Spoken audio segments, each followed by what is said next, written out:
Good morning, good day, good evening, wherever you are. I hope you're having a wonderful time. You can call me Dragon, and today we'll be working on MonsterStone and hopefully getting that stupid ass drop down menu done. Unity is just about ready. There we go. So why don't we just jump right into it? Alright, so yesterday we were working on this drop down menu, which is not completely apparent here. But we were working on a drop down menu. And actually, let me change the desktop audio to half so you guys don't get your ears blown out. And it was giving me all kinds of headache. I was just so fucking done when I was finished yesterday. But I did manage to get everything working the way I wanted it to. It did require me to basically take a step back and just do it in a completely different approach than the Unity's built-in drop-down menu example works. So it's working, but there are some kinks about it that would need, could do some ironing out. But for now, I think we're at that point where I just need to clean it up a little bit and then move forward, because otherwise I'd never get done with this. Yup. So let's get to it. Now, here we have the options menu. And let's open up this monstrosity of a hierarchy. And that also means that we can technically move all of this into the proper hierarchy up here that we're using as a test case. That would be in settings container. There's a settings category container. And up there we do have a drop down, but that is the non-working version. That also means I can delete this, because now we can work in the big boy place where everything is working together. All right. Drop down settings. There's a few things that we need to do, like we need to remove that red color, obviously. Question is, where is that? Is it just this? No, it's not.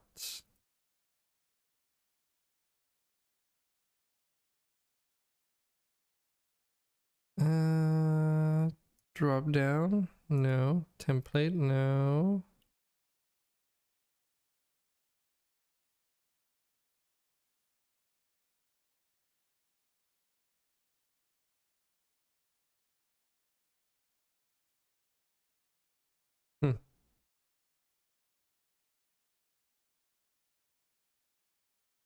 Oh, it's this one.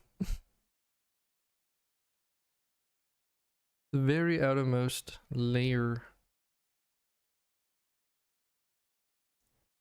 And then this drop down container has a red color behind it, which it doesn't need either.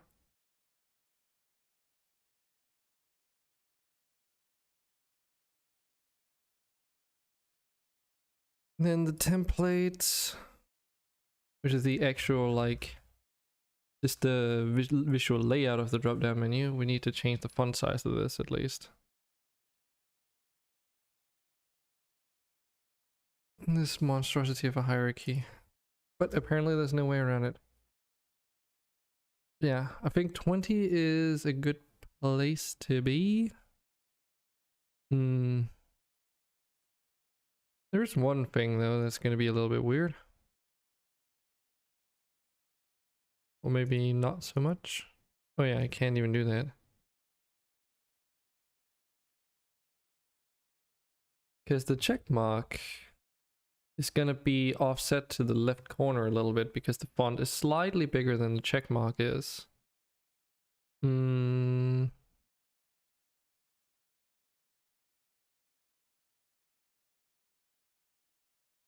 if we set that to 22, then that's a good approximate.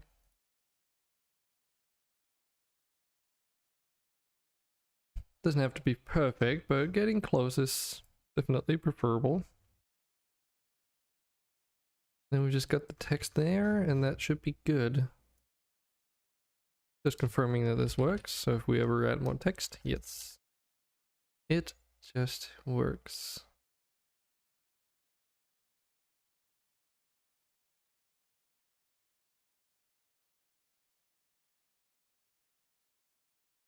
I don't know what auto size does. Oh, nope.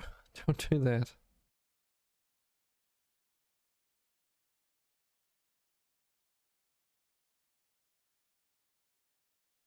Let's change this to a proper like thing here.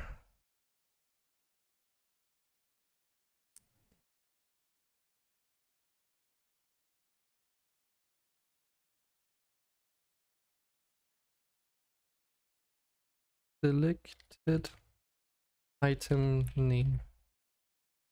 It's not like you really need to call these anything specific because these are populated dynamically. I can see even the top field gets changed based on the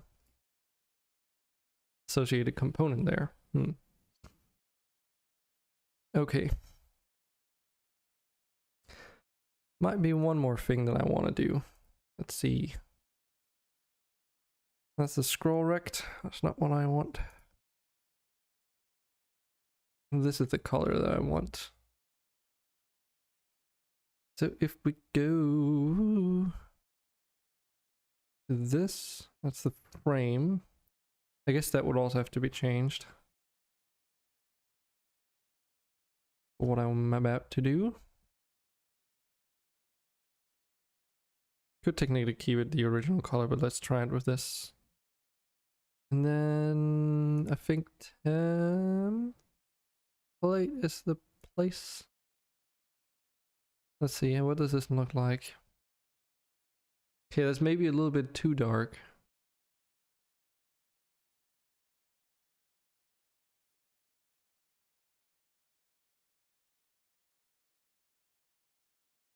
Let's try for 75% on that.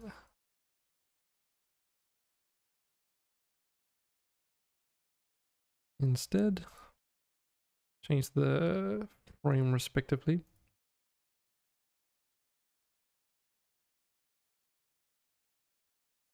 Actually, let's just disable that for now. Because then I can mess around with the actual colors of this without, while also seeing the border update properly. The thing is, I don't want it to be the same darkness, if you will, as the background element that it is on. But I do want it to be at least darker than the titles in here. Because those are also already darkened versions of the original, I think. They do look a little bit darker at least. Let's see. Variable title. Nope. They're actually completely bright. Oh, I think I know why. It's because they're in such a small scale vertically.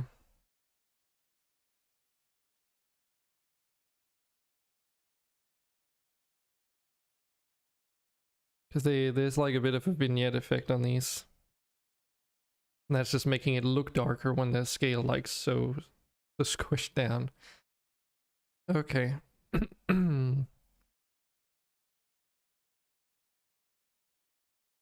No biggie.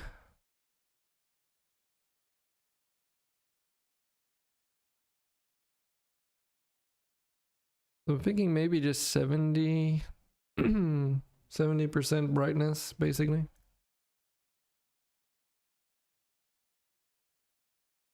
And do the frame.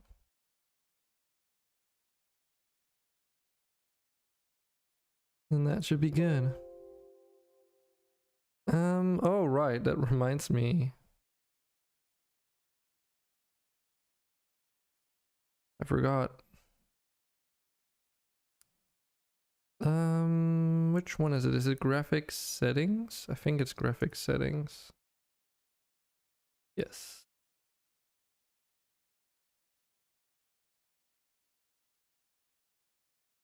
So let's add an image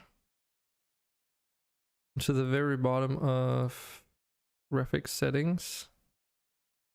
Tell it to scale to the bounds of itself, basically. Make sure the raycast target is disabled. And then let's see here. Get in here. And it's the square frame. And let's also set the color on this. There we go. Because that way, we also get over the issue I was having where things were like clipping through the frame of this box simply by layering a transparent image on top of it that has that is only consisting of the frame versus transparent. Neato. Now I do need to add this frame onto every single one of these as well.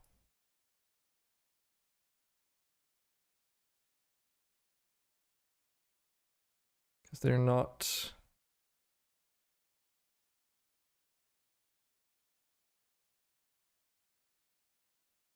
prefabs. Confirm that they're all looking correctly.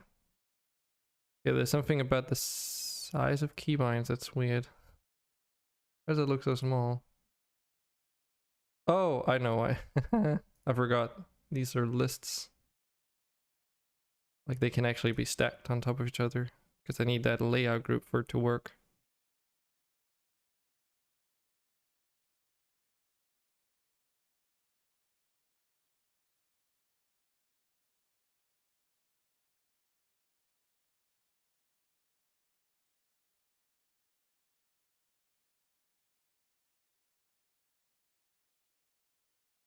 Okay, so what else is there to do in here?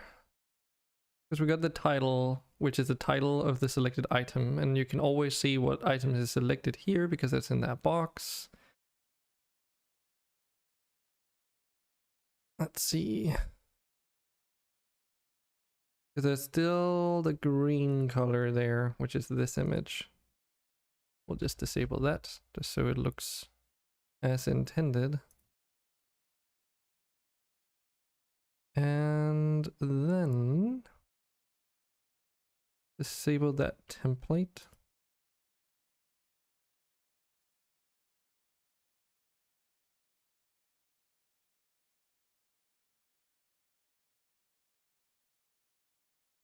I think everything is where it needs to be. Oh yeah, there's that arrow, drop down arrow that I want to change as well. Change the graphic for. Shouldn't take too long to make one of those.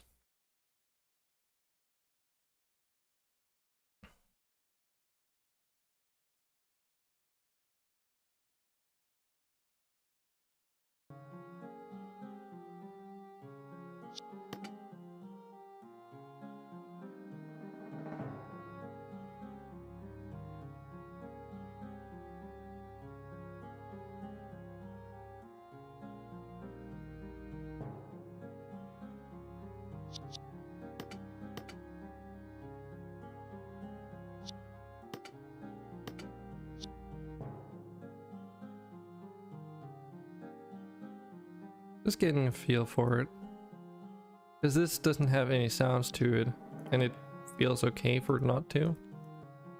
The fade in and fade out looks okay.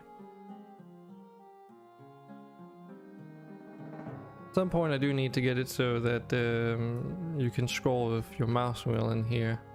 But I mean, at least it's functional now. You can select different settings and they apply.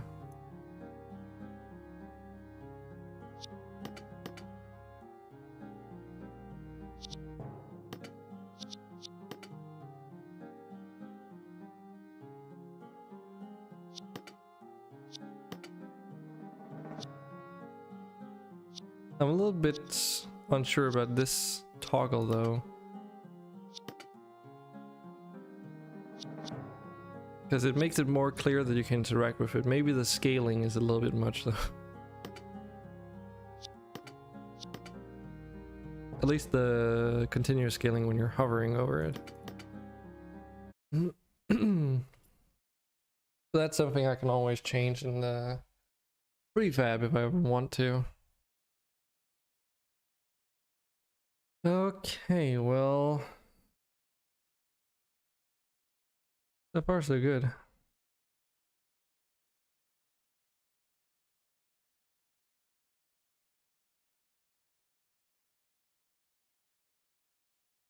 Wanted to clean that up a little bit. What's the next step?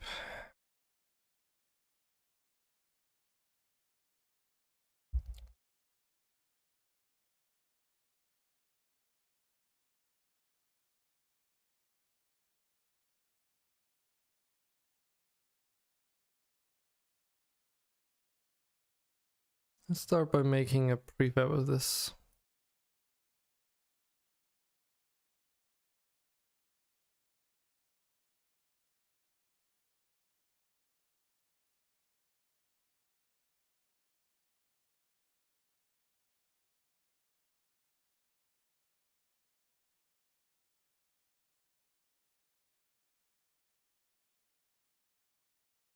Because there's other things there's a couple of things I want to do.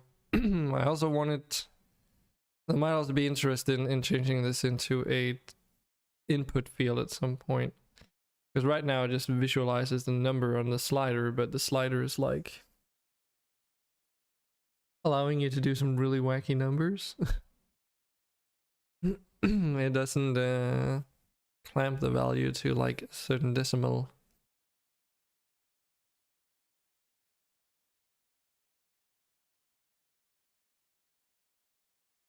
And because this is not an input field, you cannot input direct numbers that you want. Did I mess with the input field?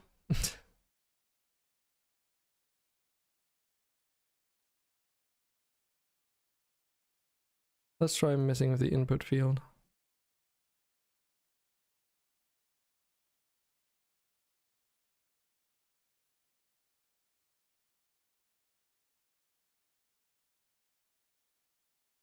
So variable number here. Okay. How does the UI's built-in input field work? Because that's also using Text Mesh Pro.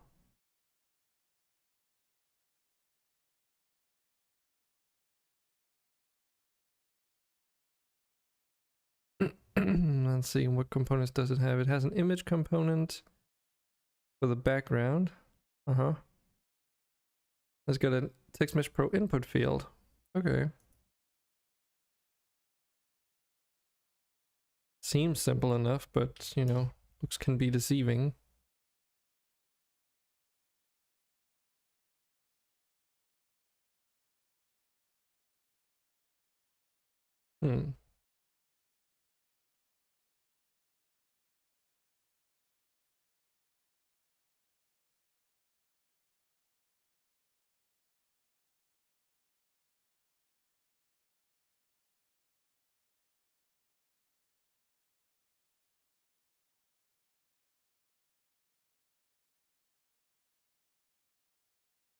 Okie dokie then. Why is this not scaling up? Oh. Text area. Oh, okay, there's more. There's more. Okay, this might be a little bit more complex than...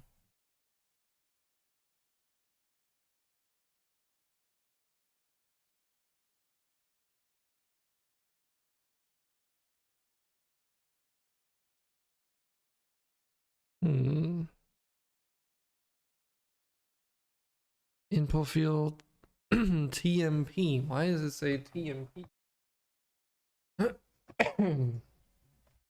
Oh, Text Mesh Pro. It's not temporary. For some reason I was thinking it meant that it was temporary. Well, okay, so let's see. Variable number BG has a vertical layer group, but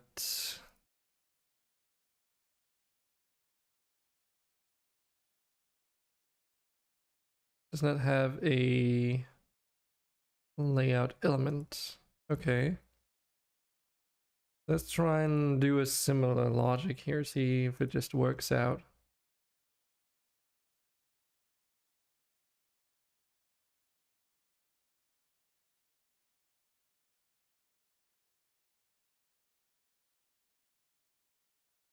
Nice. Seems to just work out, so far at least. The variable number is font size 30, so why don't we try and set this to font size 30? And actually, I can just copy this entire component's settings, I think. Now, obviously it's white on white, so I don't see the number, but we also have the variable number BG image here, so we can copy this component's values and put it onto input field, I think is where it was. Yes.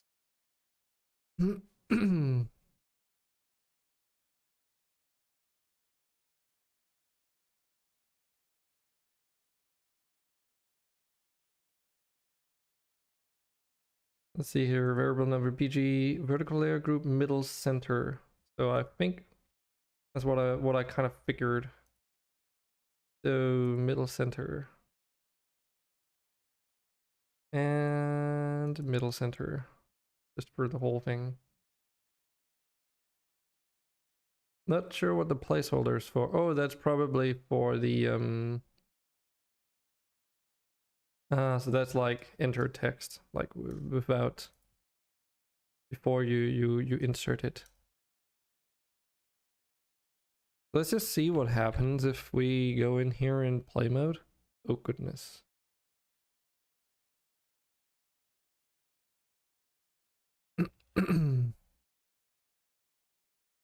Ah, I can see the enter text actually.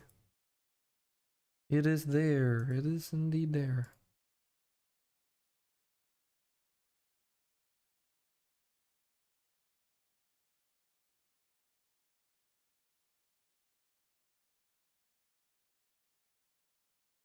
Give you a layout element. Hmm.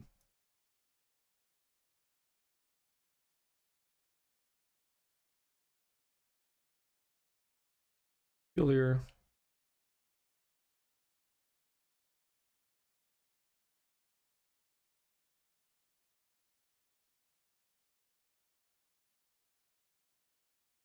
Very peculiar. Oh, fuck. Right, because they're on top of each other and they're not nested. I don't think there's any reason not to be able to do this. Just put it in the hierarchy so they're placed on top of each other. So if I change this, I do need to change some settings on it, but that works. What if I change the text on this? I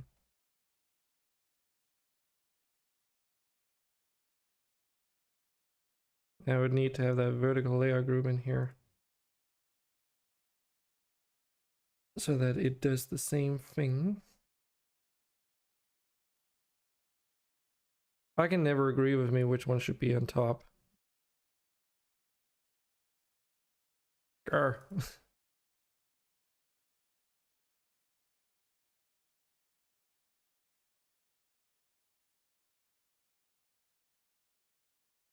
Yeah, layer group and then layout element is probably what I should just consistently do. Which is kind of weird because you usually access layout element more than the layout group. Oh well. Wrapping is enabled.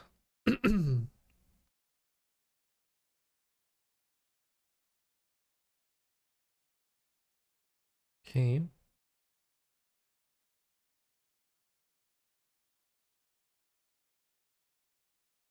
So let's see here. We've got these padding pixels here that we do need to insert.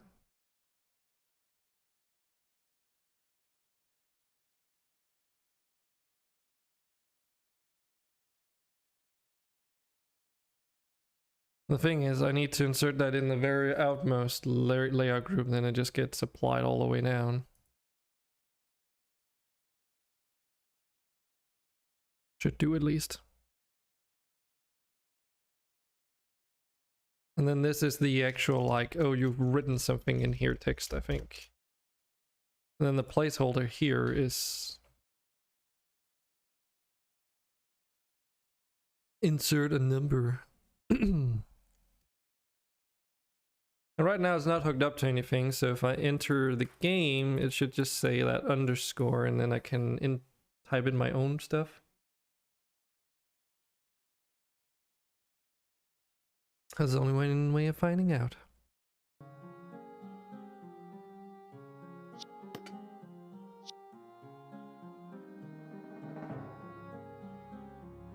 Okay, that did not go well. Just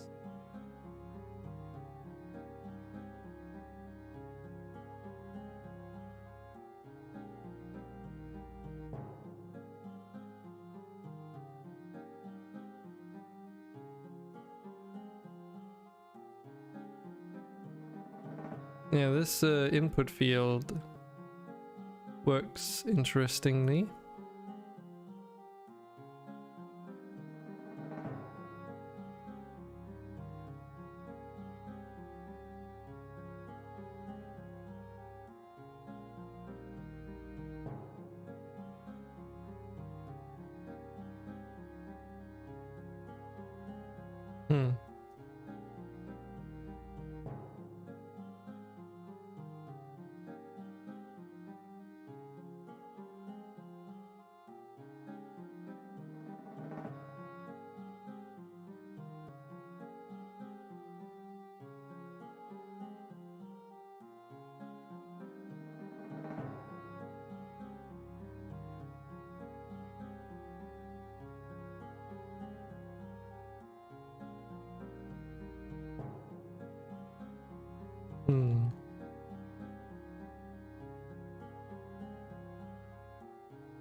So I wonder which component is putting in that.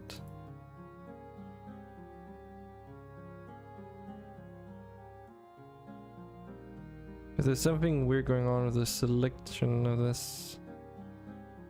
Because this text field is it? I wonder if it's the text field or if it's the.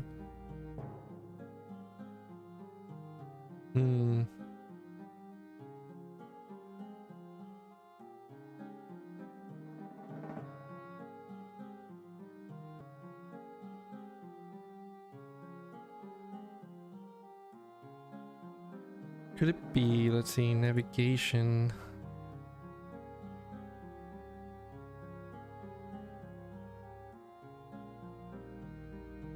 Definitely a horizontal thing.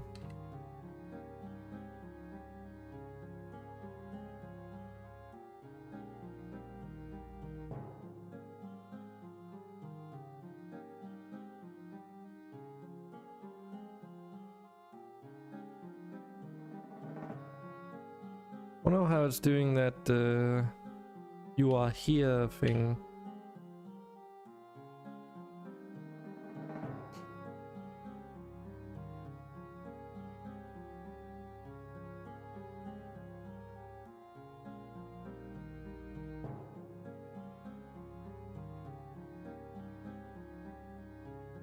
Can't change the content type here.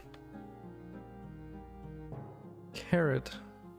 That's what it's called. Like, not located at the right place though.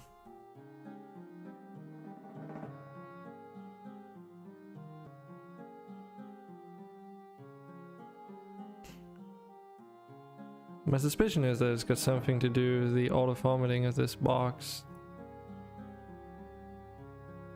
You also cannot select the leftmost part of it because... I mean, you can, but it doesn't move it into the right place. Ah.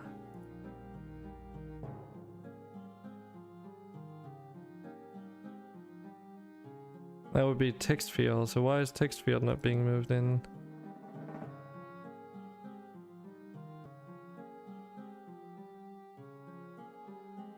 Because over here it seems to be in the right place, but...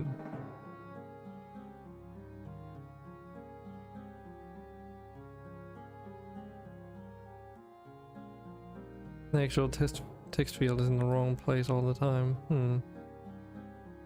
I wonder if I can get away with not having a layout element on this and then just telling it to... No way, that wouldn't work.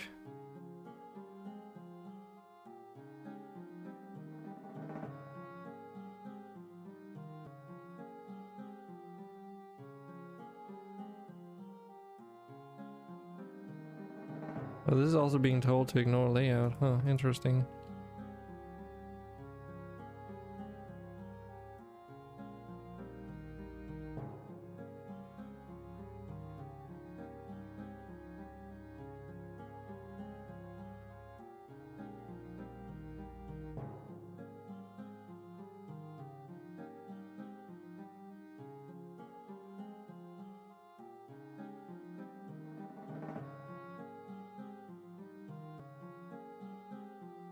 Is it because it's middle aligned? It could be.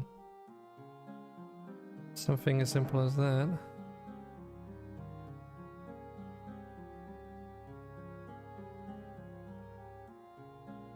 No, it's definitely something more going on.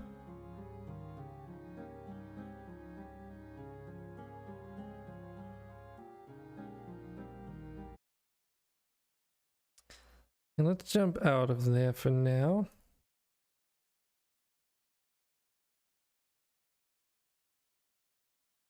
But yeah, we do want it to be like left aligned.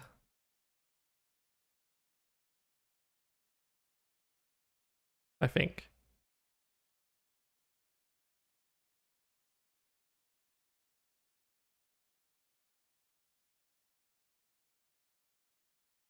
Text viewport.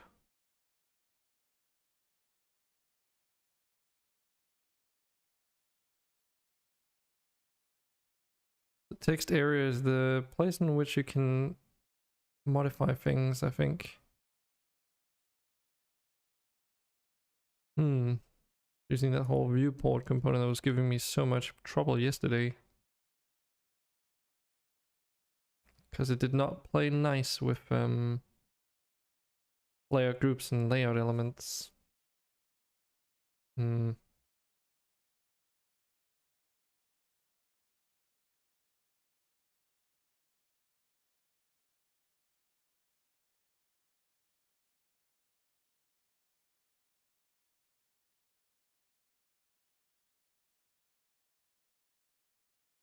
Maybe we should try and keep an eye out on that and see what happens.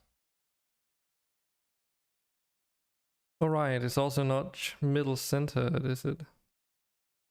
Because it's middle left, maybe? For the text area. I don't know.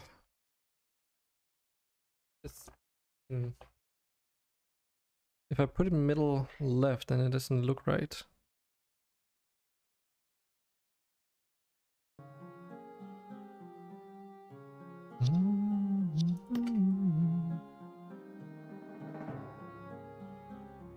What happens with text area? I mean, that just seems to scale just fine with everything, so... but... I wonder if that's what the problem is. You can't move the text back in because the viewport is not allowed to go beyond the bounds of this. Maybe.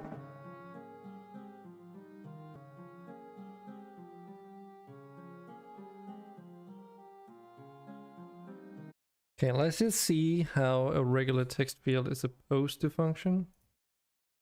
I think that is probably the best idea right now. And then give this a layout element and tell it to ignore. That way I can just set like some hard numbers in here.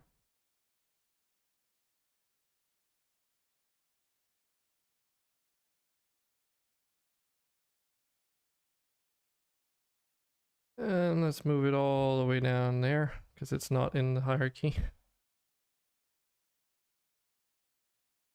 This is a text field, huh?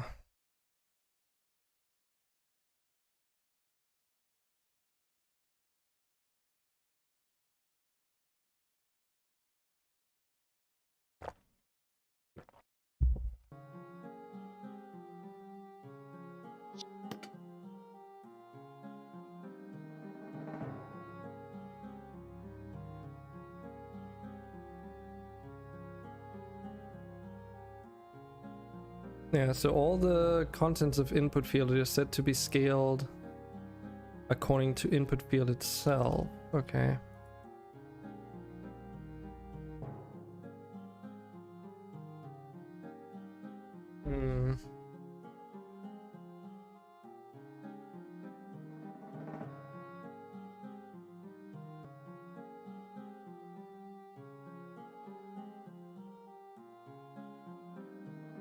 Maybe it is a problem that it's in the hierarchy as well. Possible that it doesn't like doing it that way.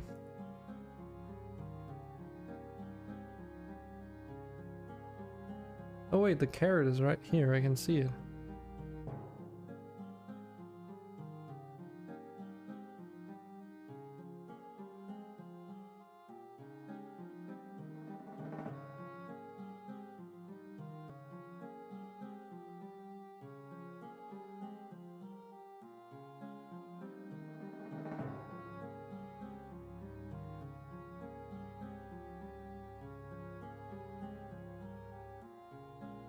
It doesn't move with it.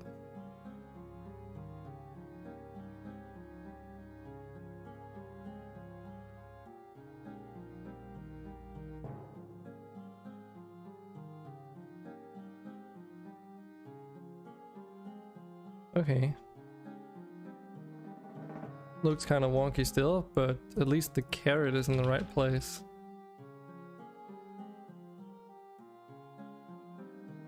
But yeah, that's why it's glitching out like this. The whole thing is like... What? Why is it... Okay, now it looks correct. That's weird.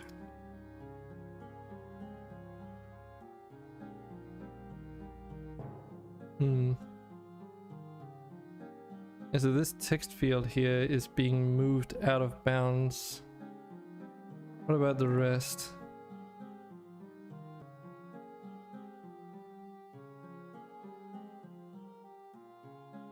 Okay, input field is as well. Okay, and it only happens when it's like going from blank. Okay, so the placeholder itself does not do it, which probably means that the... Yeah, it's not the text area either, so it's just the things inside of placeholder that are moving oddly. Maybe because of the layout group in here.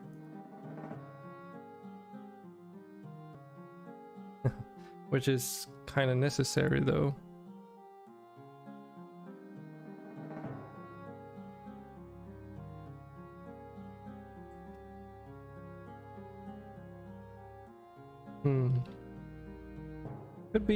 Could it be because the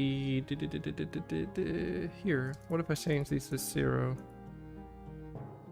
No margins, no padding. No, okay, it still does it though. So it's not because of the padding. Alright then.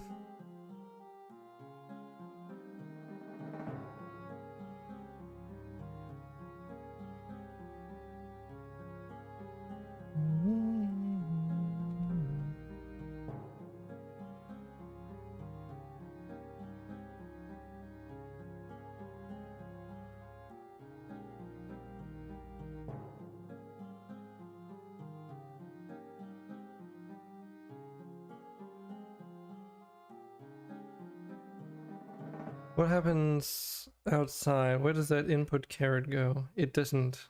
It just doesn't exist. Okay. That's annoying. That instantiates at runtime. That means you have no control over it if you don't change the script. The script, I guess. Well, that's annoying. Because that also means that the caret in the text itself, well, the caret ignores the layout group, but it's not automatically set to fit the... God damn it. That's stupid.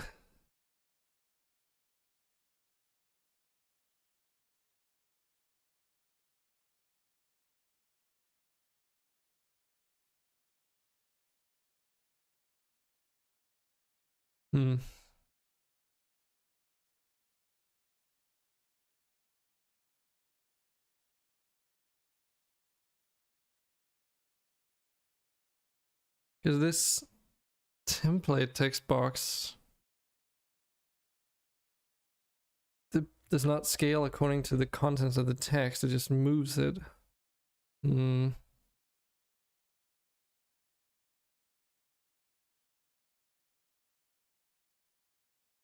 I don't like that.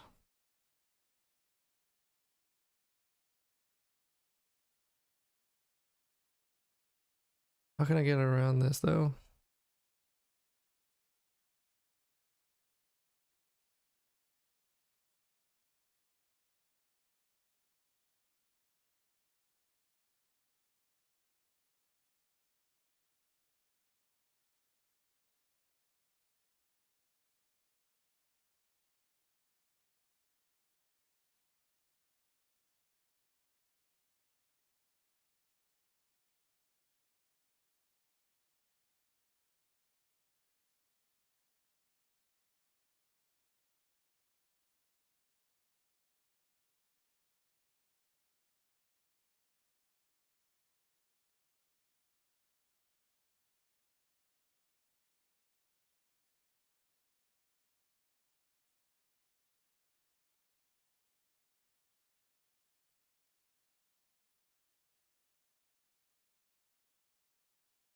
Yeah, I figured. So if the text itself does not have a layer group, it does not scale a box to the size, a size that fits the text. This might be another one of those headache days. Hopefully not. Yeah.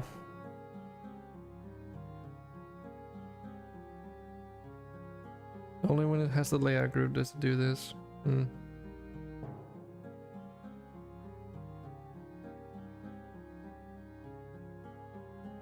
But also the layout caret doesn't have the right settings that it needs to be. It's set to be pivot placed to the left. Like, it's not even... Like why? Not even zeroed correctly. And that obviously doesn't work either because of how the whole thing scales due to the layout groups. The only solution for me is to have it stretch. Like, that would at least put the caret in the right place. It still does the jumping around, but at least the caret is in the right place.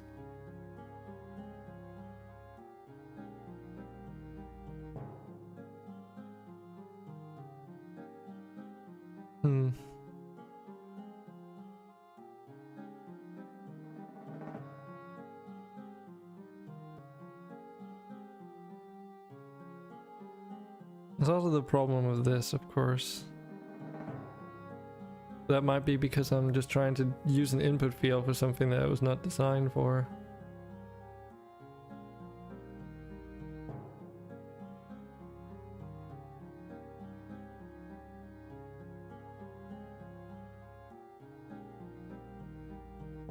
I mean, I can use both versions though, one with an input field, one without. And then whenever there's like an input field, I mean, I can change like I can put it in a different background or like put it in a box maybe to indicate it as an input field, and then just use the the template set up so that it's like got a fixed size basically. Maybe that's the best approach here.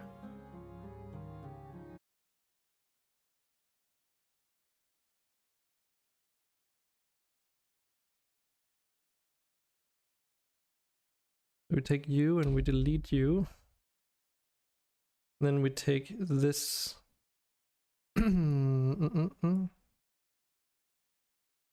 unedited thing here, but you do need a layout element. Then we tell you to be a minimum size. How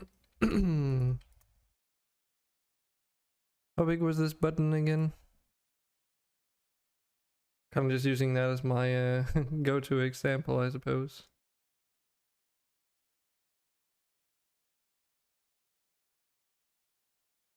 $50 by $50. Okay.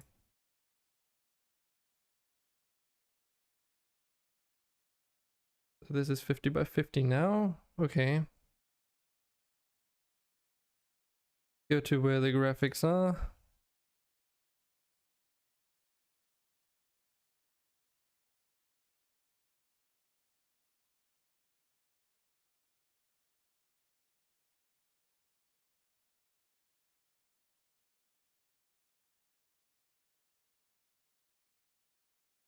Let's try this cut background first and see what happens.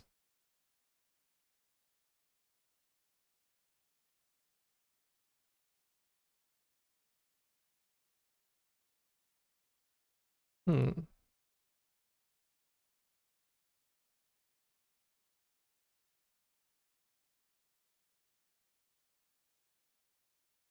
a spacing there, okay. That would be settings container for the toggle settings.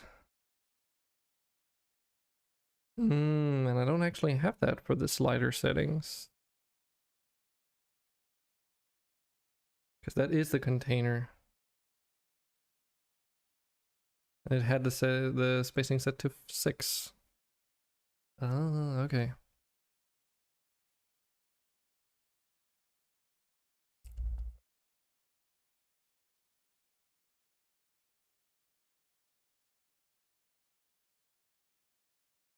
Yeah, 150 might be nice, might be okay. What does it say here? Child alignment is upper left, which it needs to be. Then it's just like these boxes can get slightly thinner, like squashed together a little bit tighter than these black ones that I made. Which is okay. Go and steal some of this graphic settings for the text though.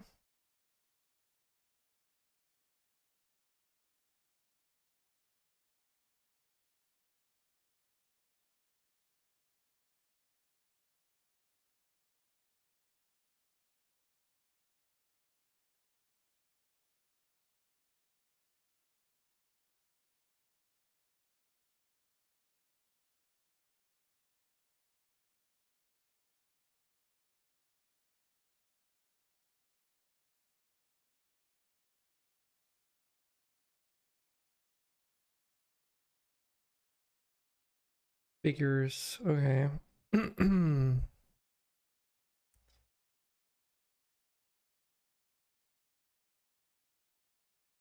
Let's just see what this feels like and what it looks like.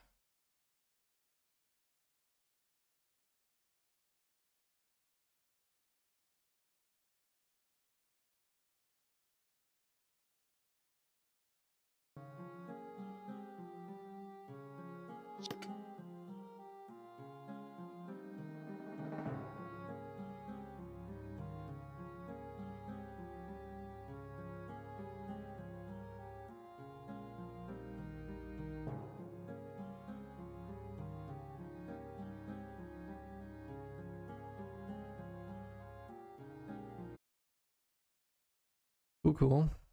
Seems alright. Navigation is gonna be horizontal.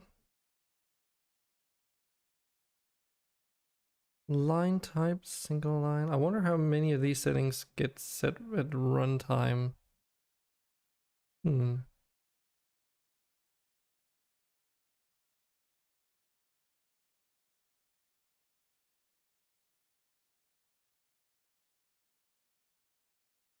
On value change, on edit, on select, and on deselect. You can also do event calls for this, which is kind of cool.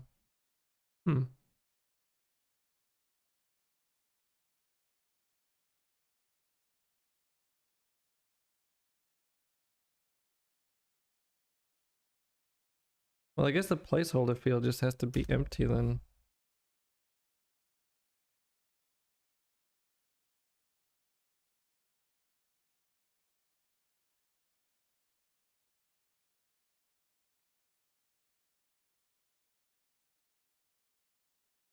Yeah, so the text area here is already set up to be like added on left, right, and top. Not sure why the top is got more padding than the bottom. Doesn't really matter for me. I mean, I actually set this to 4, I think, because that's the border of the actual box. Doesn't really matter though, because text is centered. I think the default for that one was before on the top, but why don't you just center the text? You can do that in TMP.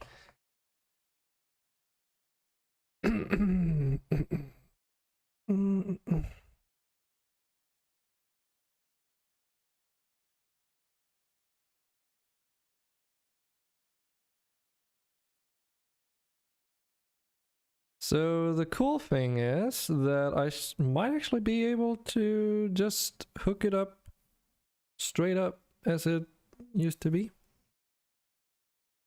And I actually need to have 2 versions of this. One with an input field and one without.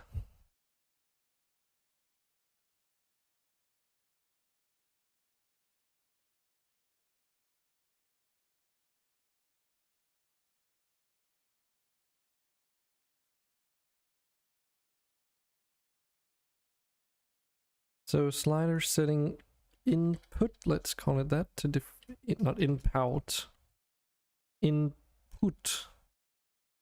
Differentiate it from the other one, and then the other one we just call it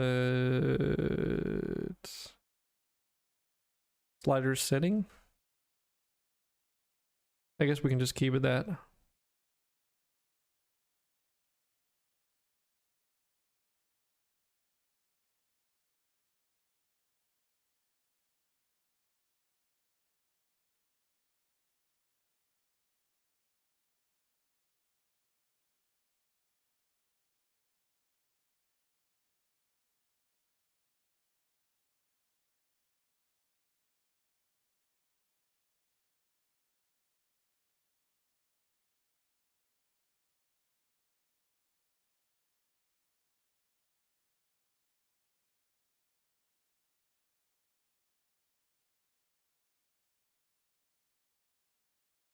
If I remember correctly, yeah, the settings slider is what's controlling the logic here. Which means that this one must be disconnected on some elements. So the setting text. So I can actually, I should be able to just change that to this text field.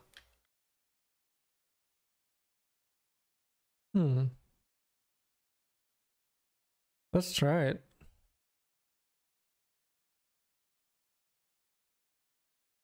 Of course, the slider and this text field are not wait, actually, are they connected?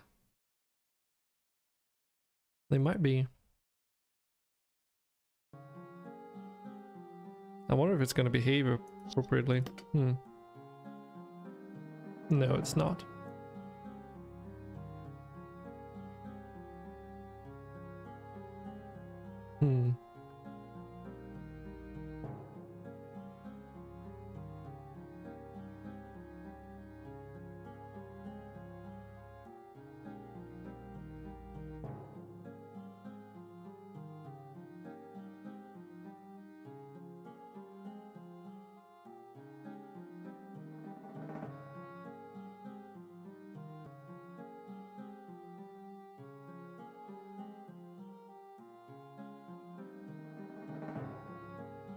There's a slider, we're changing the value, and it should be setting the text of this text field, but it's not.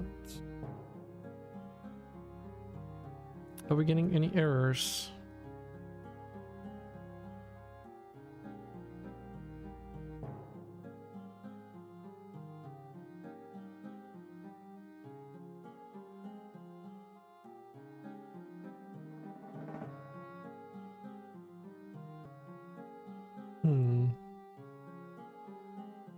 Oh god.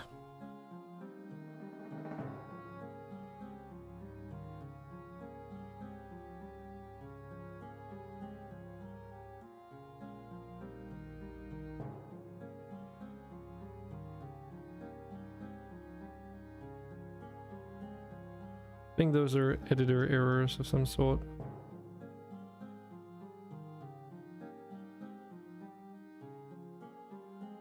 Yeah, they only appear when I click on that other object. Okay.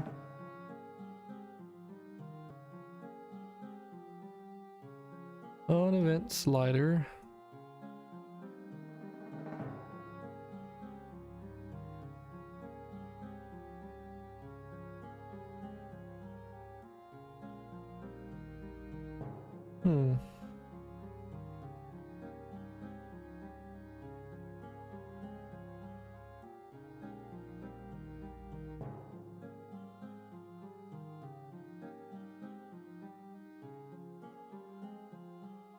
Here, that's the placeholder, that's the text.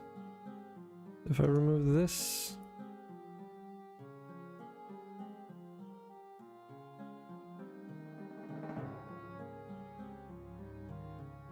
yeah, so that's like just what it reverts to if there's nothing in text, I suppose, is how it's set up.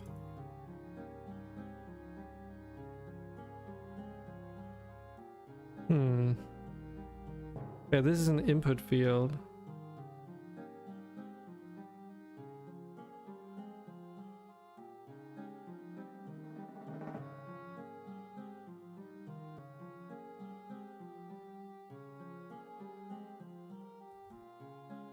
Let's see here.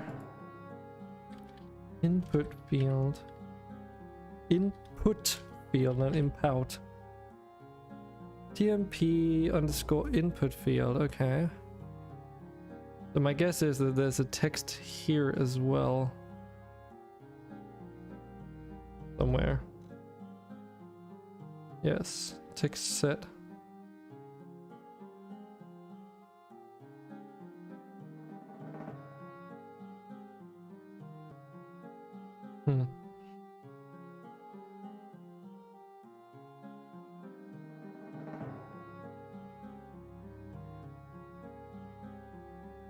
So that means I need to make a variant of this one. Unless I can do it in a clever way.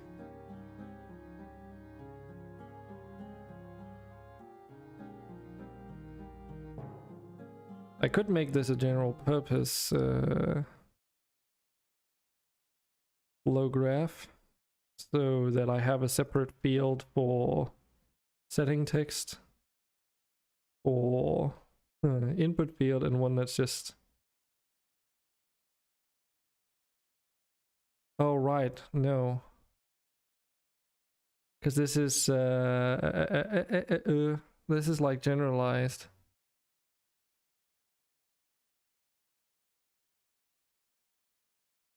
Yeah, and I can't just assign that. Okay, that's annoying. Because this is like used generally through for the toggle, because that's also a text field, and for the slider. I haven't set it up for the kernel, the drop down yet, but that is... that might actually also be working completely different. Because that's not just setting a text field to a variable.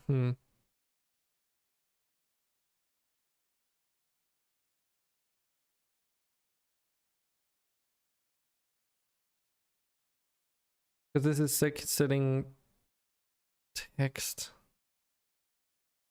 Is it only being used for this one, actually? What if we go to toggle settings? If we look at the toggle, what does that do? Yeah, that doesn't change the, that doesn't use the setting text field. That is literally just for the slider at the moment.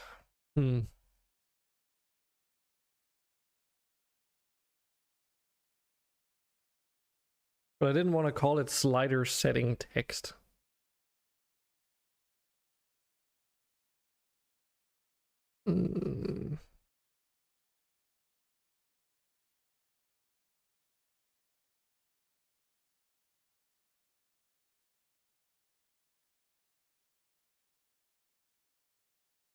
Okay. I think I know how I want to do this now.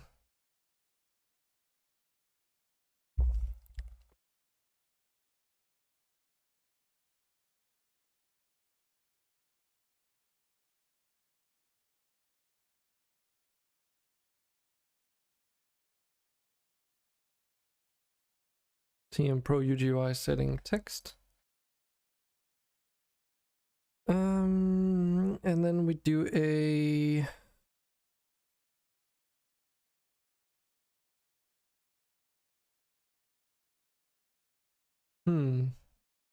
wonder what kind of type this is. Text Mesh Pro.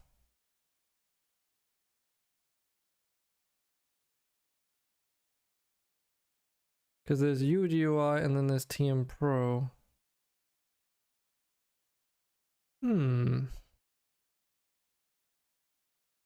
GMP input field. What it's called. Okay. So since the other one's called setting text, so this would just be setting input field, I guess.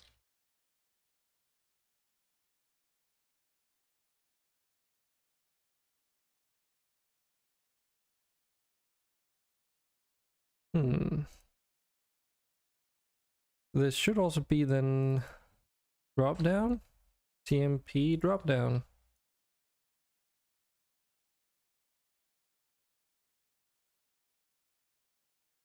Might as well add that at the, while we're at it. We will need it, most likely.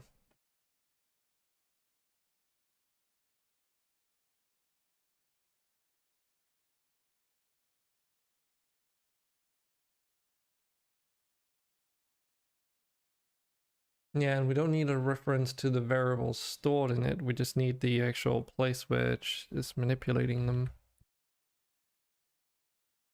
Update the unit options, god damn it.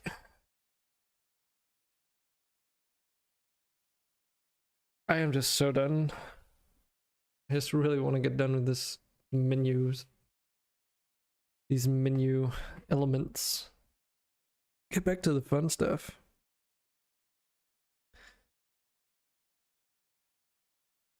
Okay.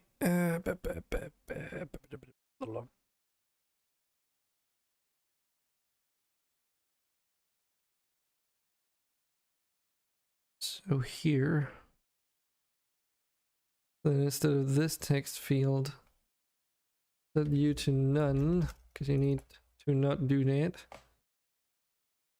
Nope, not that. Input field.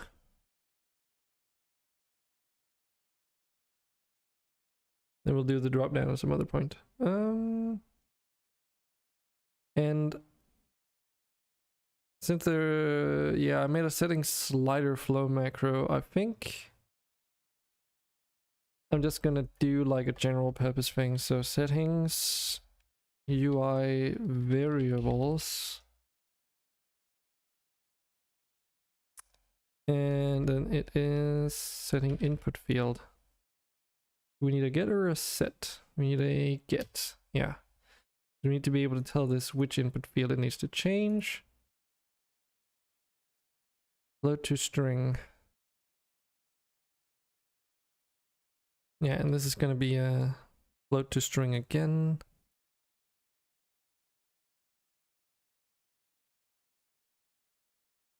And then we do want to do a null check.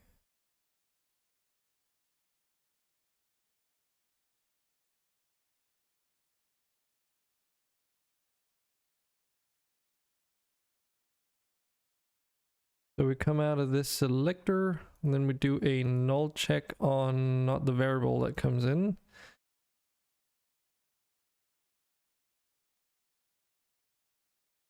But actually based on the getters we have. And we need 2 of them. So is this null? No? Then go over here. Is it null?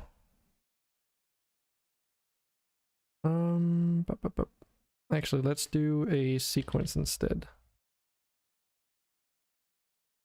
In the really wild case that you might have both instances present at the same time, a input field and a variable that you want to display that variable that you're changing or loading. Because if I set it to not to be null here and then go down, and if this is never null, it would never do the second half. And then like the display field, if you will, only is shown or only changed and takes precedent, which is not what I want. And then from here,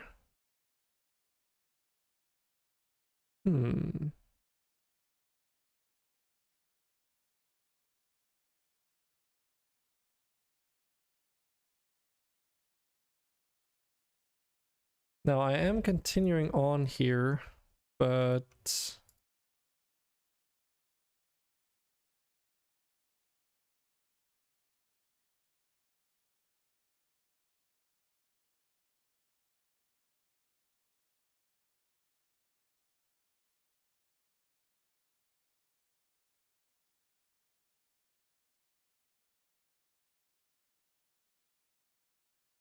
if I just drag this up here, then it might potentially call that twice, and I don't want that to happen, so let's do the next best thing, which is just to add it to the sequence here. Because this should never be able to fail regardless. Because this is all based on a string. And then it takes that value no matter what. Which is the same value used for both places down here. So no matter if either of those are null or not, the value is always the same. Should be right.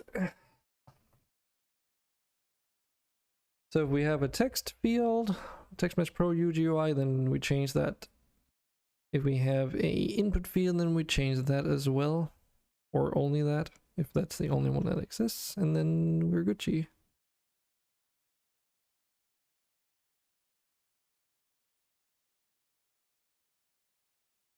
He says, confidently assuming that it's just going to work first try. Let me just make sure it's correctly set up. Yeah, it's just the input field, yeah? Yeah. And these both sliders control the same variable, so it would actually make changes in the game, which we can also check then.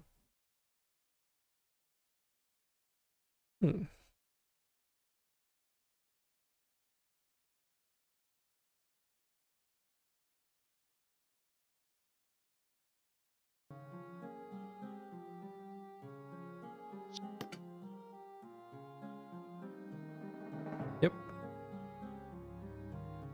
What happens if I change this to a 1?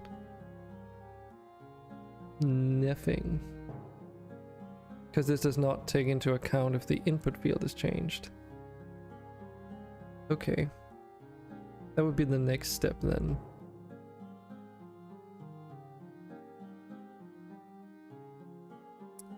So is there an GUI on input field change? There is.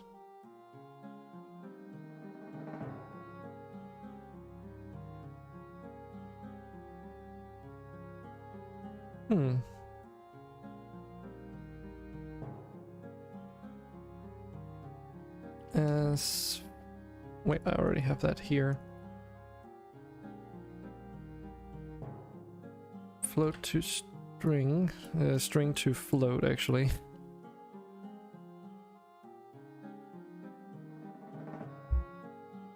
Actually...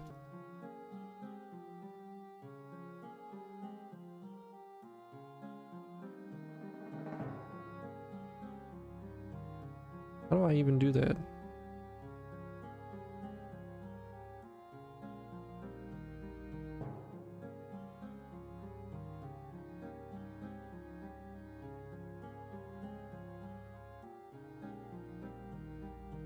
There's an int2 string.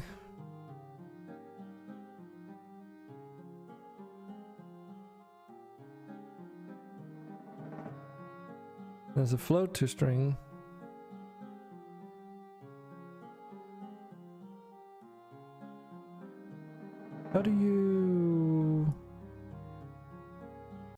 How does that actually work again?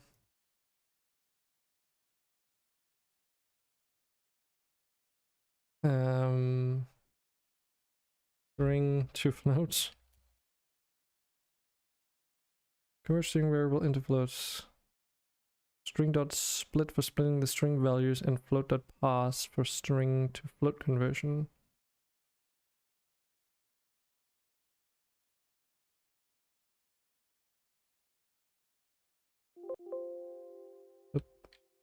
Parse. Float.parse works even if the input string contains white spaces, so 1.4 will be converted without any errors. Okay. String parse.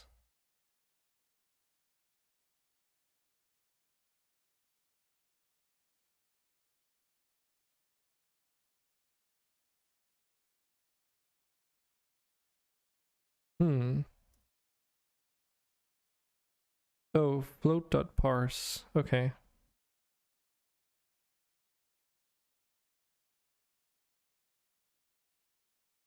Converts the string representation of a number to its single precision floating point number equivalent. String that contains a number to convert.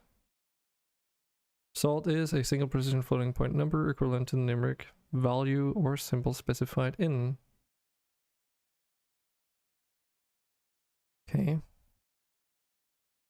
The thing is, though, I don't actually need to do that, do I? Or rather, I do, because it's like...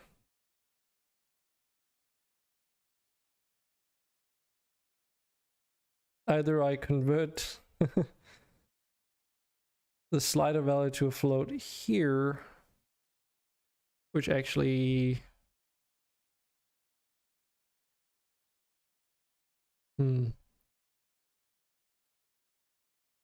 Or I convert the float here on the input field to a...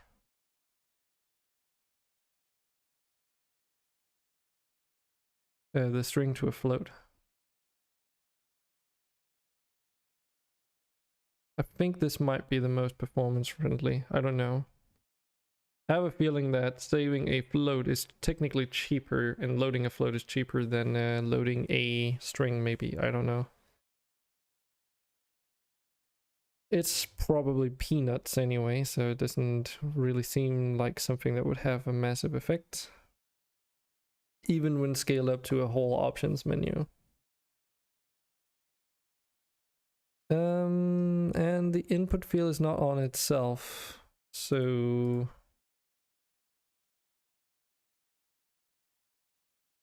settings input field gets, and then I guess this event never gets called if that is null, because then it doesn't have a reference to anything that changes. Would be my guess.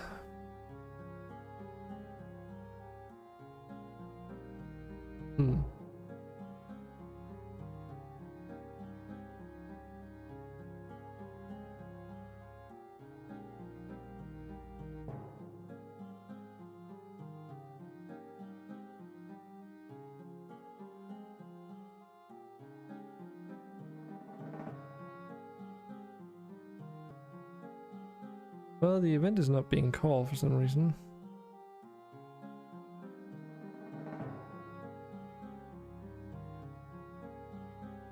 Uh-oh.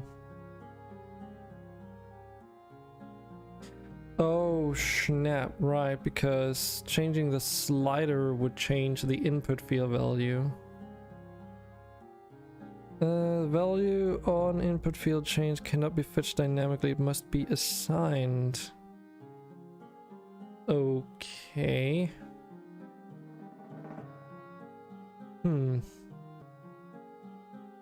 But yeah, this would not be working well either.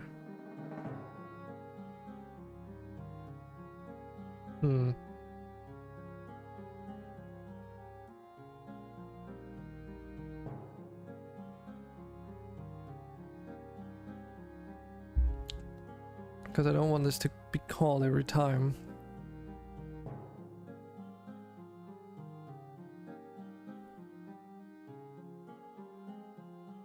Oh, that's why it's complaining.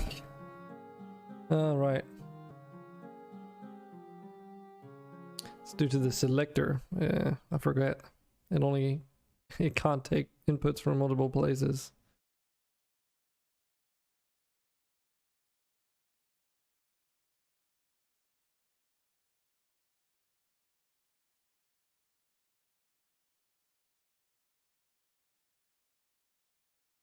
Okay, let's see here. There's this switch select on flow. Selects a value from a set by matching it with an input flow. Oh, that's the one I'm using. Okay.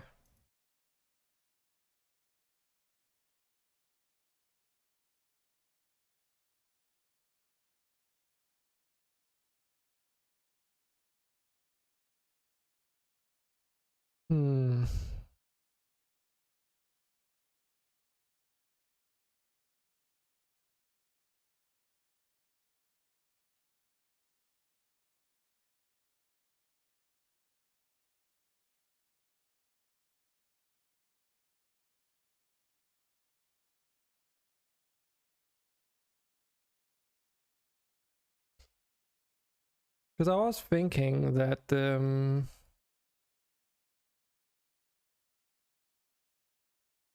as to whether or not there could be a clever way to do it so that it doesn't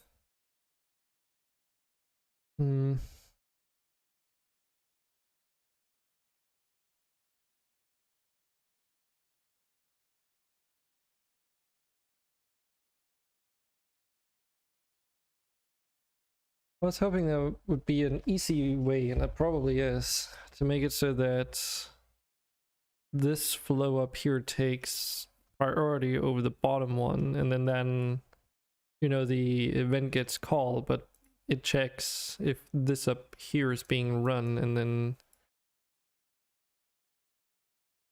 if it's not, then it continues, but if it was run, then it'll not be able to pass through. Because this would be called first, do its thing, and then it changes the value of the input field once it's done, and then the input field goes through and does its own thing. Let me just check. Let's see, we've got the input field and edit. All when the user finishes editing the text content, either by submitting or by clicking somewhere that removes the focus from the input field. Oh, okay. I might be able to just use that then. Because then that makes sure that you're actually interacting with the input field instead of just checking if the value changes.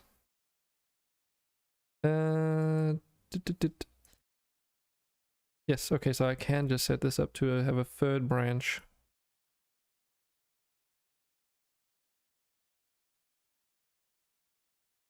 There we go. A, B, and C. That's also why I was complaining about this float before, not setting it dynamically and whatnot. Makes sense, because we were changing it with a slider, but it was checking a value that was not being set. I hope that's okay. And that the parse doesn't complain.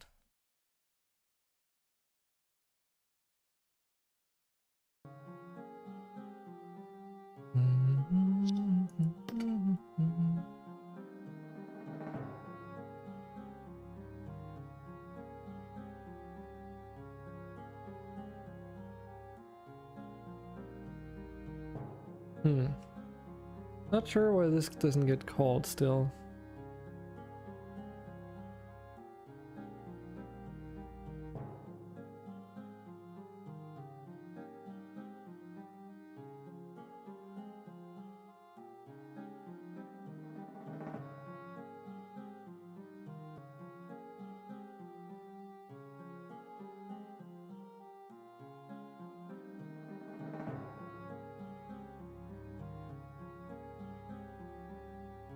It doesn't even trigger the event for some reason.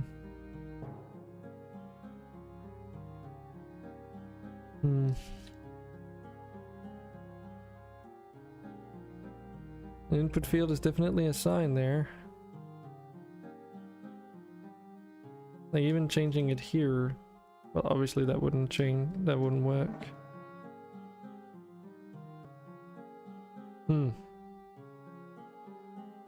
Okay.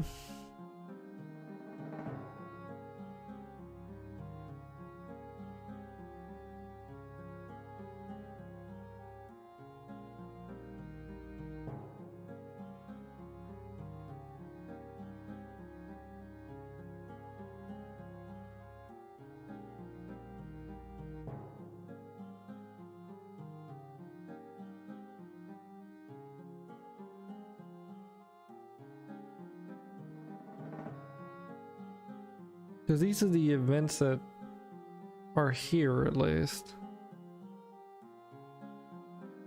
I mean, I could give this its own flow machine too and then just check itself, but that's kind of silly. Considering that,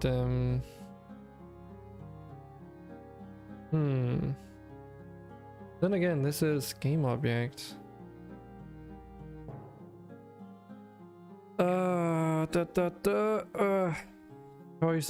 Choices need to be made.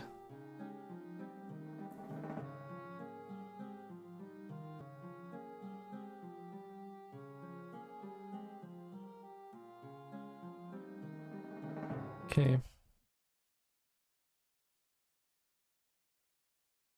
Let's try and just add the script and the flow machine to the input field as well. Because I guess I can see if it at least works. No, slider, that's what it's called. Setting slider.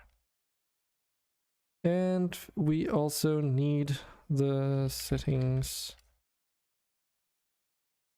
UI variables.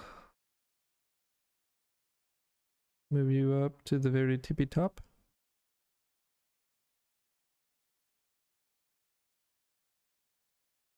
Now the thing here that's going to be a bit annoying is that I would have to make sure to change both places of both the slider and the input field. Fortunately, I mean, the whole thing is like set up so that they're right on top of each other, so it's not like difficult to do, but it adds an extra step of things that need to be changed.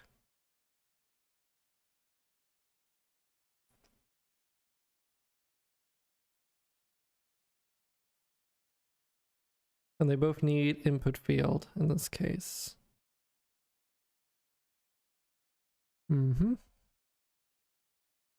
Well, let's see.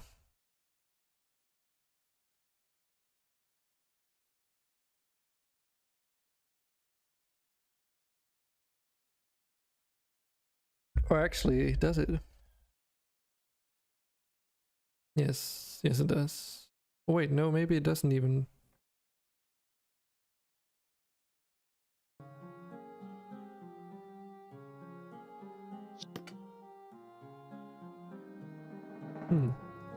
That is strange.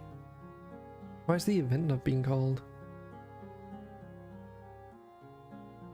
It has the settings slider flow on it, so why is the event not being called? On input field and edit.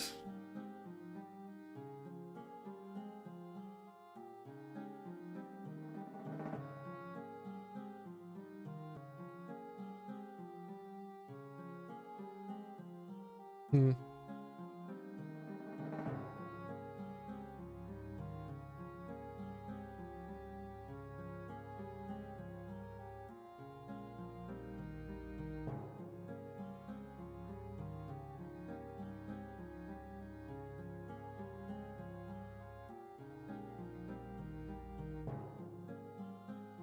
Yeah, it just doesn't get called.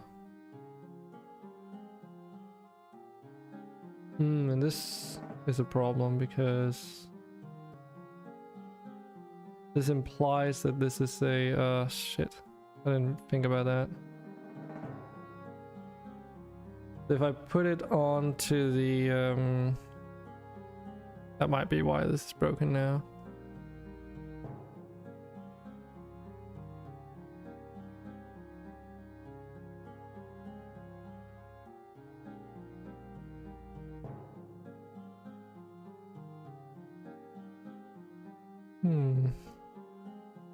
The issue is that, of course, on this input field, there is no slider, so when it starts up and loads, it's like, oh, get the value of the slider on this. Oh, right. Or set it on itself and it doesn't exist. So I would need a reference to the game object of the input field.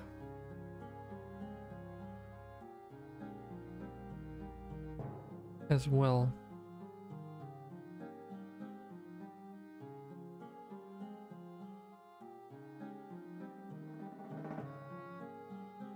I mean, we can try and add the game object as a reference and then see if the input field allows it to, like if it makes it work, basically.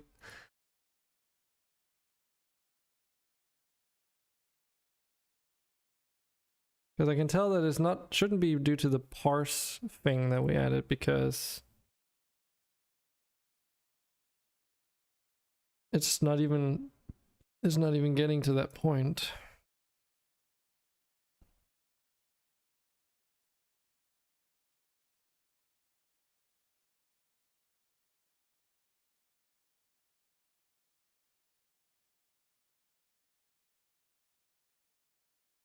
Game object.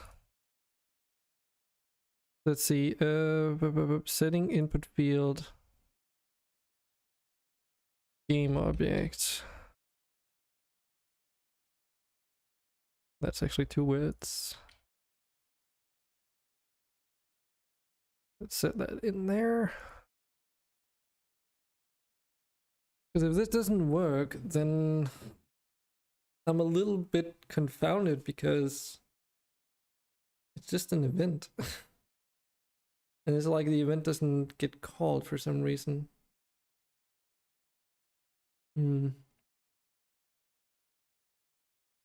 Which basically means that the bolt event doesn't work for some reason. I mean, I can't really say more than that because I didn't make the bloody framework in the first place. Hopefully I can get it working though.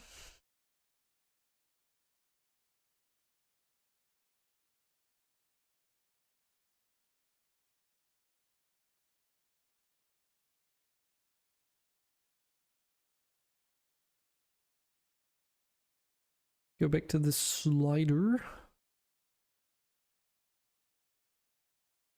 Nope, don't do that.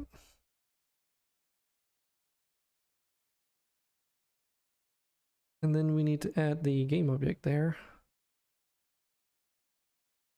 Probably still a good idea to have the input field as its own component because it's cheaper to assign it in the inspector and then just loading that than doing a get component in runtime.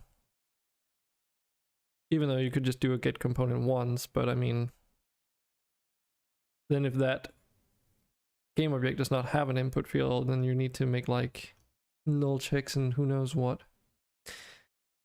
Alright, well, I guess then we want to add a settings variables input field game object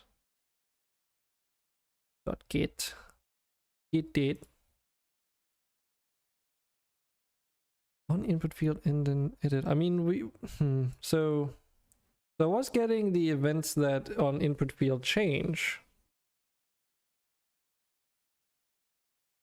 where I could just put in the input field's component into the thing directly.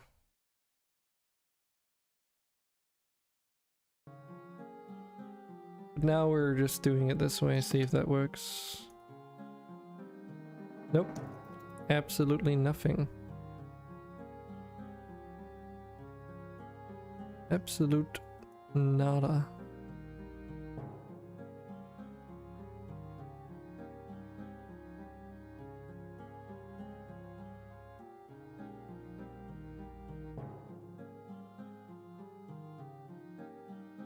Yeah, it doesn't even run it.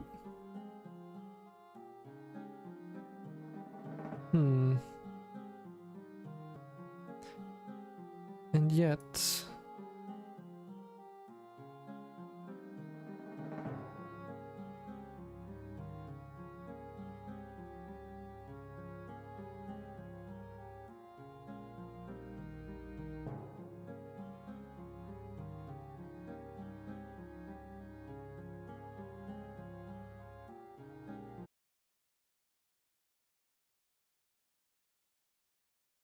Right, because it does the get component and then it assigns it into this event, I guess.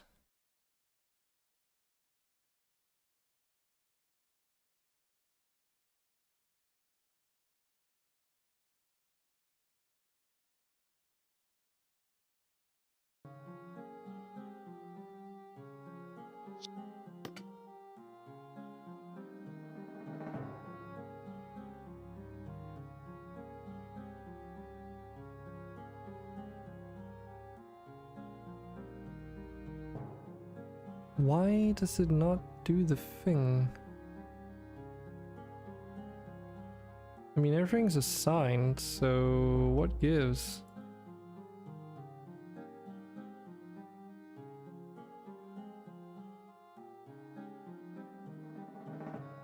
Thing is coroutine does nothing. Call when the user finishes editing the text content, either by submitting or by clicking somewhere that removes the focus from the input field.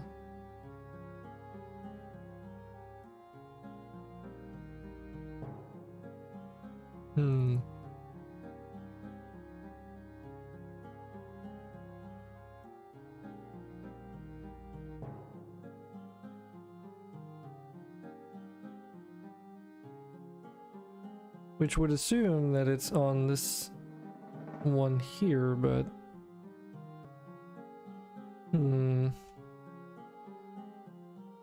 what if we do setting text get?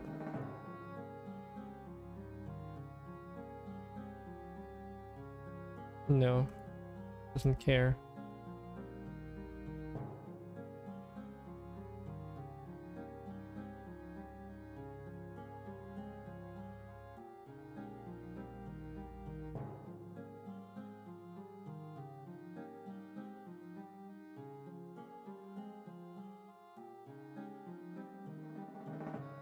Content type standard.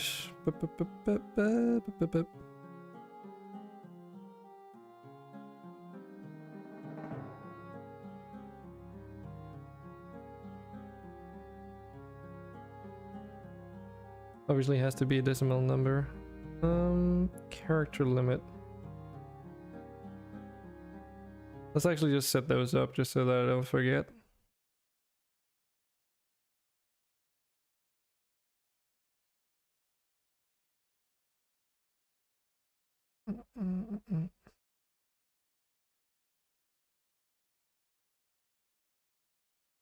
Decimal numbers should be allowed. The only other things here is like control settings, on focus, select all. Should all the text be selected when the input field is selected? Reset on deactivation. Should the text and caret position be reset when input field is deactivated? Store on escape keep. Should the original text be restored when pressing escape? Controls the visibility of the mobile virtual keyboard. Rich text.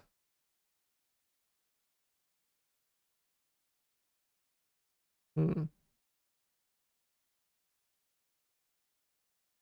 On value change, on int edit string, on select, on deselect.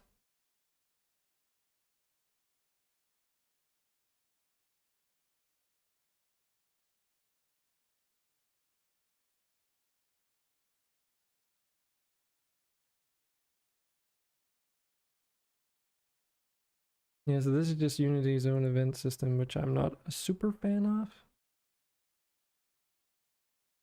There's an on deselect.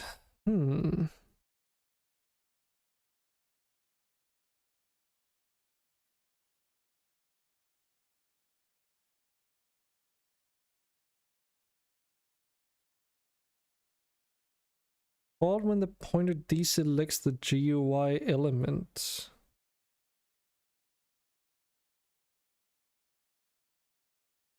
And this is when selected on submit. Submit button. Submit.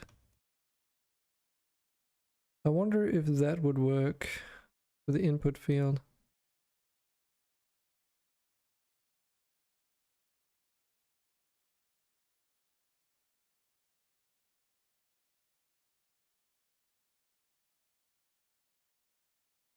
The submit button.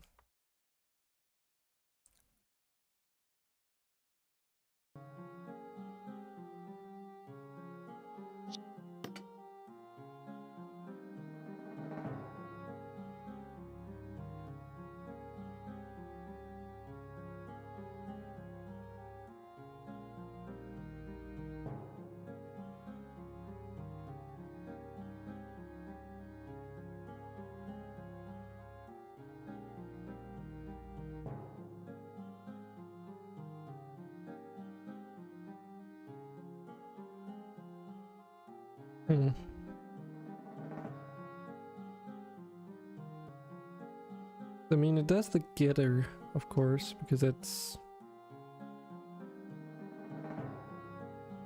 what it's supposed to, but then why does the event never get triggered? Like, why? What's going on with this? Game objects are not disabled.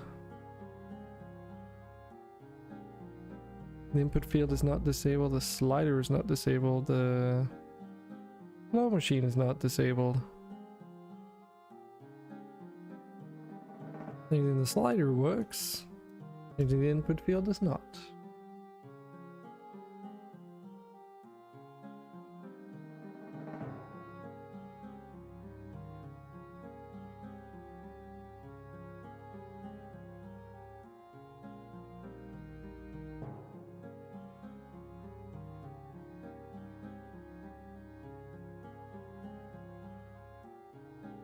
Why does that not work?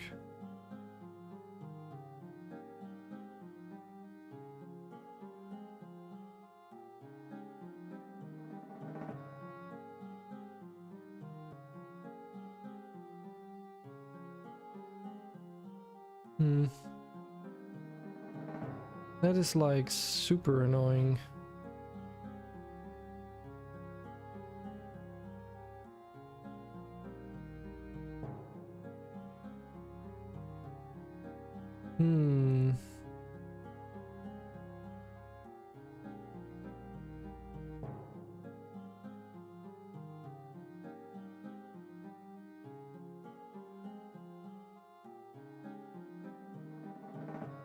There's one thing I could think of, but that would be like really silly.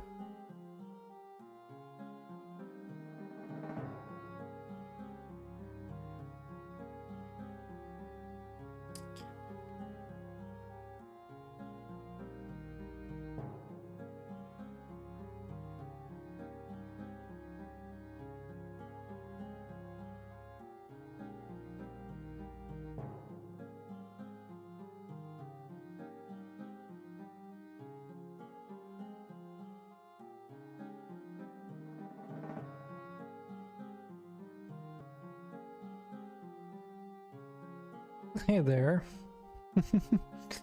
Oh, I'm doing sort of alright. I'm trying to figure out why this is like an event is not being called. Which is wrecking, like, I'm scratching my brain a little bit on this, let's just put that.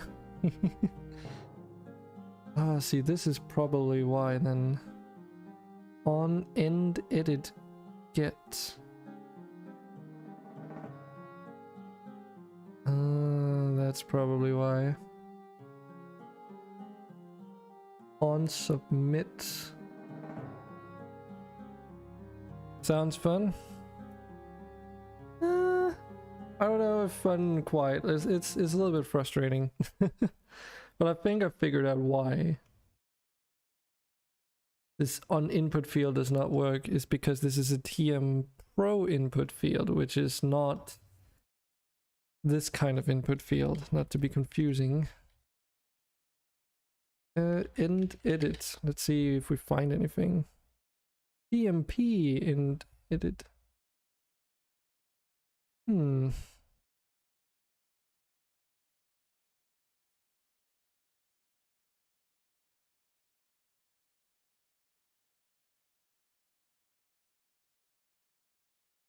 But this.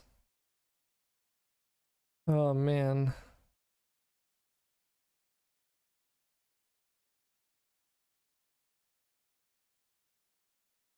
The heck is this? You're having your own fun making a 3D model. Oh, okay. What program are you using?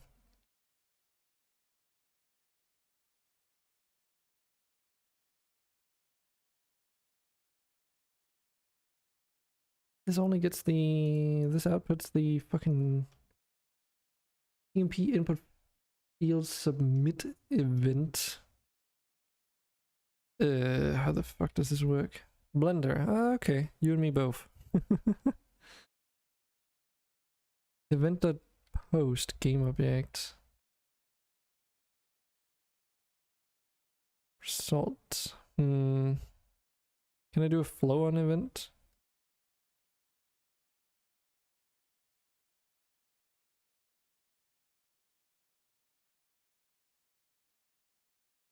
I hate it when you have to do these event things.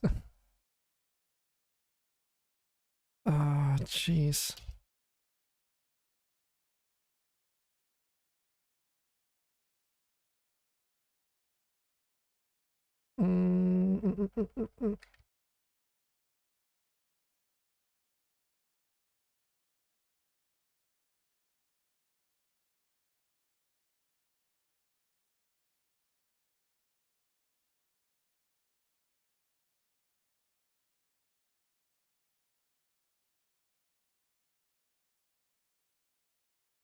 So what are you making?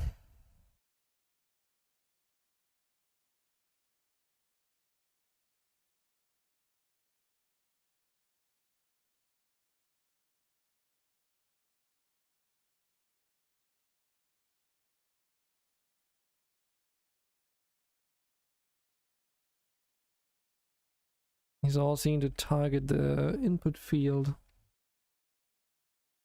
Oh, god damn it.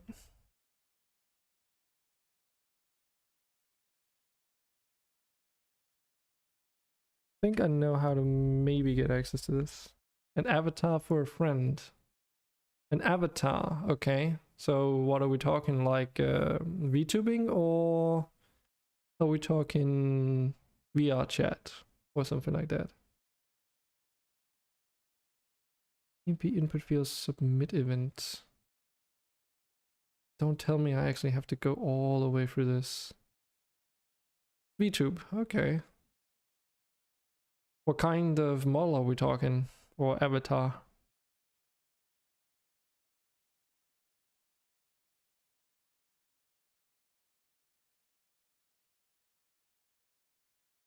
This is called TMP. Input field submit event. Dot submit. Can I actually go? Yes, I can. Okay, let's try and add that unit option, see if I get any way to manipulate this and validate it maybe.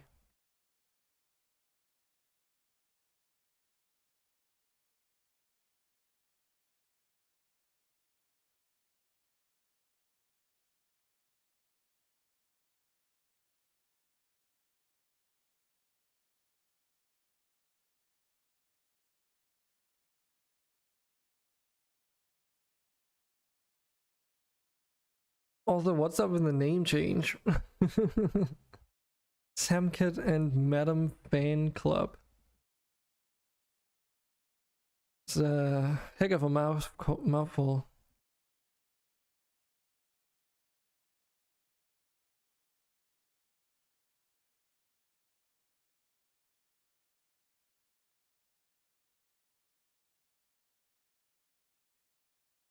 What was wrong with Mocha?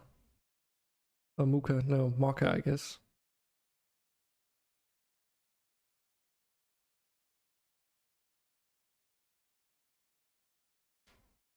TMP input field. So we have this in here.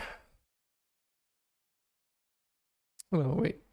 TMP input field dot submit.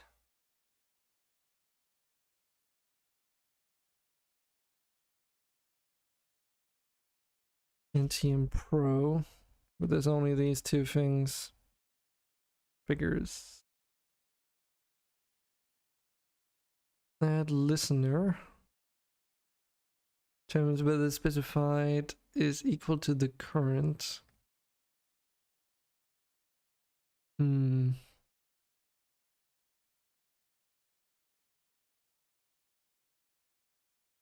Never really figured out a good way to deal with these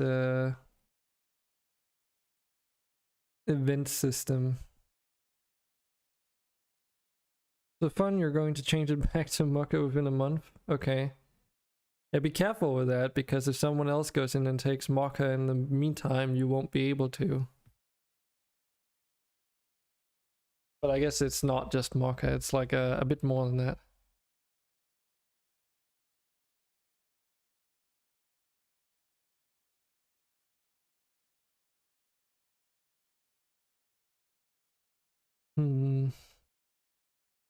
EMP input field and submit event data.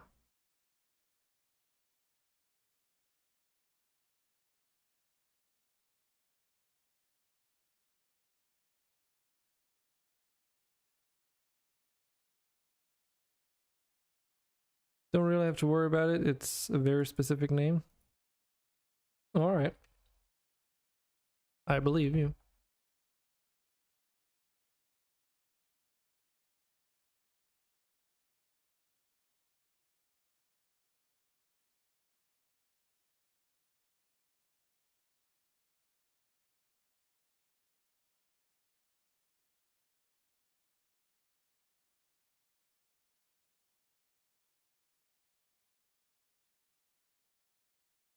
Event post.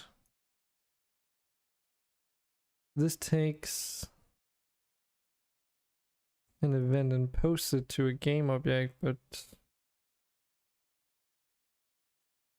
this is for Wise, isn't it? This is the Wise thing. You wish you could name it that? Okay. Why the numbers? I mean, I know I've got numbers in mind, but that is more because I was forced into it.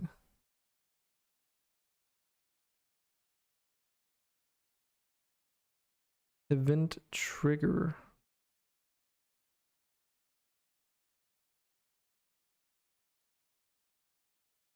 In Unity Engine.event system.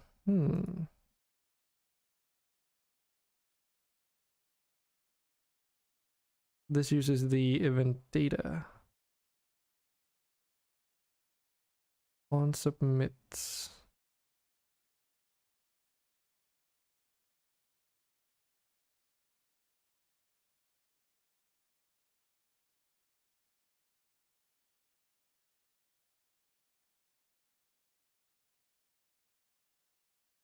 This is that type of event data, huh?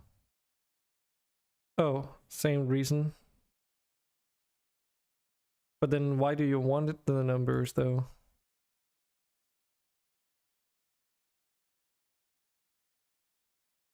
Oh, so instead of having, what was it before, Mocha Akashia or something like that, right? Might be a bit off on that. Sorry. So what you mean is instead of using that extra, then just do the numbers? Hmm.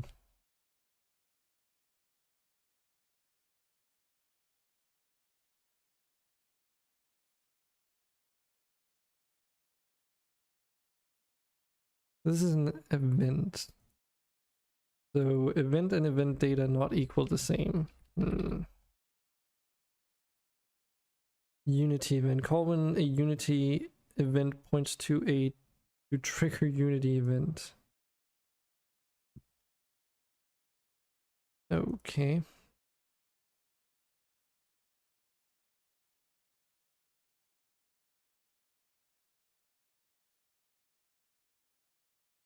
What is TT, one of your accounts that you cannot access? Not exactly sure what that means.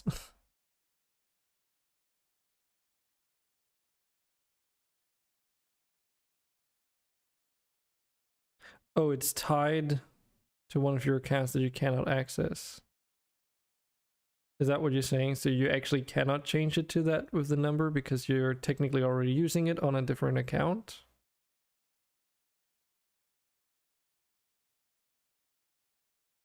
Is that what you're saying? Yes. Okay. Well, Can't you reach out to Twitch and ask if there's like a solution to it? I don't know how bad it is if you've literally lost access to it.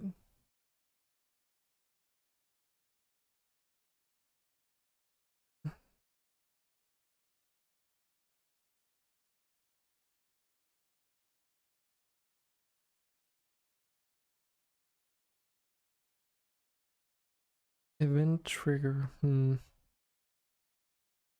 So this is what I'm thinking.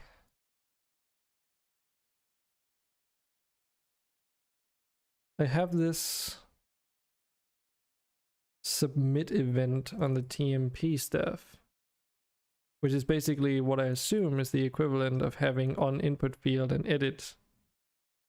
But this probably only targets the normal Unity input fields. But I'm using the Text Mesh Pro input field.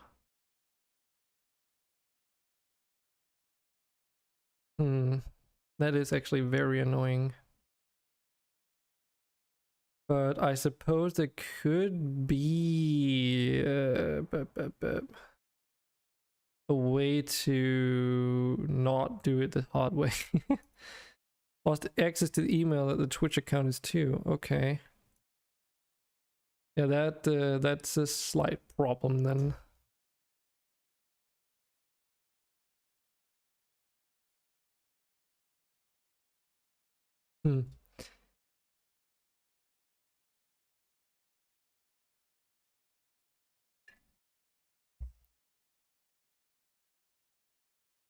So you've lost access. It's not just like gone, the email account. There's no way for you to get that email account. It is locked up tight. That sucks. That sucks. Big time donkey dick. I've fortunately never been in that case, that situation. Oof. But I do hear a lot, like on occasion, people like losing access to their email accounts. And I can only imagine if that happened to me in this current state, that would be fucking devastating. Because I'm not only signed up to so many things with my email address, but I've also used it for literally most of my life.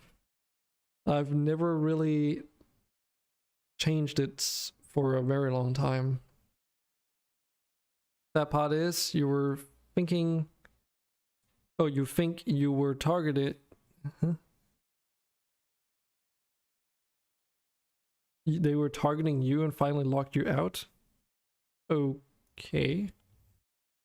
What, the people, the company that where you sign up your email address?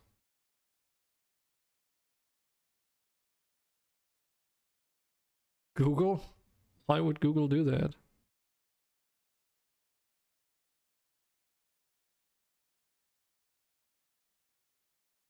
Okay, let's think about this.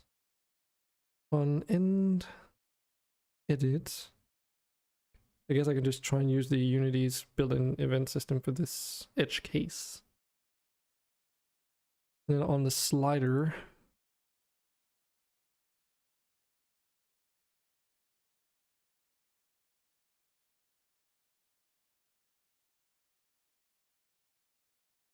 trigger Unity event.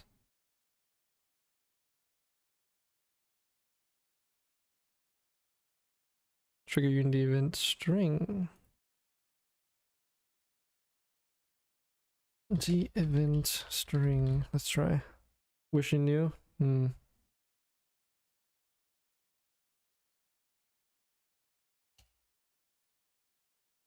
Maybe I can do this. Calling a Unity event to this.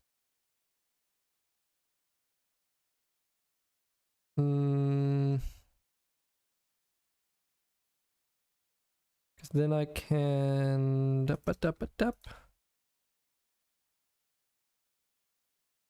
because it doesn't pass on the string, but I can work with this, I think. One thing at a time though. Let's tell this what event to do. Input field changed. Call it that. Nope, not there. That's the event. Yeah.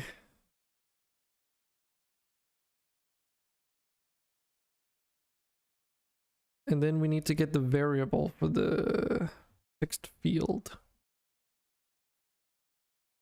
So setting input field game object, setting UI variable, setting text, setting input field get.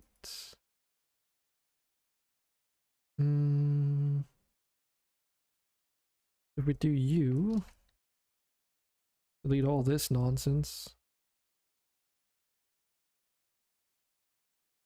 And then TM Pro UGUI text get, I think. Right. Because that should get me the string of this text object, which I can then pass in as a debug.log. So that should right now, hopefully if it works, mean that the input field will call the event when the string is done being edited, and then it executes this flow. Fingers crossed. But yeah, I also really wanted to get the Dragon King username on Twitch. If you go and check up the Dragon King user, it's just like, it seems fairly inactive. It doesn't seem like it's ever really been used for much, if anything. It's not even belonging to a streamer from what I can see. There's like nothing set up for it. No nothing.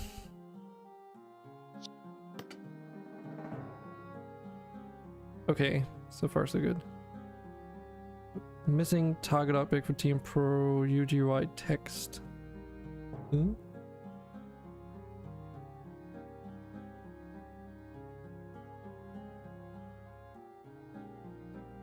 Input field, TMP, input field.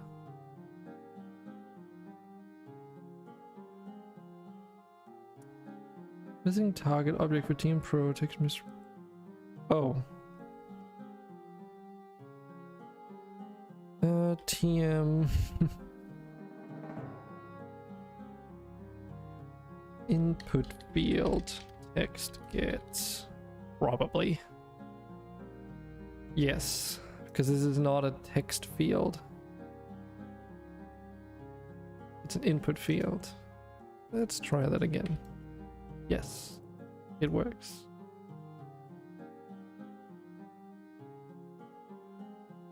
So whenever this is now changed and I click away or press enter or anything, then it changes. Cool. So that means instead of doing a debug log, we pass it through here and then convert that to a string. And then that at least changes the in-game settings. Okay, let's see if that actually works.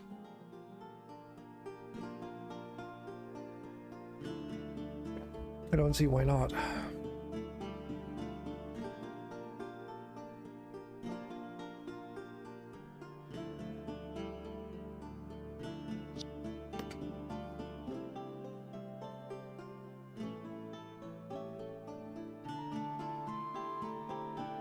Okay, this is a good spot.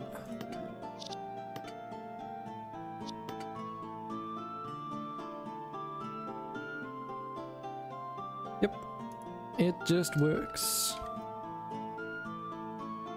So now Selfie can get over his anxiety of very, very loady point numbers. Cool.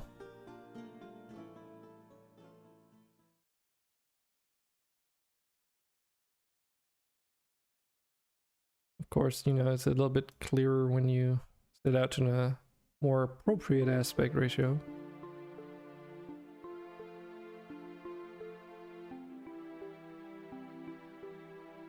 Nice. Okay, that's another one crossed off the list of things that I need to do. It's not completely finished yet though, because of course it doesn't change the slider setting. Oh, that's actually annoying. Well, might not necessarily be super annoying.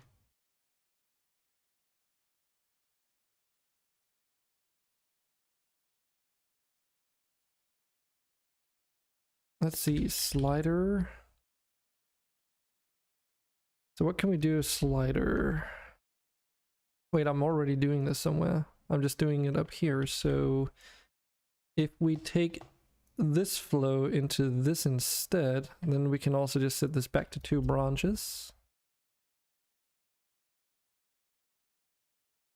So this is technically changing the slider value, because there's always going to be a slider associated with an input field, for my UI at least.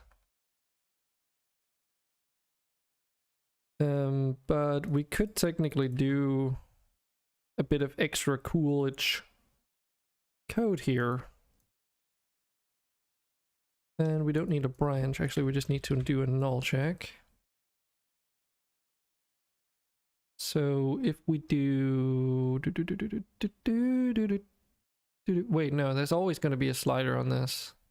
This is always going to be a slider, so there's no need for it.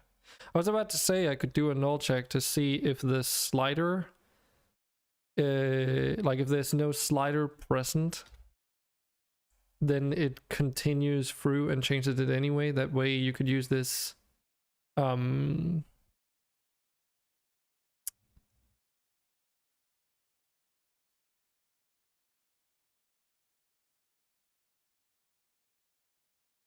then you could use this as like fuck. Like without a slider basically. But it would require me to change a lot of other things, and I don't think I'm ever intending on not having a slider to go with this, so. But this is basically like, okay, so we're getting a Unity event to that the input field has been changed, like directly. Then it gets the value of that changed number string. Oh, okay, see you later, Mocha. Thanks for dropping by too. Good luck with your model. Also, if you want to, consider sharing it on the Discord when you're more what do you call it, ready for it, if you want. I do have a creative section over there. Oh, thanks, you too. So changes that. Aha. What happens if I set this to free? You have a picture of it right now that's bare bones. Okay. Well, feel free to share your progress if you want.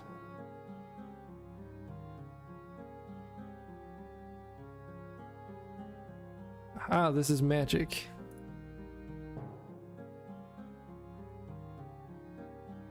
Now it changes the slider as well. Nice. And it just... And I don't even need to... the flow to follow through here because it detects value changes on the slider and then it takes the value from the slider, which is what I'm setting. There's like some kind of like nested interdependent stuff.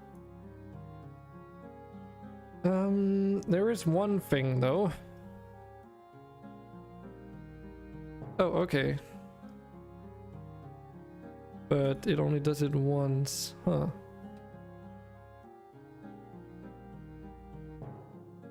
Curious.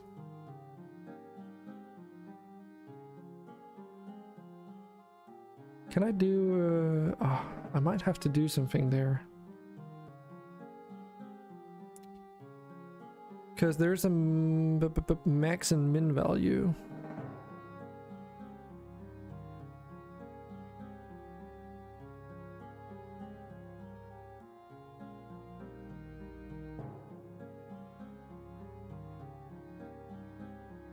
Slider min. Oh, not set. Slider min gets.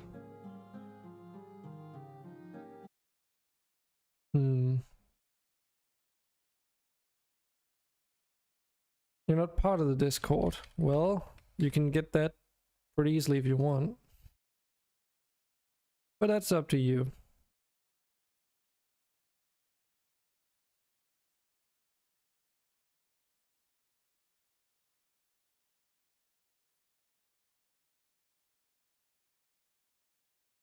I tend to share like stupid memes and stuff over there.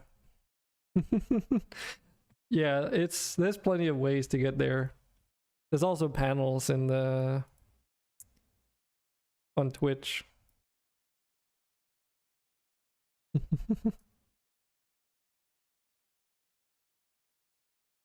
I'm lightning fast. Also stream delay, so.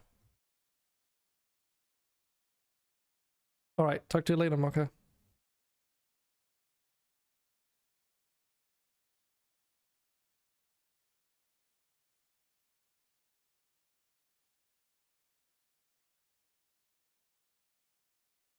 Okay, so we need to do some extended logic to this.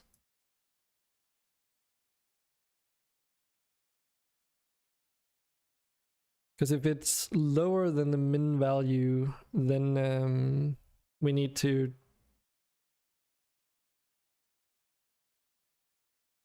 set it to min value, basically.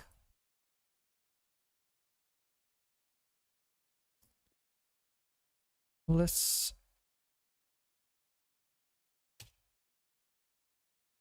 And if it's higher... More, maybe? Greater. That's what it's called, isn't it? Yeah, greater than. So... If it's less than minimum value? Hey. Or if it's greater than... And I will need a branch for both of these evaluations.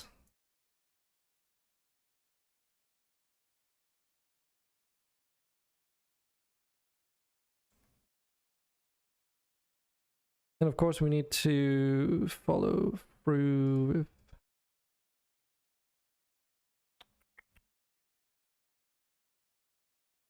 a sequence.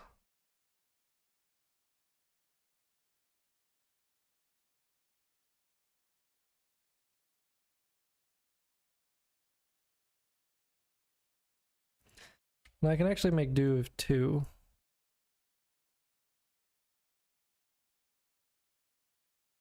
So we follow the flow through there. And then we get the...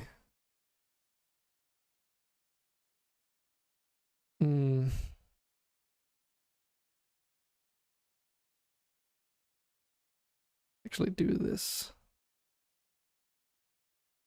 Like so. Because we want to get the value that's in the field first. Logic-wise, of course. Then, if that field...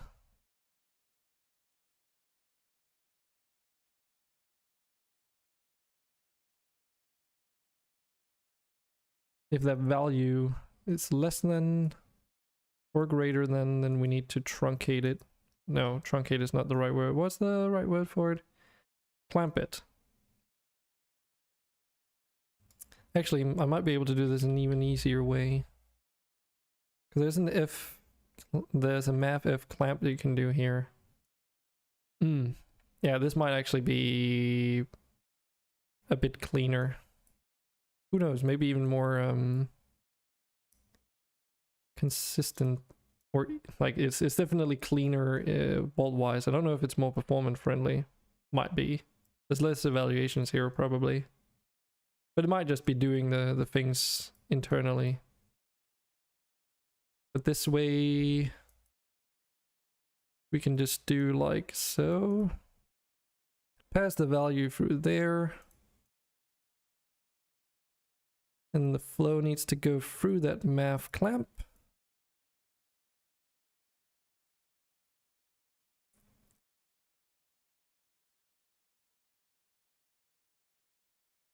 Yes.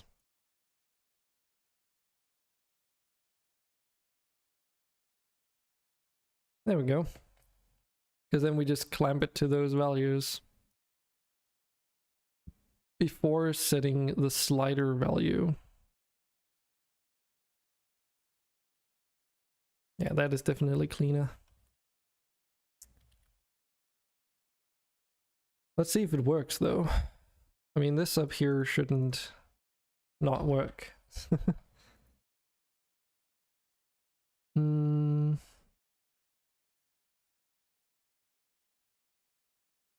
Yeah, because then it doesn't set the slider to beyond the boundaries of what it can be. So even if you input like -5 or 1 billion, then it should clamp it, right? Let's see, 5. Nice. Nice. Not so nice. Why is that?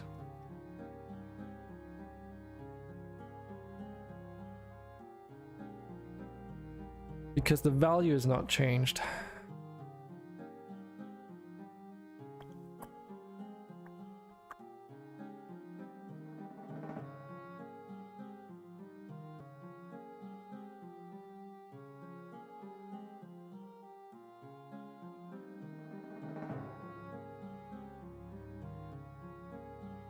Let's see here. TM Pro input field text set. Damn it. Let me spell something. TMP input.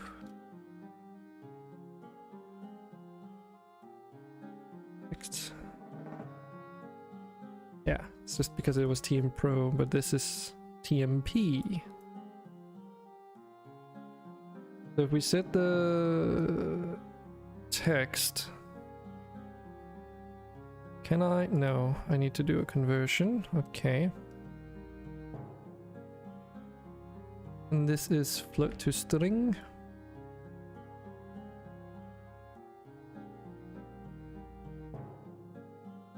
On this input field here.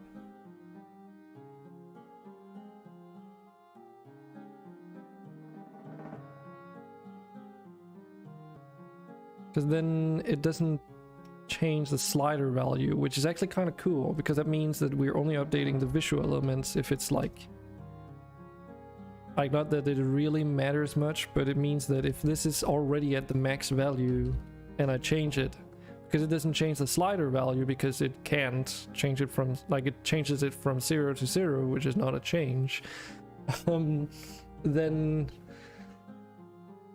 you know, it's only updating the visual elements but still clamping it, so a bit more performance friendly. It's like a drop of water in a giant bucket, but hey, it's something and it works. So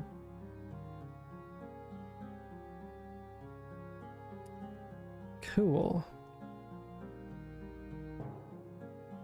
We can use the things independently and they should just work now. Nice.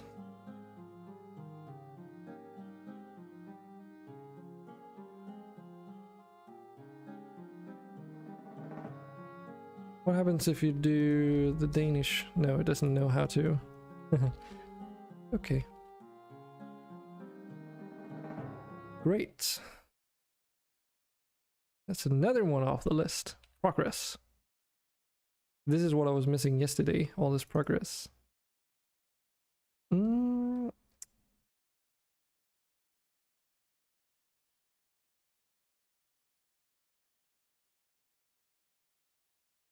Let's document this a little bit. Set input field text field and text and slider value.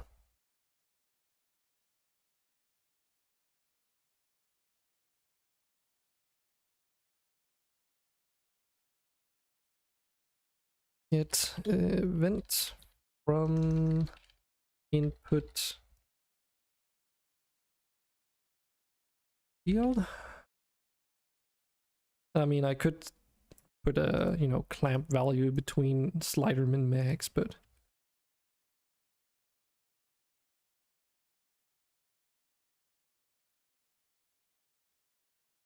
then it's definitely no argument of what this is. And this, of course, updates the text field for the input field.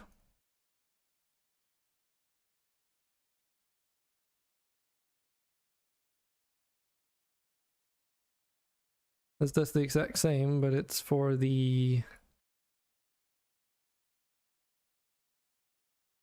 setting text.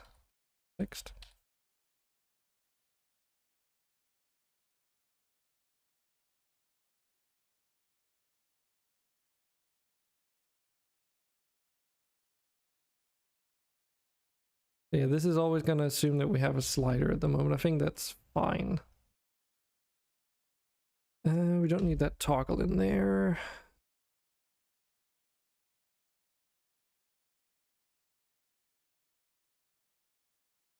Do we actually have any leftover code in here? Nope. Good. Just double checking while we're at it.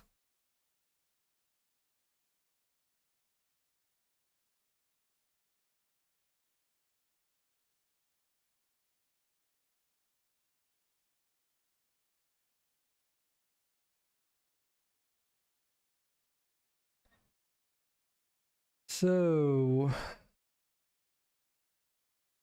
input field. Sorry, drop down. I think we're getting ready to start tackling that one. This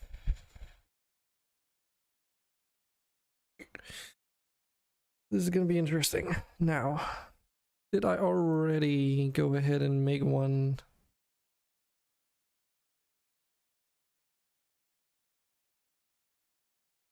Let's see here, settings, toggle, settings, slider,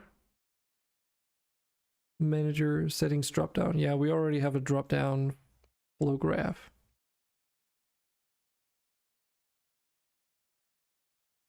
Let's see.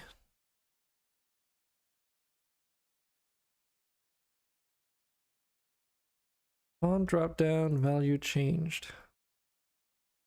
Just close down these hierarchies.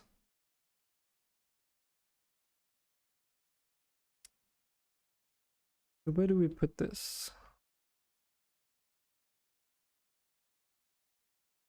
This is actual drop down.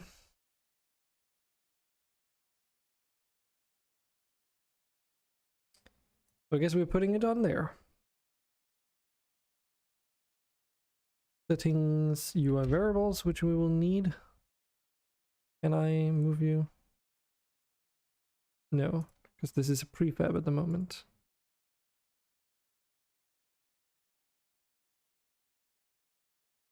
And due to the PTSD I have since last time I had to mess with this in a prefab mode, we're just not gonna do that. In prefab mode at least. Flow machine.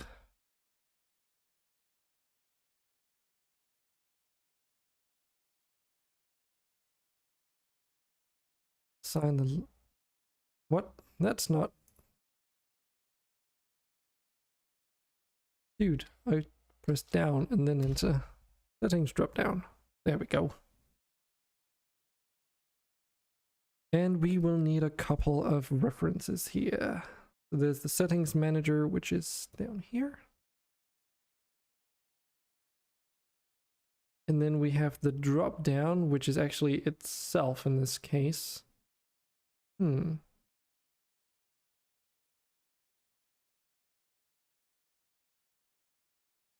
I guess that means we don't have to do a get at least. It's just assigned in the inspector.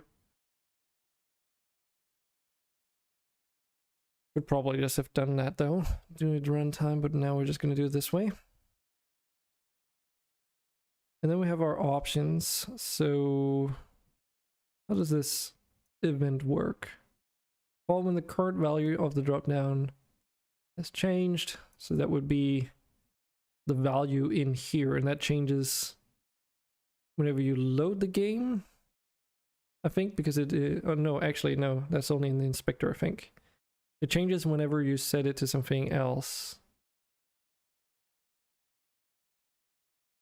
And then it outputs what? An index, the index of the newly selected option, and then the text of the newly selected option. Okay. Cool.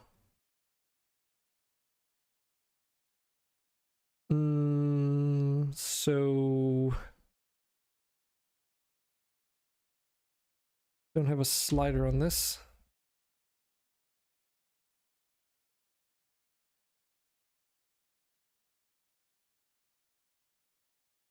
Okay, so let's look at the camera real quick.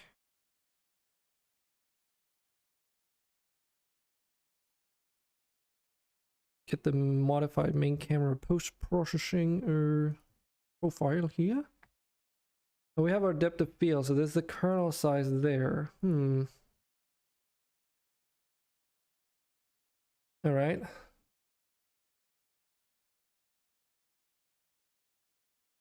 So if we go to settings manager, have I set one up for this?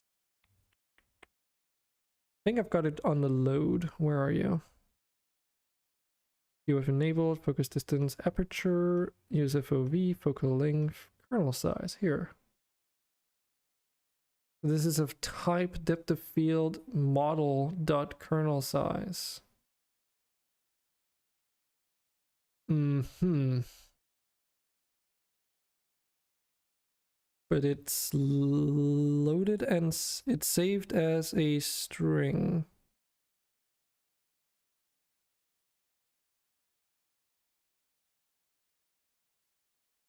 No, it's loaded, saved as a type. Okay, so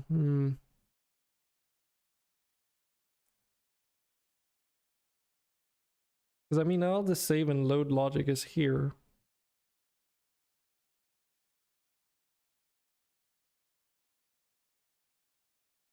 So if we go from here to the drop down,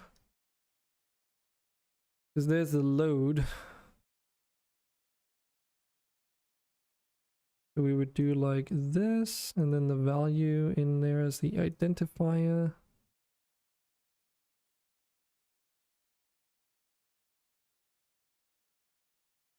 And let's see here. So you don't need to set any text because that's already done.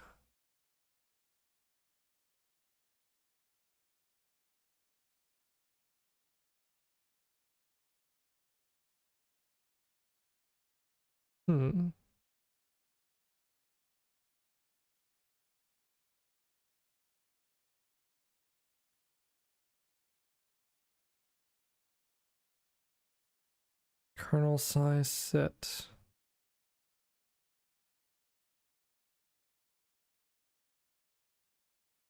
That goes back into the settings manager where we want to do these events down here.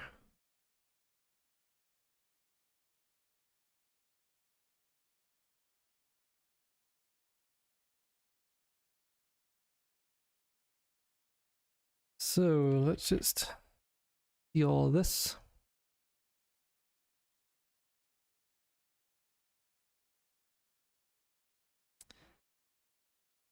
Kernel size. What are you saved as? Are you... I wrote it kernel size with capital K and S. So that would be the same name for the event in this instance.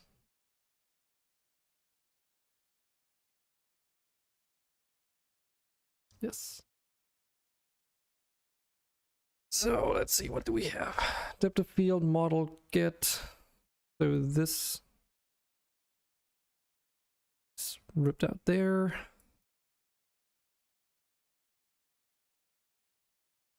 We feed into there from this, there, and then this is the value that we want to pass along.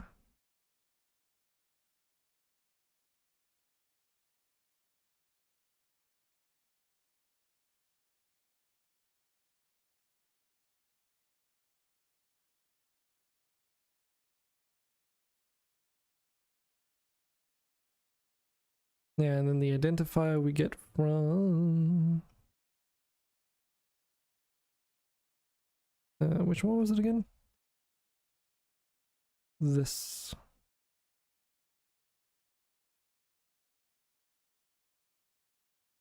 So we don't use you, and we don't use you because this is you.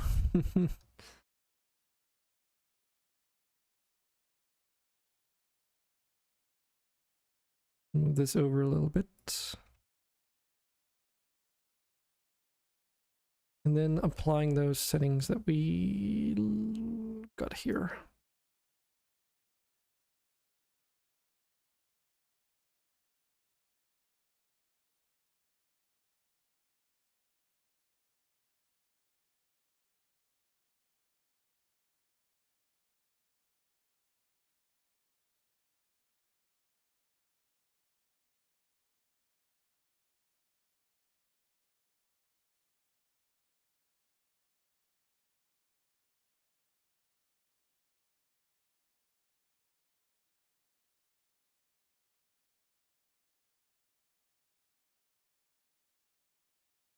This should make it so that when you start the game, we load that variable,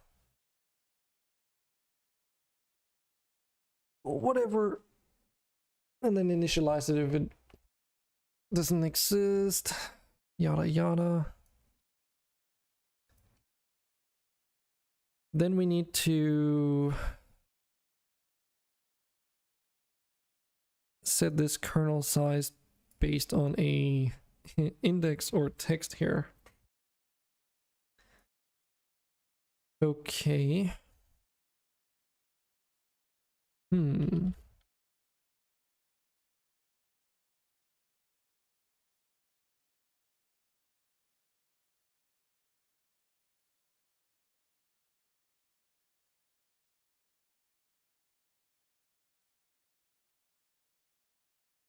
How do I do that?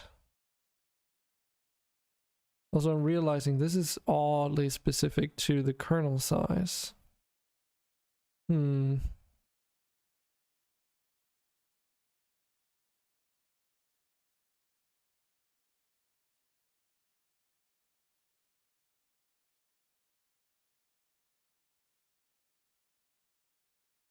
But the representations we have in game are just strings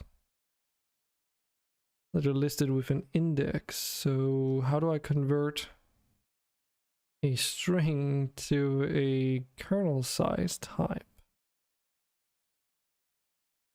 Unless I'm looking at it wrong. Let's just see here. Kernel size set.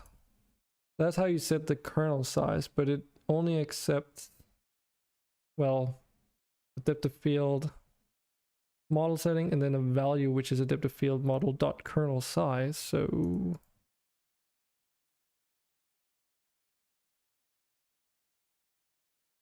you're gonna have a literal one. Compute shader.get kernel thread group sizes kernel index XYZ. No. Since a strongly typed list of objects that can be accessed by index provides methods to search, sort, and manipulate lists. Yeah,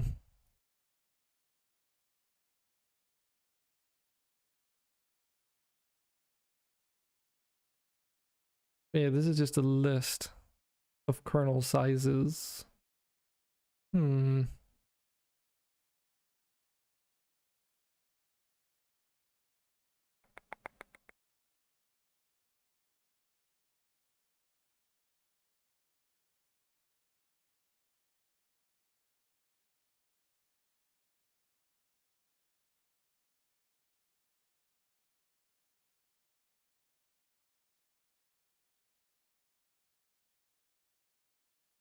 So I could have a list and then say like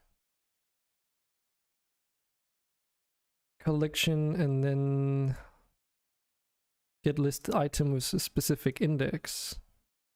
Because if this is a list of small, medium, large, and very large, for instance, just as an example, and then I actually pass the index of the item on that list.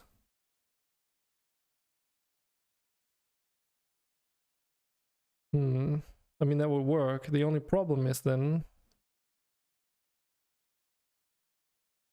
the list and its contents.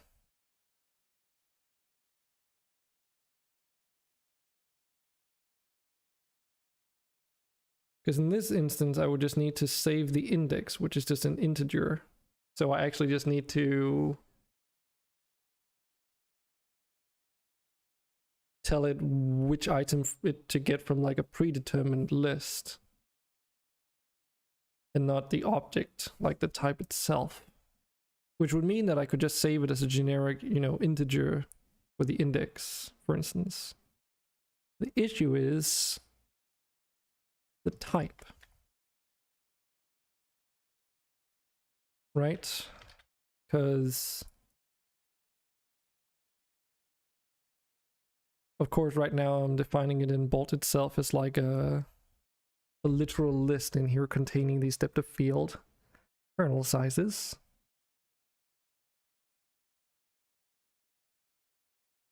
But what if the dropdown needs to contain something, change something that is not a kernel size?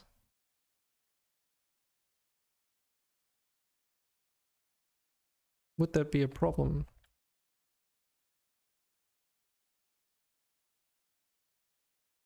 Actually, yeah, that is in the settings manager that I would need to do this. Actually, this might not be a problem. Because in the settings manager, I can define these localized. I wouldn't even need to define them in the script and set them up there. I can just have them here. And then say like, oh, so you want which item from this predetermined hard-coded list because it's tied to the settings? Okay, then I'll get that item and pass it into the settings.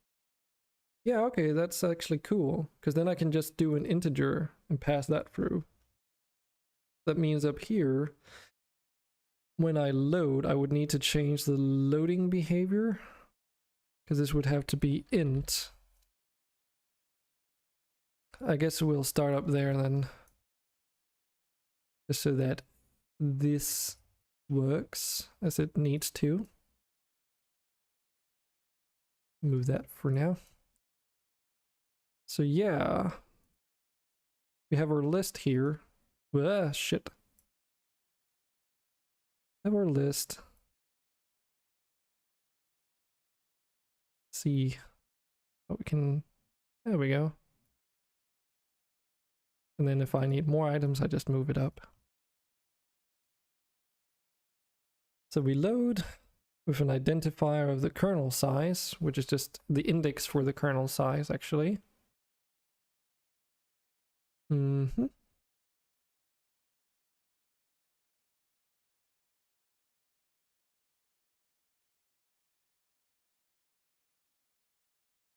then this would yield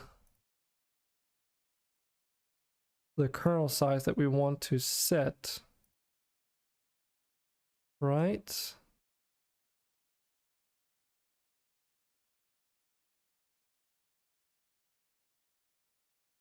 So we set the kernel size based on the item we get from the list, which is related to based on an index from a, which is just like from a saved file. Then we set that and then apply the settings. And then voila, kernel size. And then for every different type of graphics settings or whatever it is, I would just need to handle that through Bolt, and I can make like a specific list, like a literal list that it just pulls off and then just refers to them from it by index. Then I would just need to make sure that the list of items in here match up with whatever is represented in the UI element in game in the option settings. Yeah, I think that will work.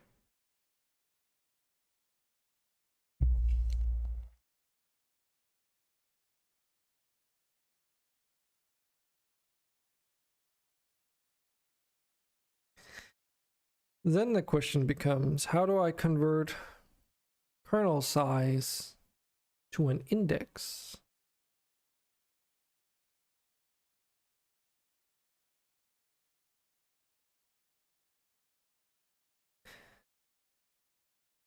Because this references the settings that are applied. No.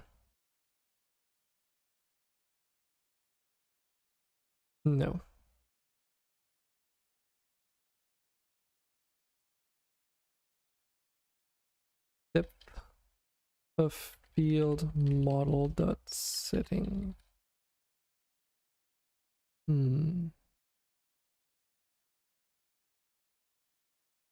Yeah, so that just gives you the kernel size as the value. Can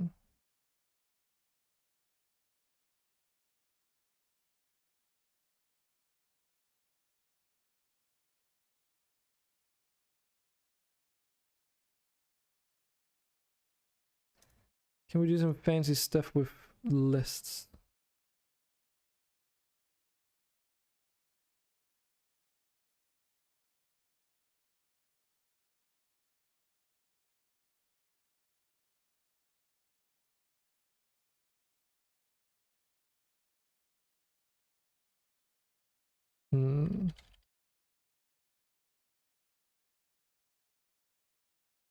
Determines the index of a specific item in the dot. Can I use this list again? So get the index of that value, and then that is the value that I actually want to save. So where is this kernel located in this list up here? And then I just get that variable and then I save that down. That might work.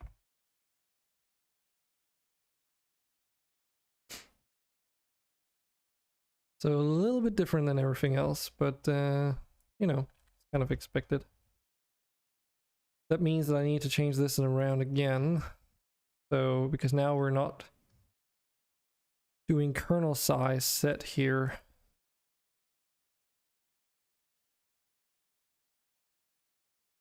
Hmm.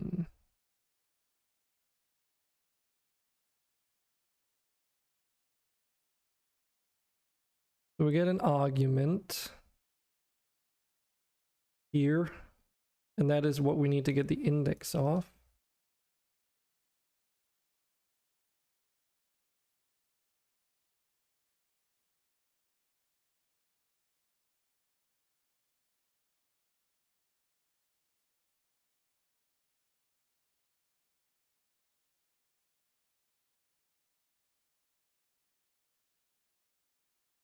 And that is also what we want to save.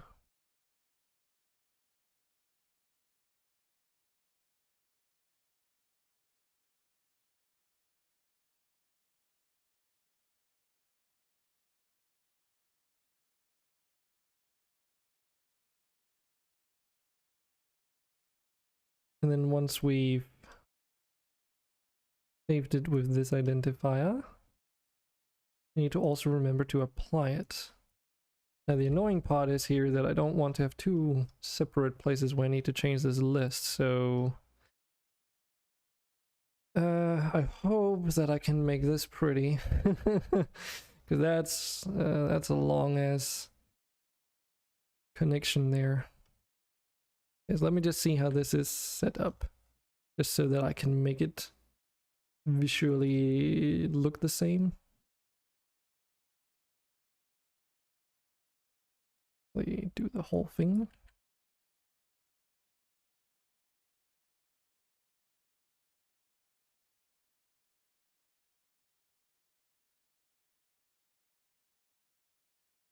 Okay, so we do a save that we placed up around here. So yeah, there's none of all that other logic that we have in these other instances.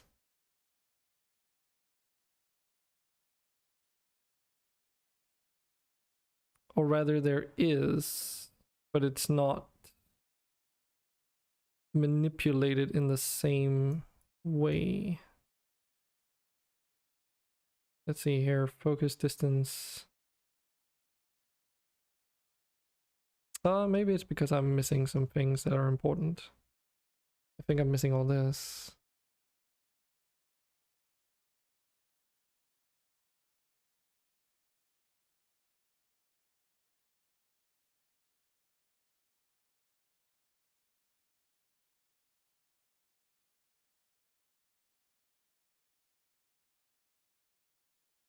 Yeah, so this is like...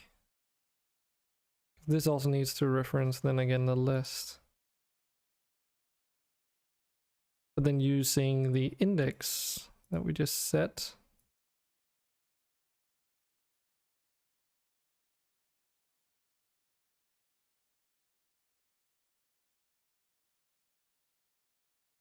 To apply that kernel size.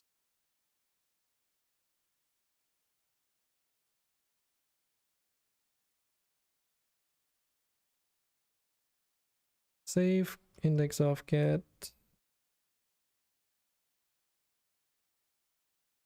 Yeah, this is really hard to make this look pretty. Because there's a lot of independent, like, not independent, dependent, interdependent variables in all kinds of crisscross ways.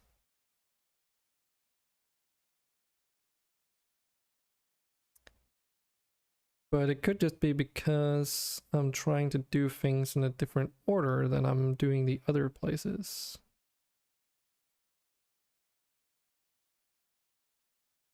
Because we actually normally set this first, but we need to do the index off. What if we wait with saving until we've actually applied it all? Because that would be after the focus distance set.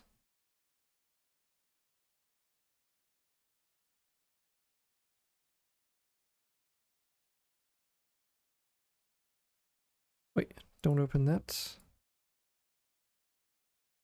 Move you over.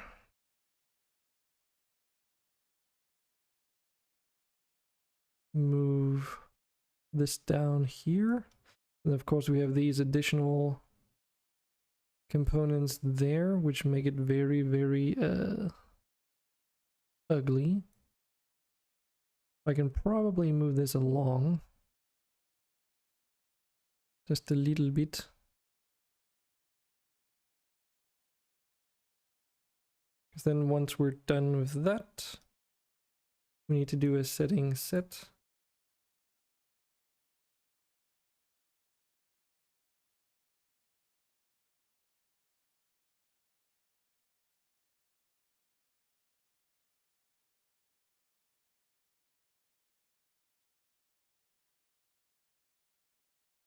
Yeah, and that would refer back to that one.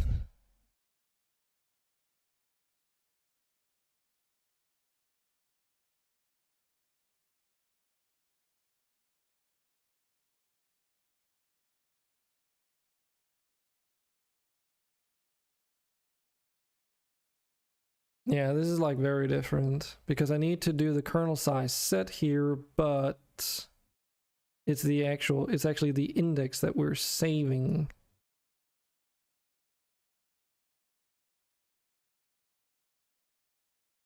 But I don't want to save a setting that's not applied yet.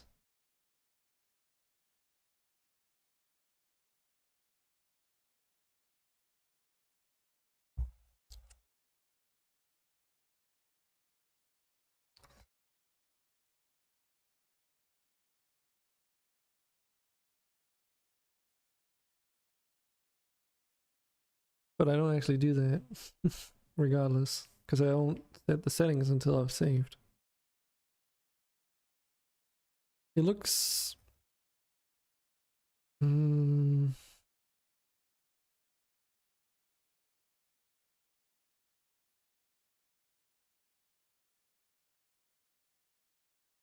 looks to me like I should probably do the settings set first and then save. The very last step would be saving in these two other instances too. That would be the time to change the order of these, because doing it later is only going to be more painful. But I mean, it should also make this a little bit more pleasant to look at.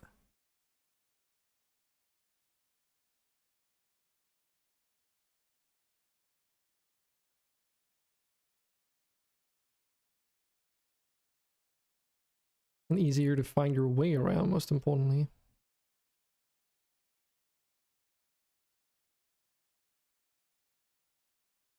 Because here it's really simple. You just set the enabled value and then you just save that.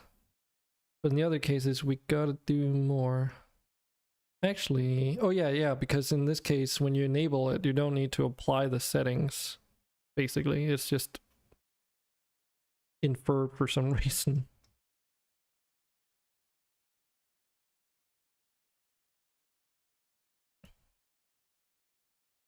So let's just format this in the way that's a bit maybe a bit more sensible to this particular case instead.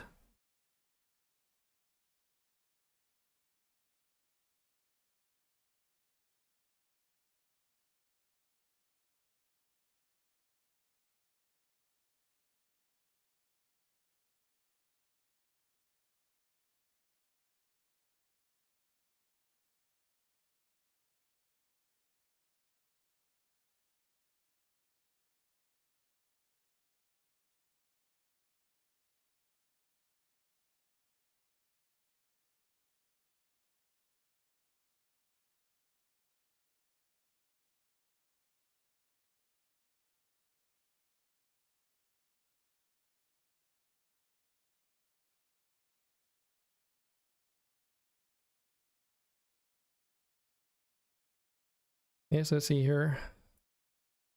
Trigger event, get the index or the no wait. That doesn't even matter. Does it? No, because we are passing along an index actually. Because this is going to be an integer. So we don't even need to get the index of an item.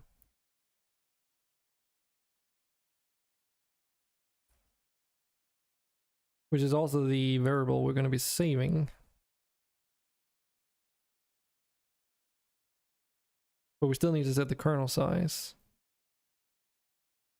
So yeah, already before we even set the setting, we already have the variable that we need to save.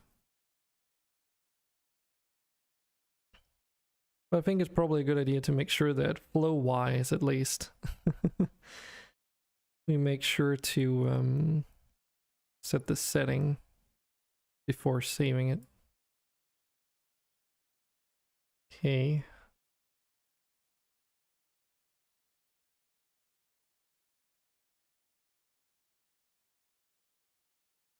And this has to be chainable.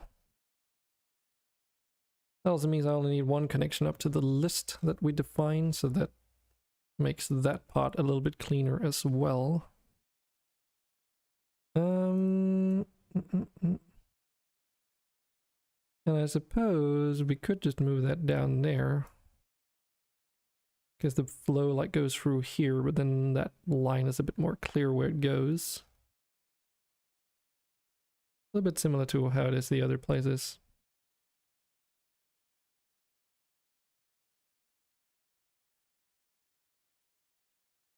Okay, and that should save the variable at least.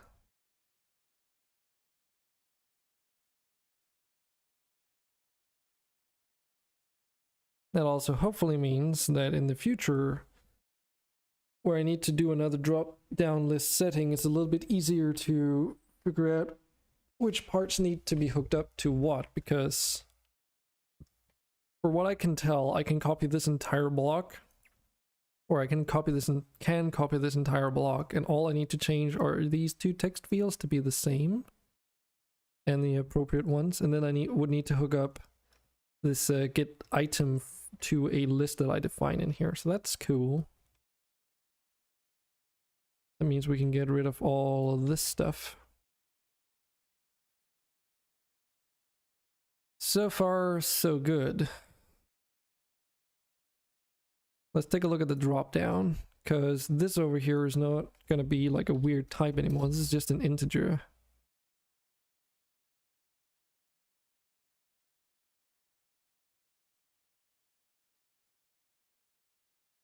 And then that's just the value that we load and send forward. Easy. And then we just need a control select on flow with two inputs.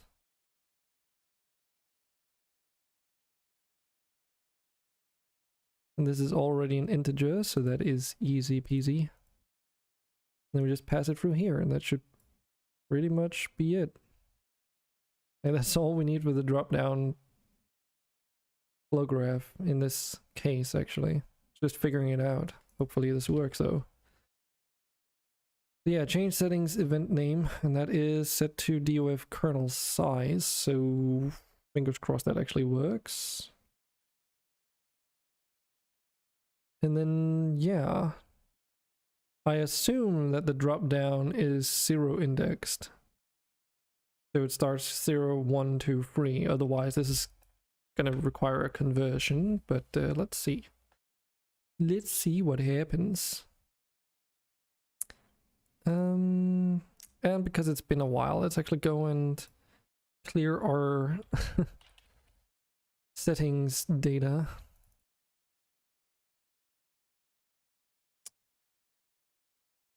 So what did we call that again?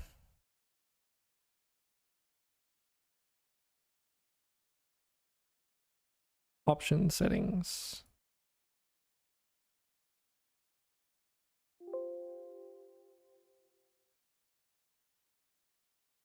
Let's try it out.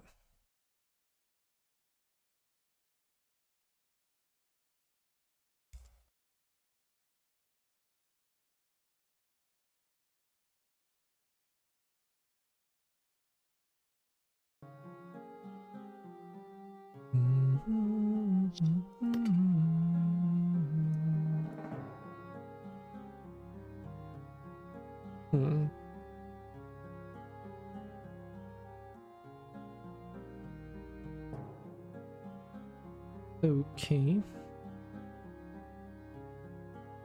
Oh, for fuck's sake. This is a drop-down text mesh pro item. So I can't just use... God damn it. Okay. How do we do that for the the slider setting with input? We did the Unity event, right?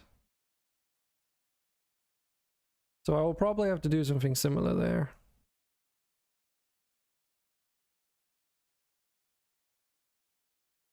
So here, we just call that drop down value changed. And actually, let me use that naming convention for the slider. And there's input field value changed.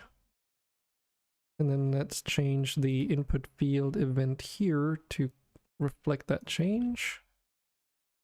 This event there. Then go to the drop down. On value changed. Int 32. Okay. I mean, it should literally just do it on itself. Flow machine, and then it was trigger Unity event. And then we want that to be a drop down value changed event.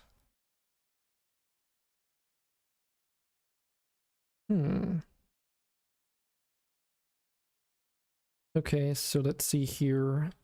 EMP drop down options index. Add options. No. Is it value then?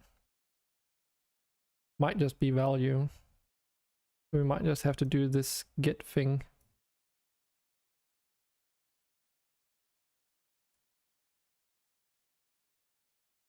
This is basically the same. It's just using the Unity event system to pass that on, but making our own type of event.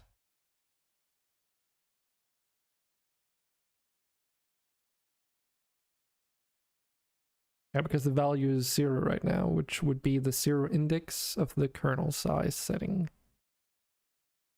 Believe this is gonna work. Work first try, please. Yay. Yay, and it is 0 indexed. Brilliant.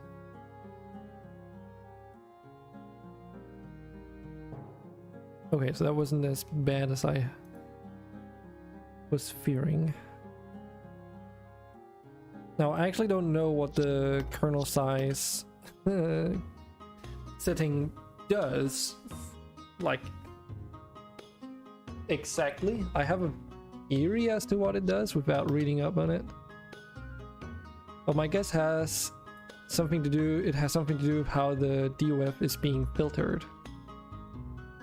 Because that's usually what the kernels are for, so basically consider like the quality of the blur effect, how noisy it becomes, is what I imagine anyway.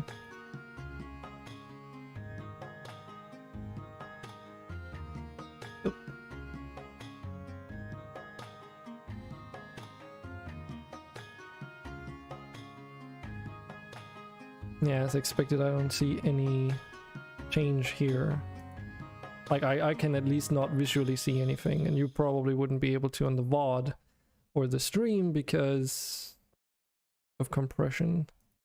I'm focusing on that crystal that's right here.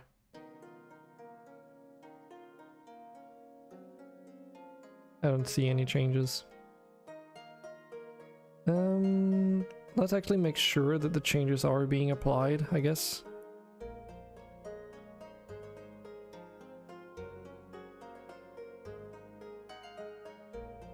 Kernel size is small. Kernel size is large. Okay, so it's definitely being applied.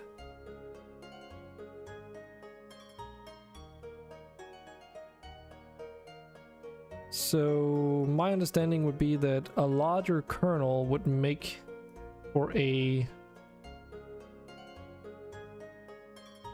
more like accurate effect. I don't know. Oh, okay, there's something there.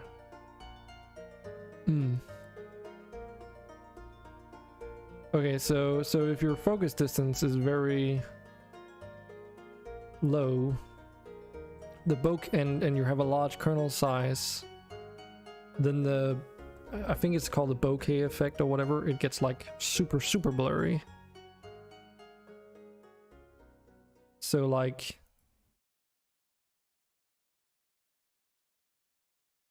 so okay, I think I understand it. So so a kernel, how do I explain this? So a kernel is like, let's try and explain this in layman terms. So imagine you have what we consider a 3x3 kernel. Okay, so 3x3 square, in this case just for simplicity's sake. And then each of those squares is a pixel. And then we choose one point on the screen, like one pixel on the screen. And then we have a 3x3 pixel area there. That's our kernel. Okay, so we've got a 3x3 pixel sized kernel on that pixel. And we want to do some kind of image operation on it. Then, if you have a small kernel size, you basically account for less pixels in that area you want to apply an effect. In this case, a blurring of the screen. So what I imagine is that if we have a large kernel size, like say a 7x7, then you're basically creating a blur effect over a larger area around that pixel point. And then depending on our focus distance and other settings, like how far away we want to apply the blur, that's like its definition of which pixels to influence this blurring effect with the depth of field.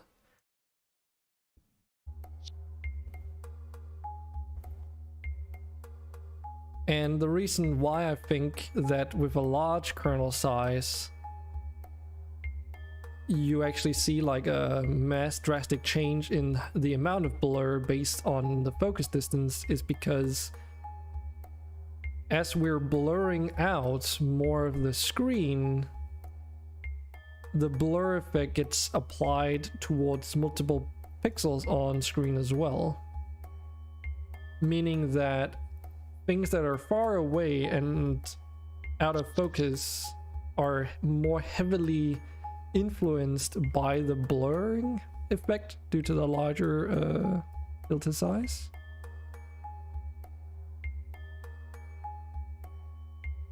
Then of course setting it to 0 means that the entire screen is just like a blurry mess, which makes it even more obvious. Yeah, you can basically, if I allow you to set all these settings, you can do all kinds of shenanigans with this.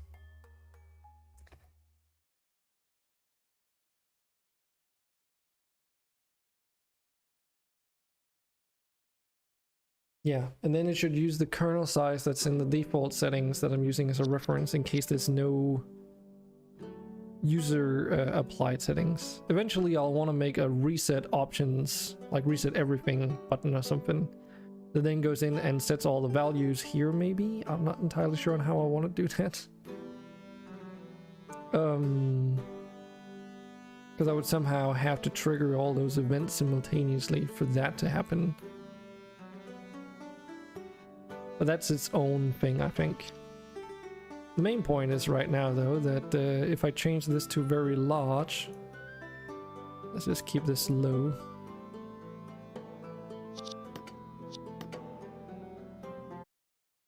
And we don't press play. So it's set to very large right now.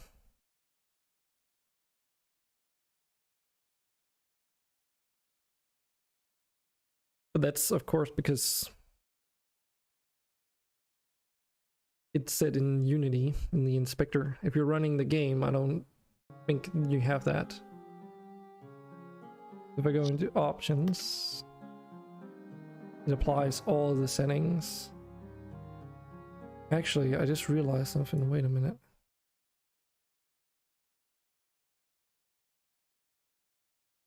What happens if I press play?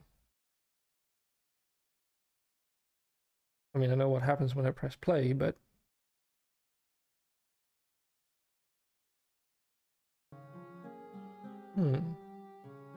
curious. They get set to the default values.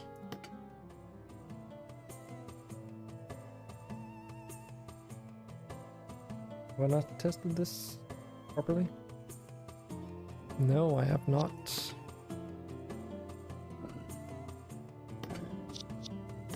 So only when I access the options menu does it set those settings. Right, and the reason... Oh, that's actually a problem. And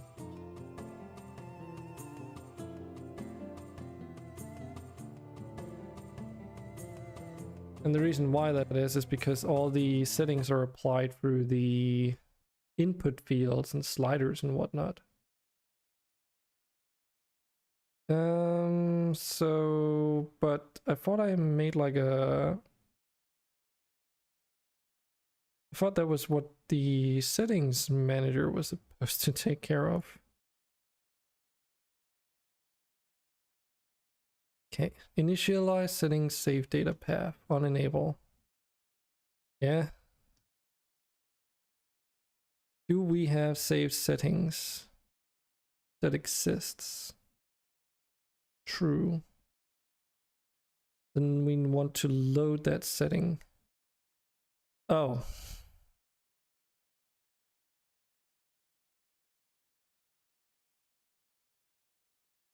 Huh.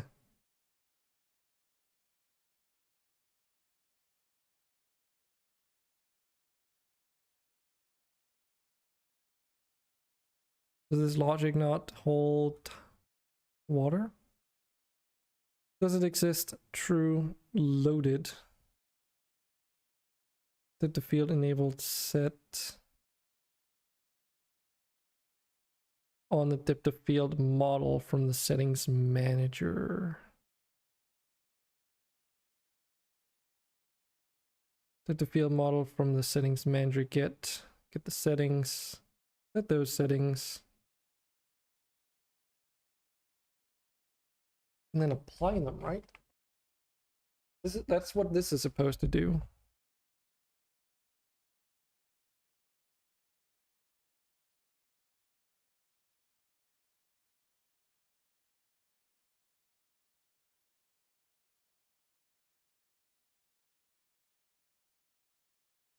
This exists, false, then it would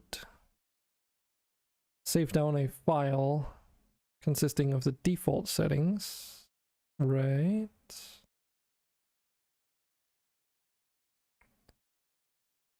Yes. Okay.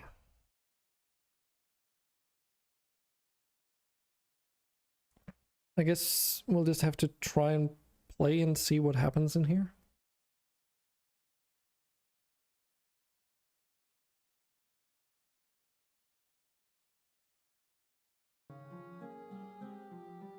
Doom, doom, doom, doom, doom, doom, doom.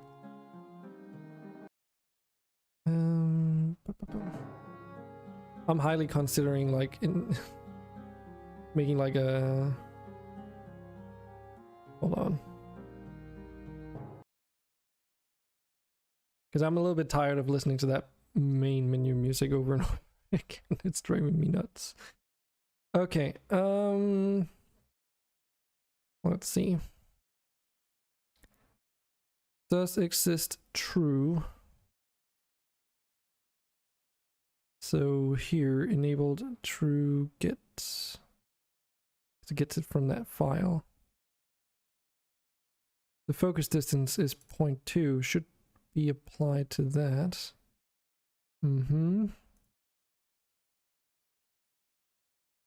but it doesn't get set in here. Interesting.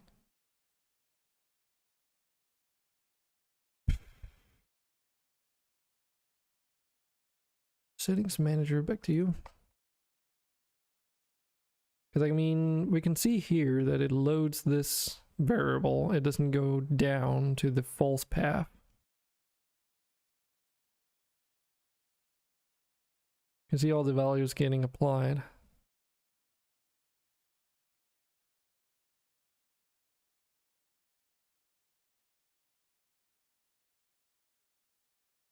Do you save settings? True. Load this identifier. Type int, which in this case is supposed to be number 3, which is very large. Yes, I can even see that here. And then we need to set that kernel size to the settings that we get on depth of field model.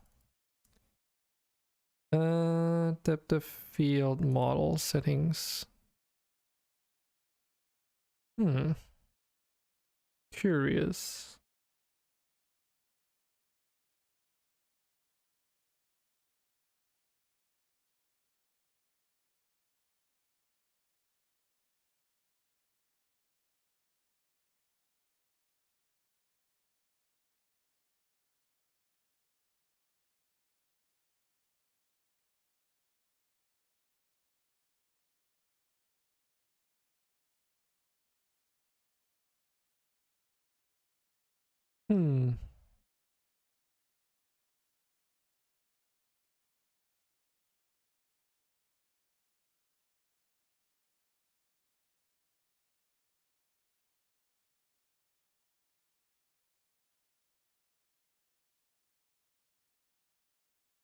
What's the very last thing I said? That's the kernel size. Yeah, that is kind of weird. Modified main camera settings. And I mean, so it seems like it applies these settings here, which it's like correctly, but these settings in here are not being set correctly. Why is that, I wonder? Let's try and do something here. Input.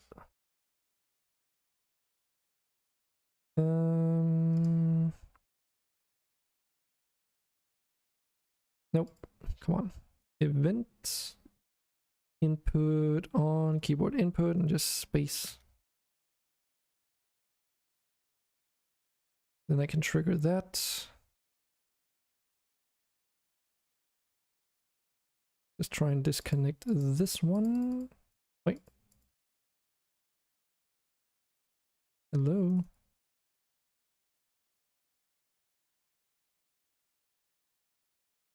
Come on, Bolt. There we go.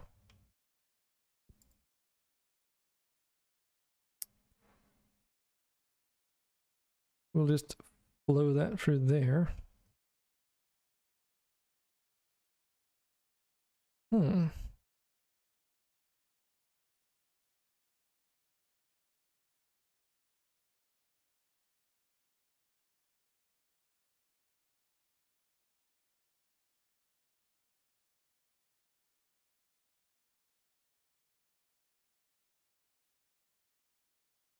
Yeah.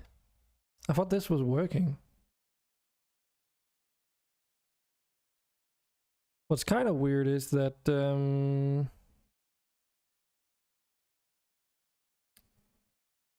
it does it when I enter the options menu. Then these guys change.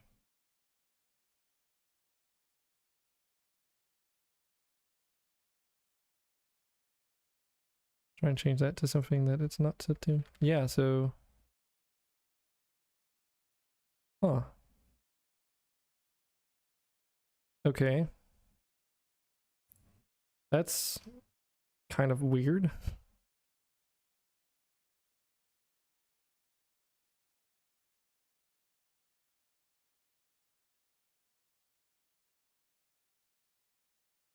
So what are we doing in here?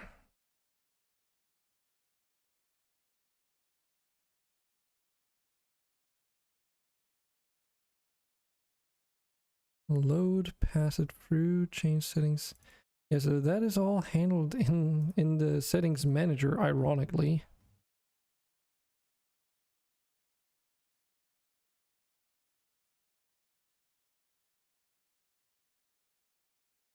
What's different about this?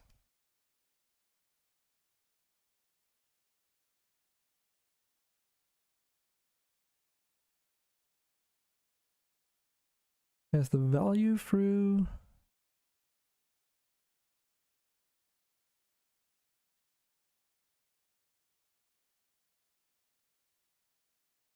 Oh. I see what's missing. I'm missing the settings set. But wait. Wait a minute.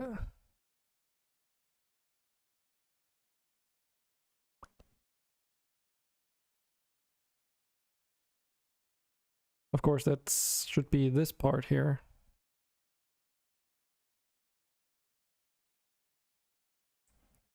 So of course that wouldn't work.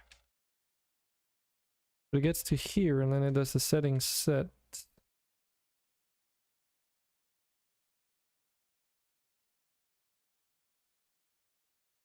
Depth of field model. Settings get.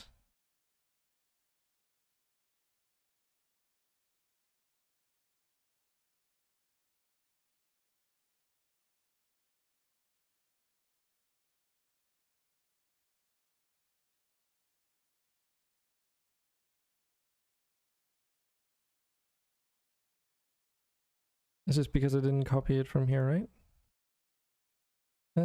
Yes.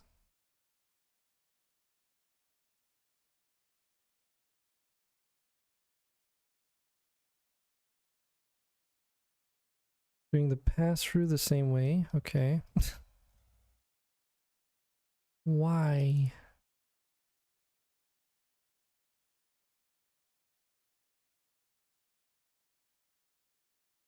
Because that should be all I need in order to set it, but why does it work down here but not up there?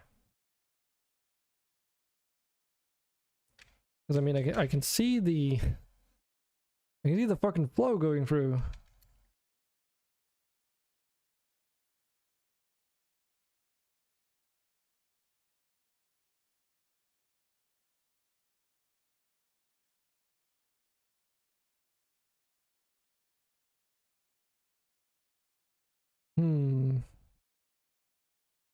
I mean, the main difference is that I'm setting the settings that I'm passing through here in this case.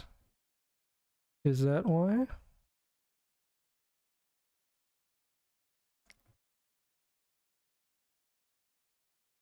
Depth of field model. I get the model. Then I get the settings for that model and I set those settings. But because that might be why. That might be why I might have to do that set thing for every single thing, like setting individually instead of just doing them all simultaneously. I think that is probably the reason why then.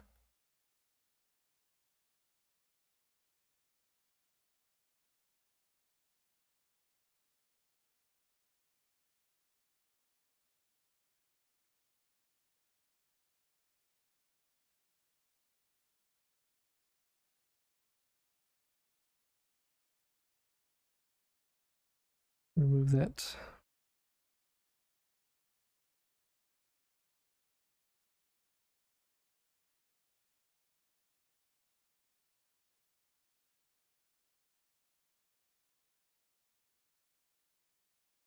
Not like a big problem because I can do that here. Actually, let me try and do that input control just to test it. Events, input, base bar.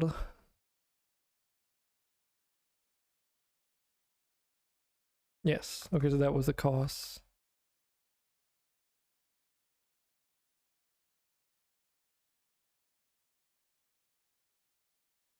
No error, so that's just what I have to do then.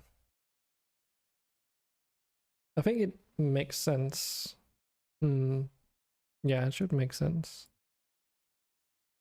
Let's just try and add this for 2 instances that I know are implemented. Namely focus distance and the other one. That we just set up.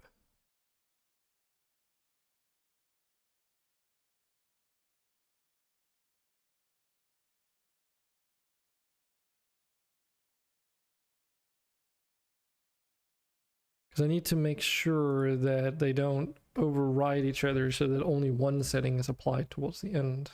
The focus distance now should not be 2 when we start. It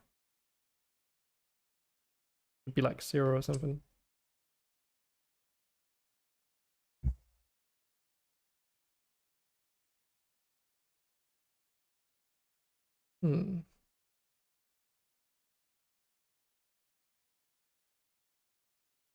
So that did not work. Did I forget something? Setting set. Oh, right. It's because I need to be this one. They need to be chainable. Because otherwise I'm just setting it to the default value. Not the changed one.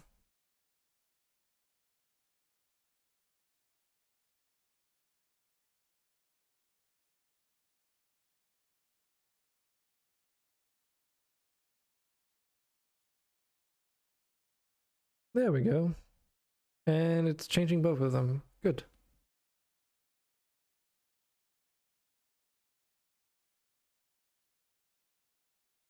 That is very good to see.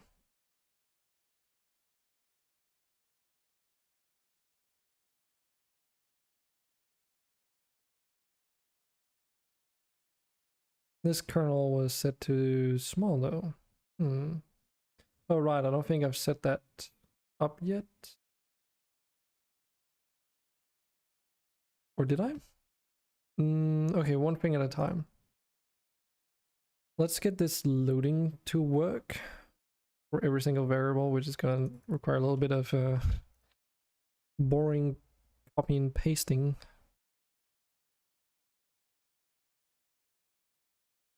Oh yeah, this one does not have to be, because the enabled setting does not require you to apply the setting. Because that's just how it be.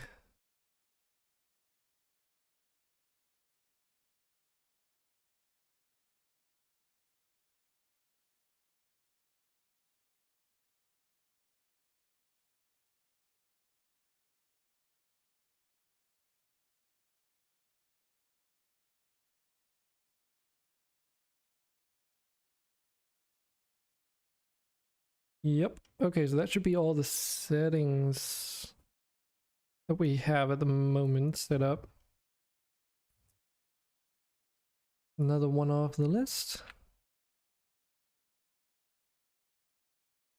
And I don't see why it shouldn't work, because we did test it out with our example there. Now, drop down value changed. Load.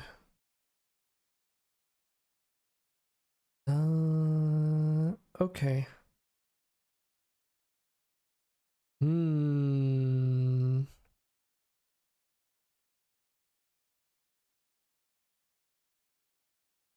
Okay, that's gonna cause an issue.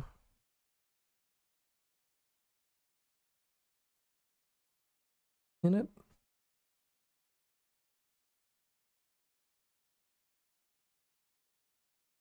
Wait, did I ever... I feel like I'm missing something. Hold on.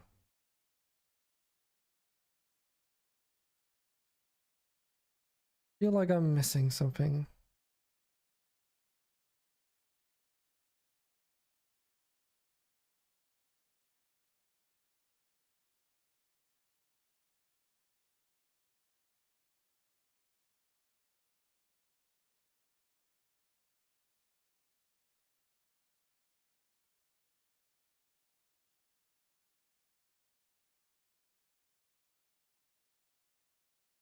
Yeah, because I tried to do the value set quiet thing or whatever. Slider value set. I think. Because we did the on value change thing. But is that because I was checking a different variable? I can't even remember now. It's probably not that big of a deal.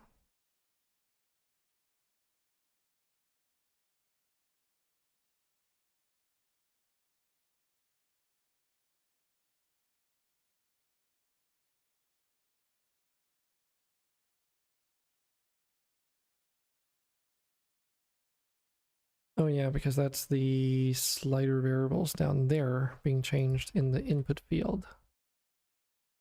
Of course, chain triggers an on slider value change.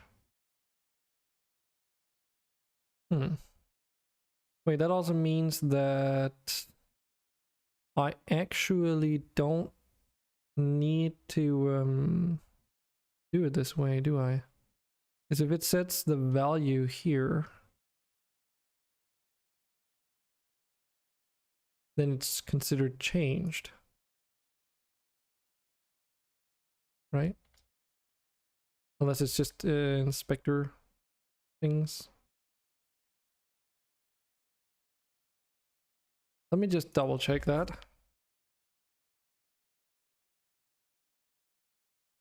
Oh, right, it gets called, it calls itself because,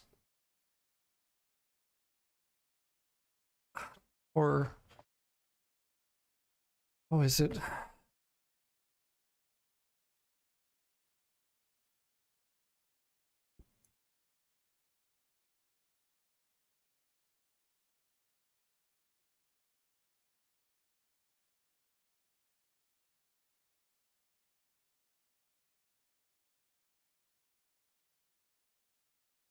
This is input field.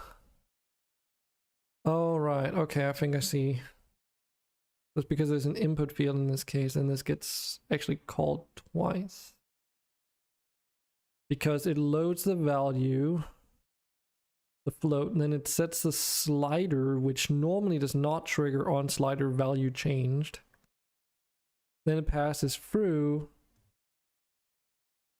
It realizes, hey, I have an input field text I need changing. It changes the input field value, which then triggers this event down here, because that event gets triggered even if you just set like on the value change of the text field.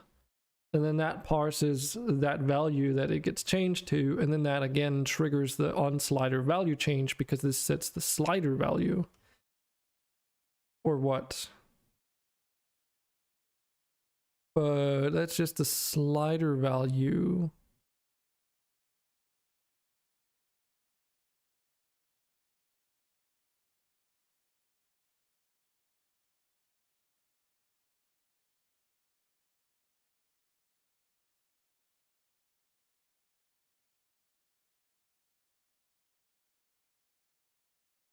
Okay, so there's one thing that I do want to check. So if we restart the game now, and it just sets that value there, now this goes into like there and doesn't do anything else. Let's just see what happens. Because if this sets the value and then that triggers the event for on value or slider value changed, then I don't need that select on flow thing. Okay. It does. This is no longer connected to anything, so I actually don't even need to do that. And I want to probably do it this way because otherwise I call this event multiple times, which I don't want to do.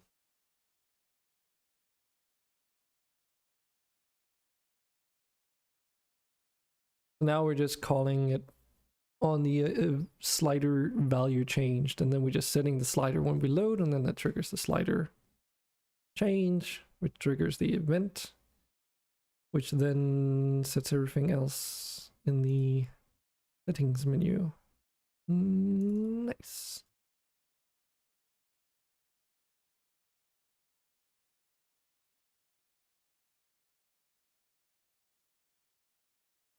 That also makes sure that we don't doing it twice, which, you know, it's not a big performance hit most likely, but it's nice to just only do it the proper way. It also makes it a little bit clearer on how the code is executed.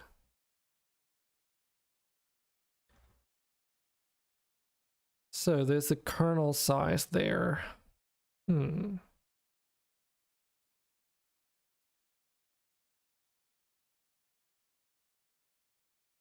How do we set that?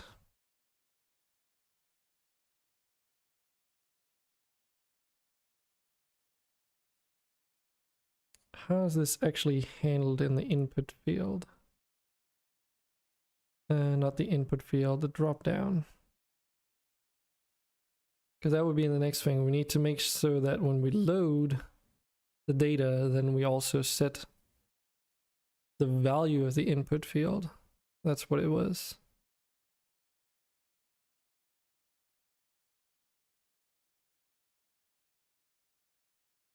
TMP input field value set.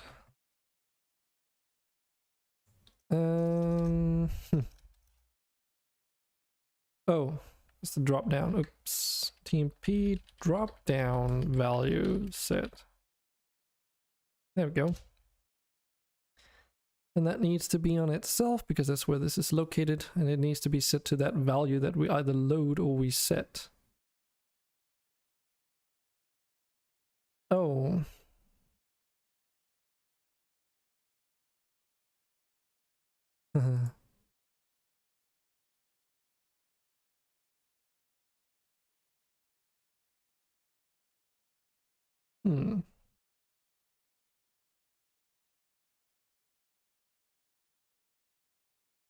Isn't this a problem? On drop down value changed. Yeah, because if I set the value here, then the value changes, and then it sets the value twice, because it calls itself.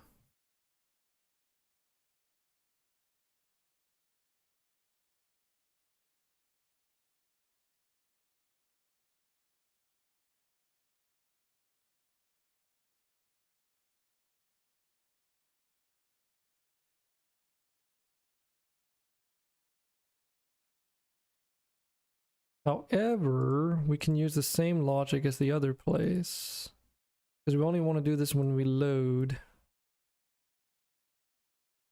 So we send you along there, and we send you along there, and then we go around that branching flow.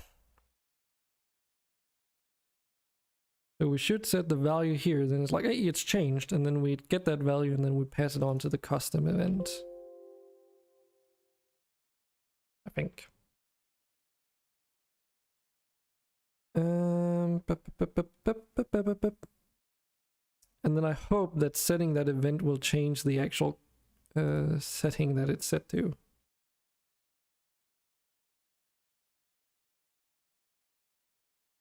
So I don't have to do like a drop down set index, whatever weird ass thing it might be.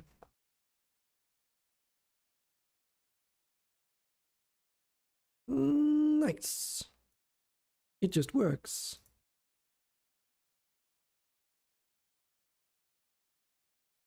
And we only update this UI when we enter the menu, and I could technically do like some warm-up loading in the background where this menu is like initialized when you start the game, which then sets all the values so they don't pop in like that, but that's just an aesthetic thing. Because even if you never open the main menu, any settings changed. And that all initializes on startup regardless of whether or not you've been to the main menu, so you don't need to be in here to initialize everything.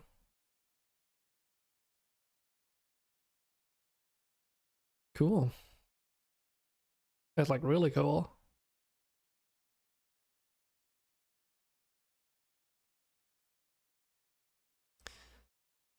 I'm considering putting this into a gray box. Similar to how these options down here are in a gray box. I don't know if these should use that cayenne diamond-like colored, Minecraft diamond colored UI element still though.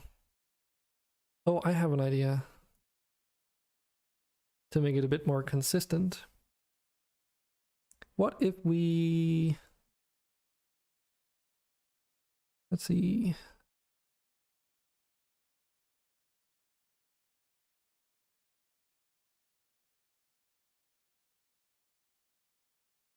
Take this. And then set this to, what was it, 70? I think it was 70.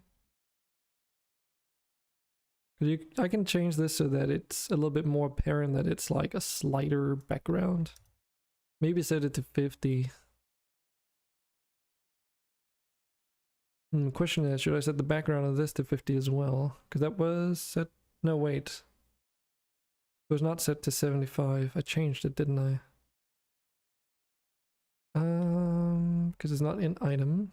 It's in content. No. It is the template.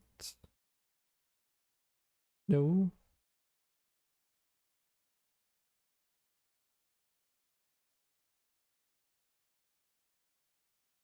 Yeah.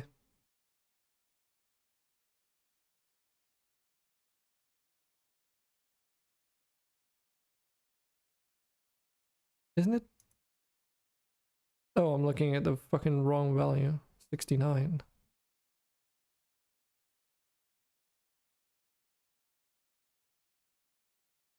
So if I change it to 50, it becomes notably darker. What about the sliders? Try and set those background colors to not 50 transparency, but 50 in intensity. How's that look? I mean, they kind of blend in with the background.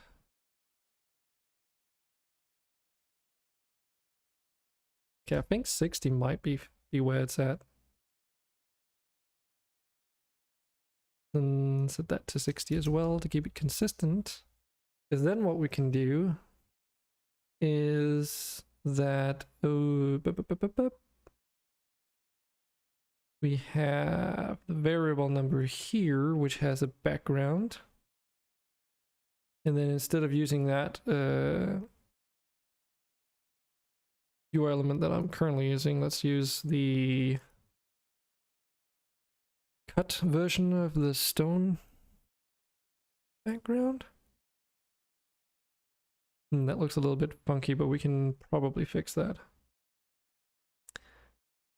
It's because of the padding. Right, we won't need that much padding when we're using this one. For now though, let's change this to, it was 60 as well.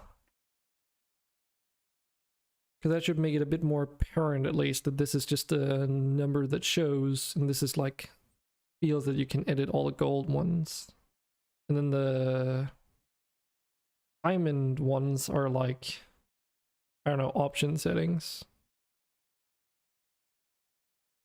Since this is a toggle that you can also interact with.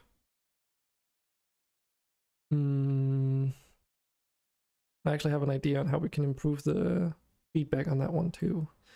But one thing at a time. So input field. How are you configured?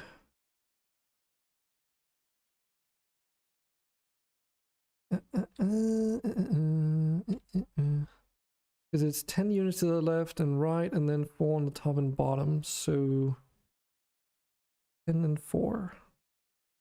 And 4.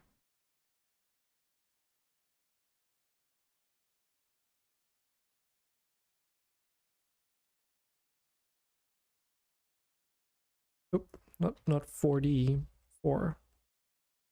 That doesn't look right. Hmm.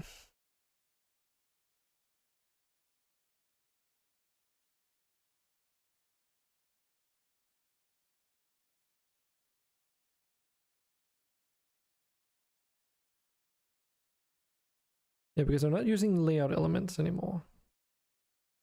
That ship has sailed.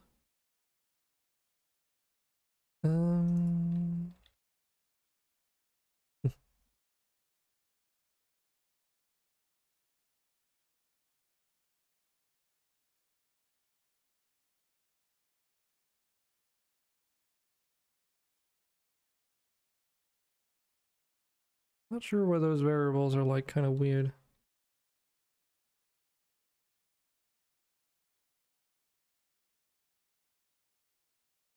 I mean, that's the margin that we're talking about down there.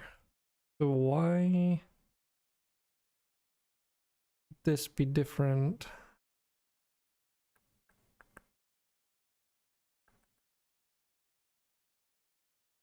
Right, how is its size actually determined? I suppose that would be the font size? No, font size has nothing to do with it. Okay.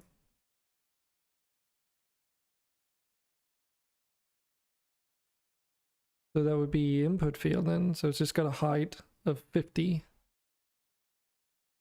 Okay. Yeah, so that works in a slightly different way, but I can actually make that work for the variable number too, I think. Because in here we have this set. But we can say minimum height and width, I suppose. I think we just need to do height. If we do minimum height 50 and then is that 4? Does that look right? It looks a bit longer than it needs to be. What if it's 42, like basically subtracting the edges? Because then it's like, yeah, because you would probably have to, right? How do I even check this? I think that is about right though. But yeah, you would have to, because in here I set the padding to be 4 pixels. And if you set it to be a minimum height of 50, then it's 4 pixels padding plus 50. So that makes it 58 height, which would be, you know, 8 pixels higher than this one down there. But if I do this, I should get the same visual look of it at least as the one below it. Yeah, it looks about right. It's just set up in a different way. Then there's the toggle. Because I do want to change you as well. Visually, that is.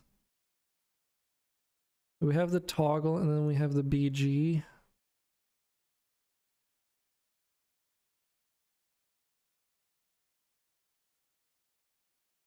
So in here,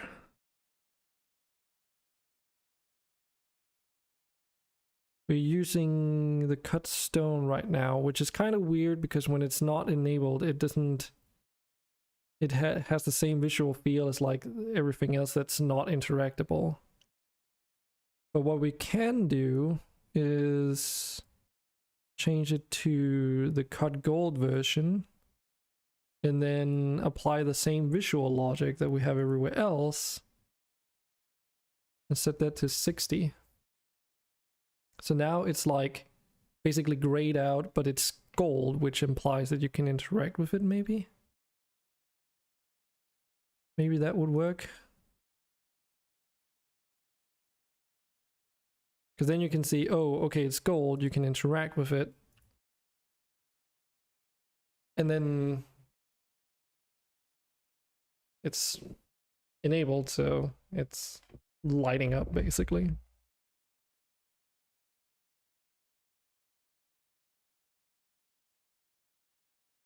Instead of using this text field here. Because this is not used. Like, there's nothing that depends on it. Why don't we just add another image on top? Set you to scale according to the bounds of this. And then say check mark. And let's add this one. What does that look? How does that look? Maybe squeeze it in a little bit.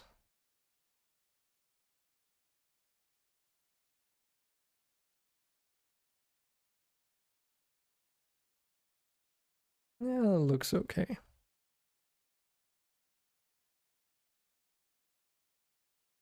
Just so that there's also, like, it would either have to be this one that changes all these check marks down here, but for simplicity's sake, I'm tired of changing these drop downs. I'm just going to use the check mark, I think. I can't even remember where that comes from. Like, it's something I made a long time ago. I think it was like for an old student project. Might as well use it.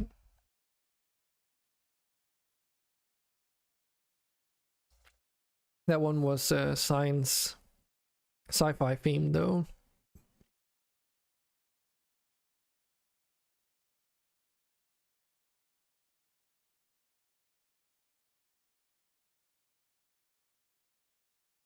I actually like that. That really works. Wait, why has this stopped working? You can't just stop working like that.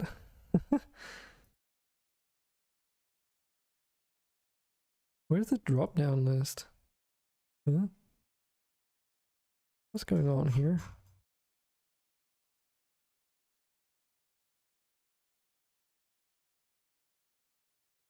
It's here. Yeah. Yeah.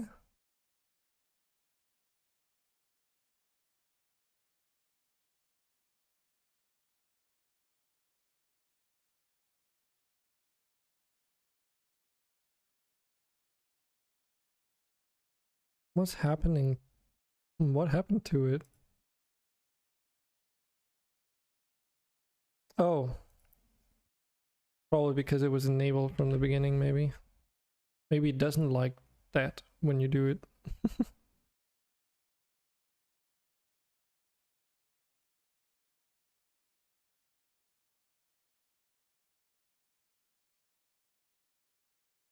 Oop. Yes. Okay. Thank God, that was just it. Cool. This menu is really coming together now.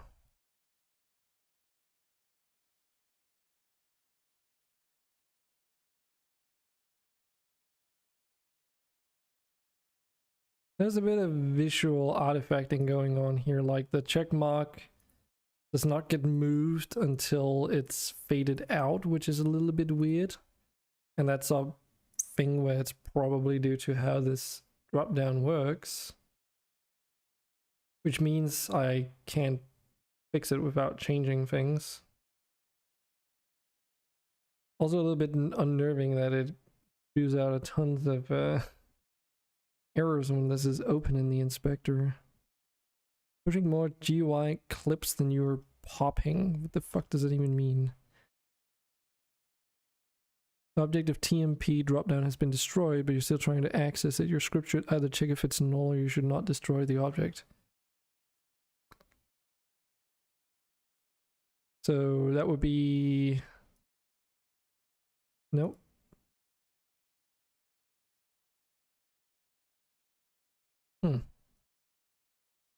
I'm just gonna ignore that, I think. That's probably better for my sanity. Why does it also happen in here? Missing reference exception.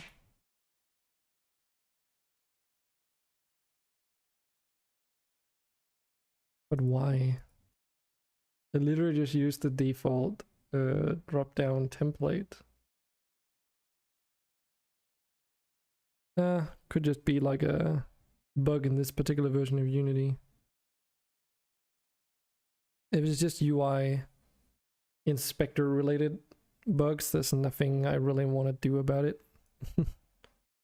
Unless it's something I implement myself, of course, for my own use and it doesn't work, but I mean, the inspector works, so it should probably be fine. Now, are we done? No, we're not done.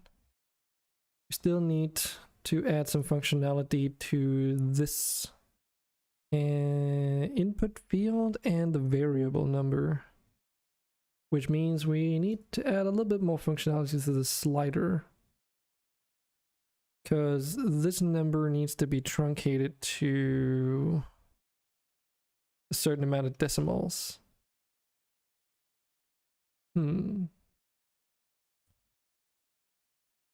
Is it just called trunk? I know there's a term, something called truncate or something. Nah. Okay. Let's see.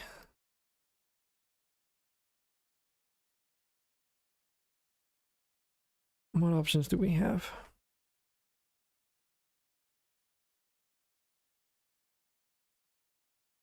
Parse as converts the string representation of a number to its single precision floating point number equivalent. Yeah.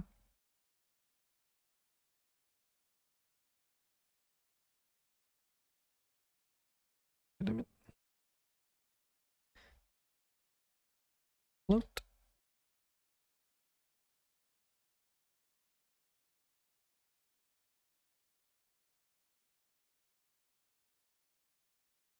String, nope.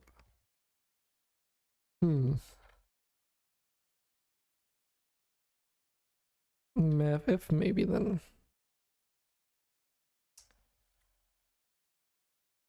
Turns the absolute value, no. Compares the two floating point numbers, returns true, they're similar. Seal returns the smallest integer greater or equal to, no.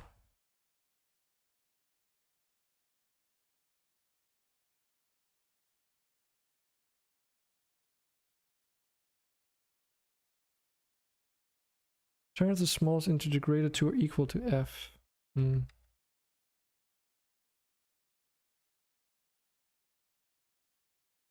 Turns the largest integer smaller than or equal to.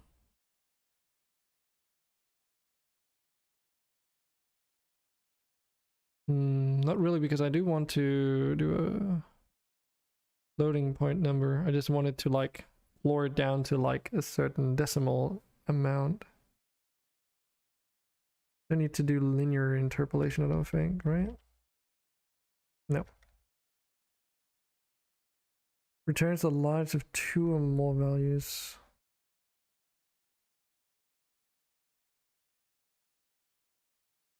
Move towards, nope.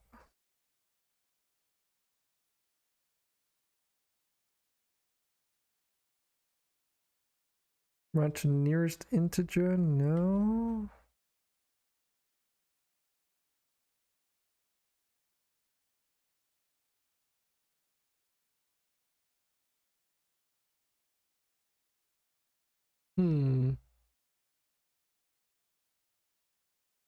Math has never been my strong suit.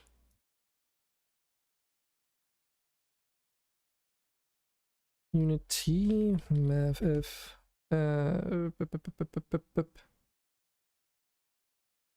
what's it called? Round, load to 2 decimal places, for instance. That's a good example. If it's just for changing to string, if you want the float itself truncated, math if the round your float times 100f. Right. Because if you multiply, then you move the decimal point. Okay. That's why knowing C# And how to read C# is important when working with Bolt. You can't quite get around it. So we need math f round.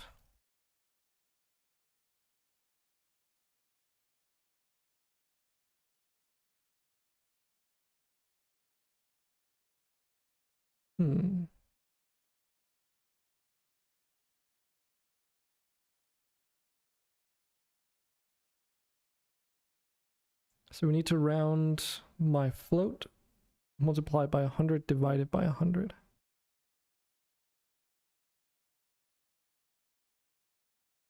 Okay, let's try and take a float literal just to test it.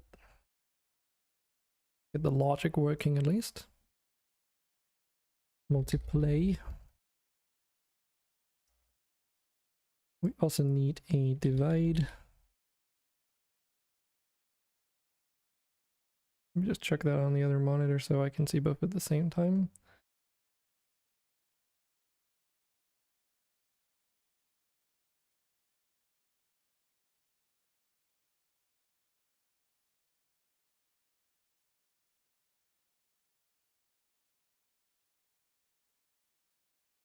Let's just try it out with the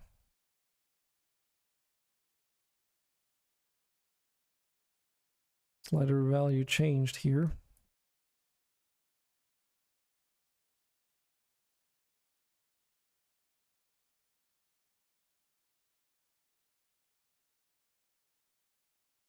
So we take the input variable and we do what? So multiply with 100.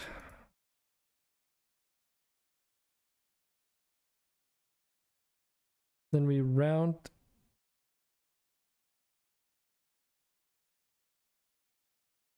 the whole number divided by 100.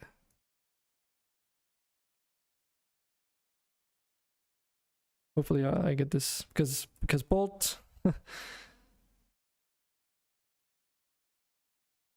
is a little bit funky when it comes to the math when you want it to do for things in the specific mathematical order, or however you want to put that. Since you don't have parentheses in here, you need to think it in terms of flow.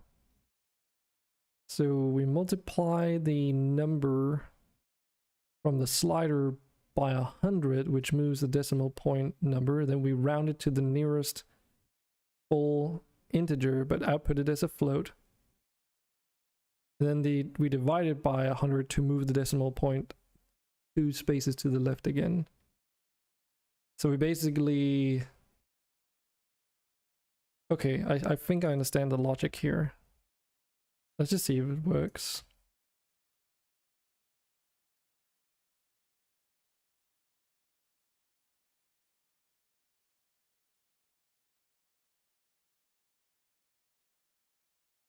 It's gonna be a little bit weird though, and from a technical standpoint, until it's like readjusted all the variables, but that's a detail. Hey, what do you know?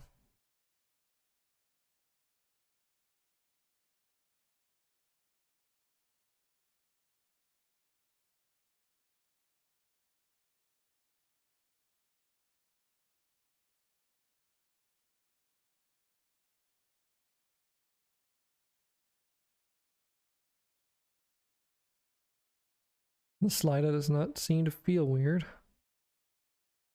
But yeah, so we can actually see what's going on here.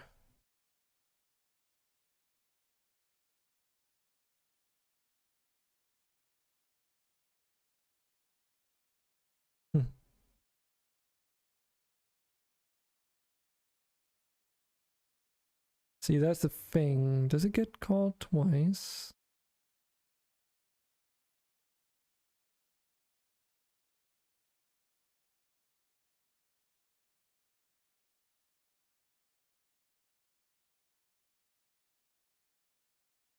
It's kind of interesting how I think it truncates, like it seems to cut it off here, or maybe it's like, I don't know. I actually don't know why it says 0.6 there, because we can clearly see in the inspector that it's 0.59.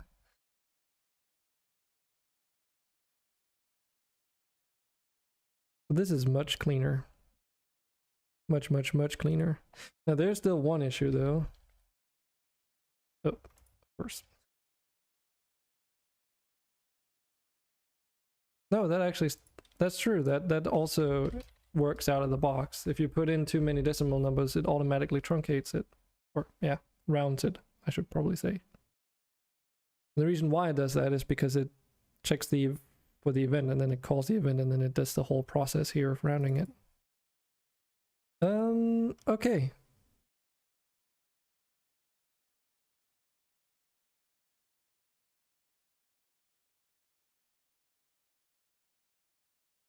We're not done though, because there's one thing I want to do here. Or edit the functionality, just because it might be nice to have. I don't know if it's necessary, but we'll do it anyway. So, setting input field, text, settings manager. So if we go out to settings manager and we add another variable, and we set this to a float. It has to be a float in this case.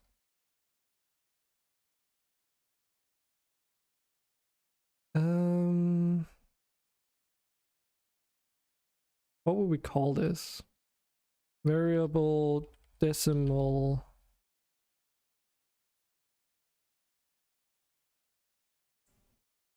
count. I was actually first thinking, okay, we just keep this as a, you know, you type in the actual 100 that is added into the math. But we can do a little bit of math extra on this, because it might be a little bit weird if you have to type in 100 in the inspector to set this variable, expecting that you get like assume you put in 2 and then you should get 2 decimals, but then it doesn't work. Because to do that, you would need it to be 100. If you wanted 1, you needed it to be 10, I suppose. And then 1,000 for free, and then so forth, which is a little bit unclear. But we can do that quite easily, adding another multiply. And of course that's to begin with 0. Don't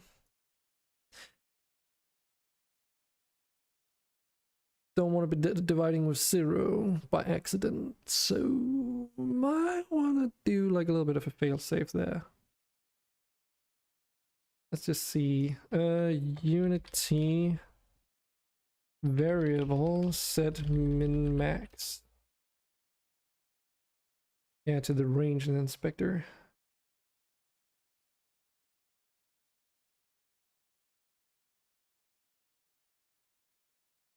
F clamp.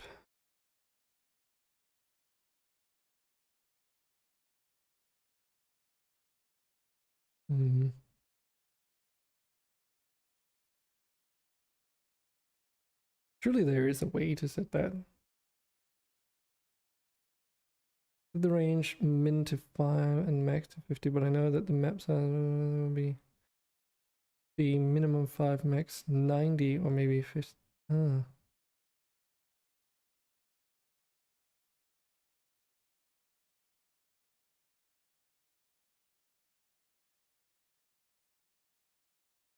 So if I add a range, I remembered that there was a thing called range at least.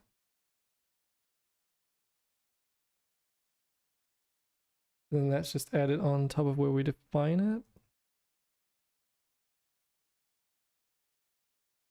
There.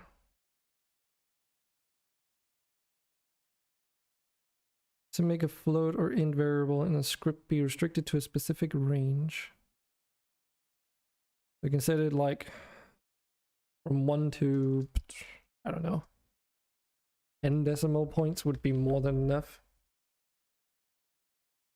Because I don't even think Unity will show more than that amount of decimal points anyway.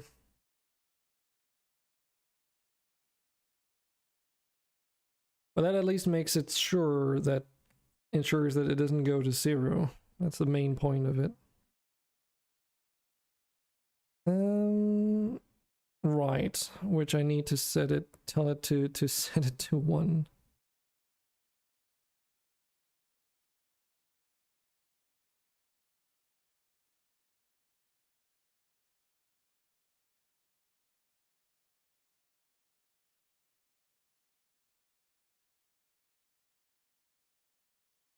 Nope, fuck. I set it to 0. I need to set you to 1. Uno.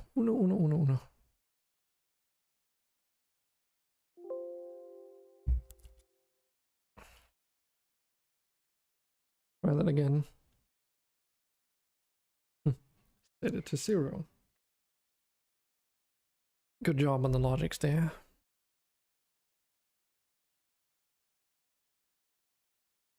If I go to the other slider, because I did change that one, does it say no?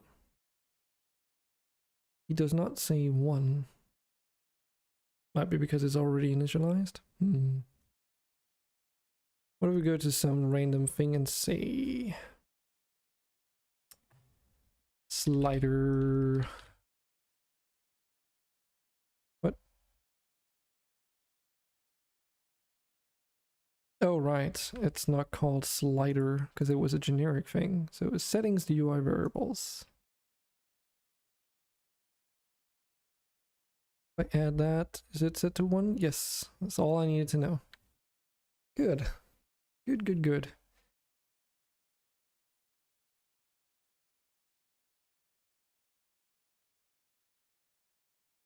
And actually, that should be set to an integer now that I think about it. So right now it's a floating point number, which is a bit stupid actually. Yeah, so it has to be int. And then just equals 1. And I think, how does it work again when multiplying int and floats?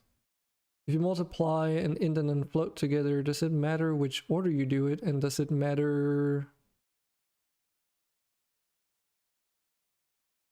in terms of the output, does it change? I don't think it's a problem.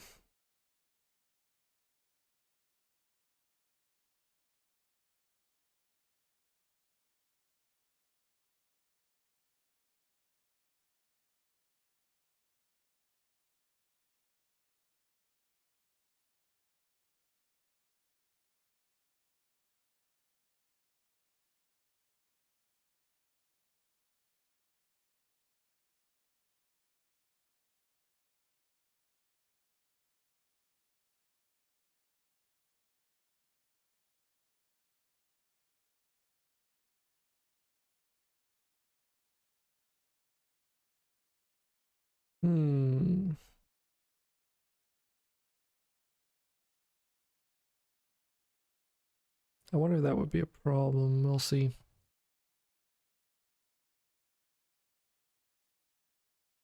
Settings, UI variables,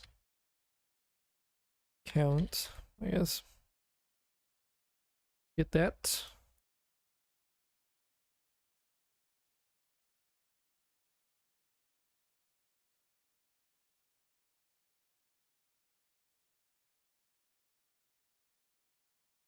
If we take that and then multiply it by 100.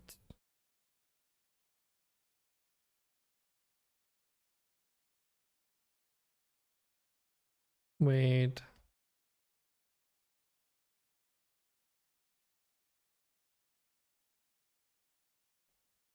That's not how that works. It needs to be power to the power of, right? Because if it's to the power of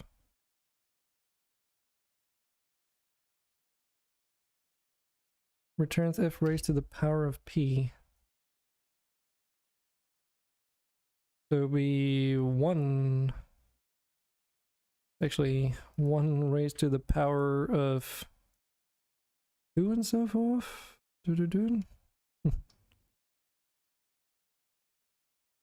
There's like 1, 10, 100.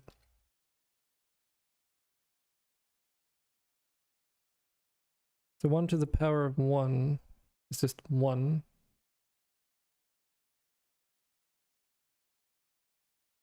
And then we just multiply and divide by 1s, which gives us the original value, basically, right?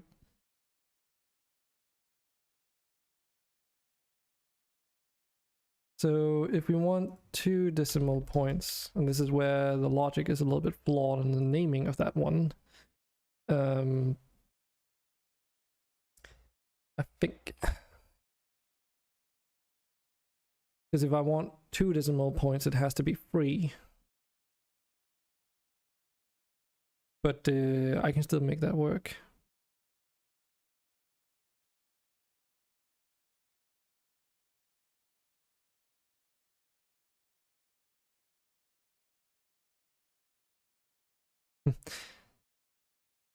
Okie dokie.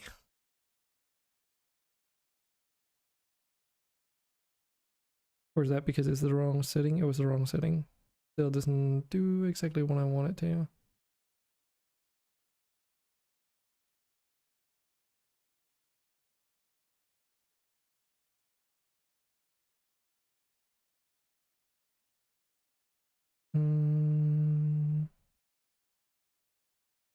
Wait. Power.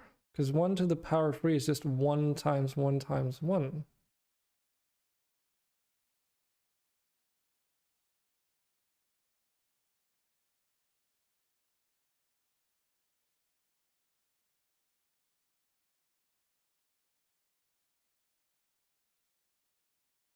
Looks a bit more right. Yeah, so the problem here is I cannot set this to, I can't set it to 0, but it is obviously going higher. So what is 0 to the, no wait, so 10 to the power 0 is just 10. No, but that's 0, isn't it?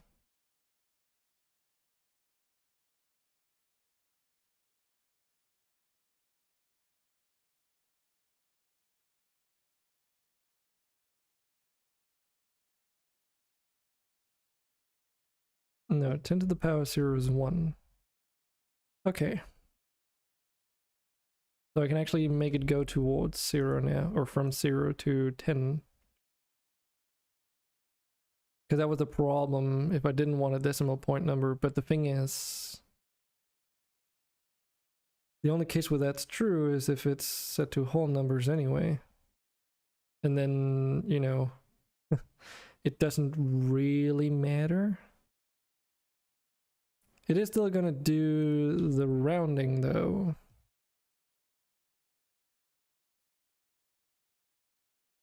I have an idea. Slider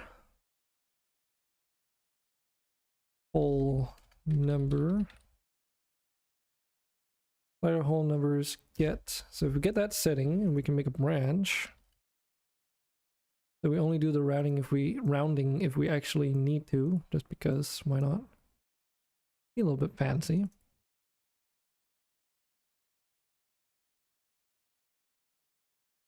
A little bit cramped in here though.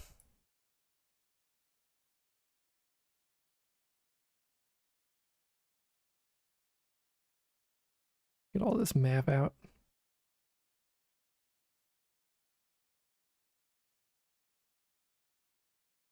Move you down a little bit.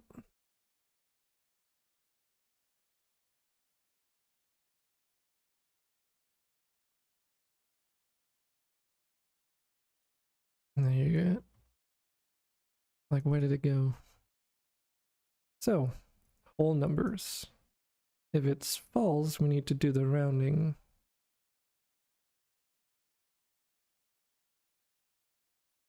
Actually, do I need a flow control? Select on flow. So that if it's whole numbers, then we just take the value as is. But if it's not, then we need to round it and then pass that value through there. I just need to just all this again and then follow the flow through there.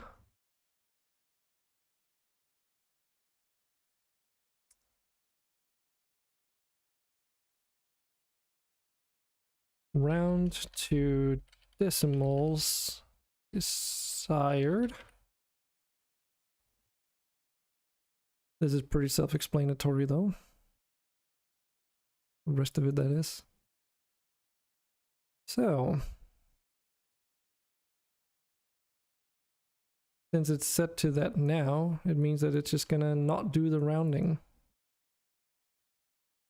Not because it really is a massive deal, I mean, it's just in the settings menu, but might as well do it properly. Not really like that difficult, and I think it's good practice.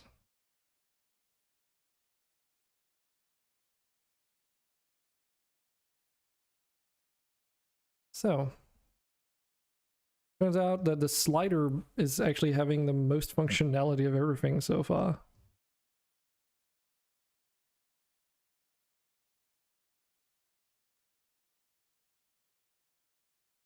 This is great. I love it.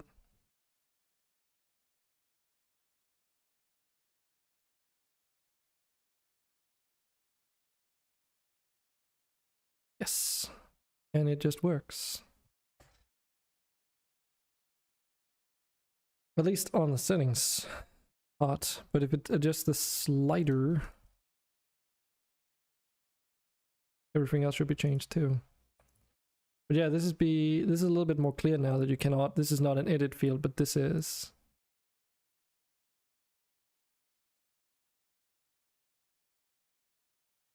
I don't know if this is something I will ever use, because I mean, why not just have the functionality of being able to edit the field, I suppose. But maybe for cases where they're whole numbers, you might as well just do it through this, I guess. I mean, you're gonna still have whole numbers and let you change this. Need to add, this is the other one. This is set to whole numbers. And I set U to 2, you know.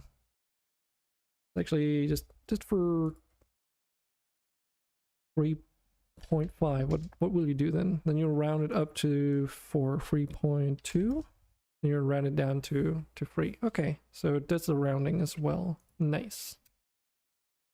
So even though you can put in decimal point numbers, which makes it easier for me to make UIs, because, you know, it just works. However, if I want to make sure that you don't even have the ability to put in decimal numbers, even though it does it self-adjust, I can actually also do that, right? Because it was in the input field. Because you can say, yeah, integer numbers. So if I do this, of course, when running the game, so, you know, I don't need to be worried. I cannot even add a decimal.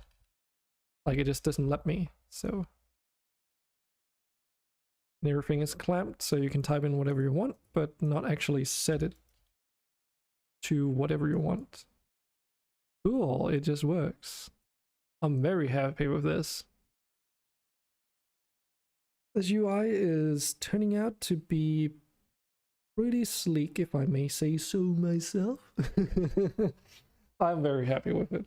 I think it's important to acknowledge that kind of stuff when you're finally like going somewhere.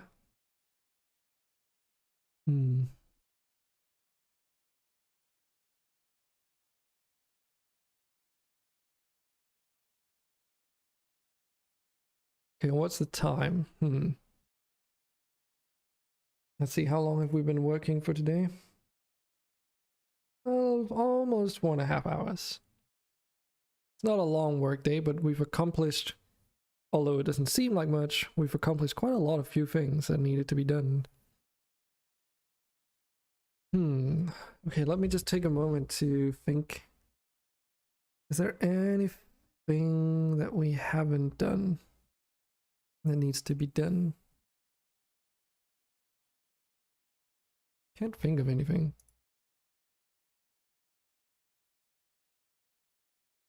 Because these are, of course, the templates that we're going to use to implement all the settings, which is something that's just going to take time.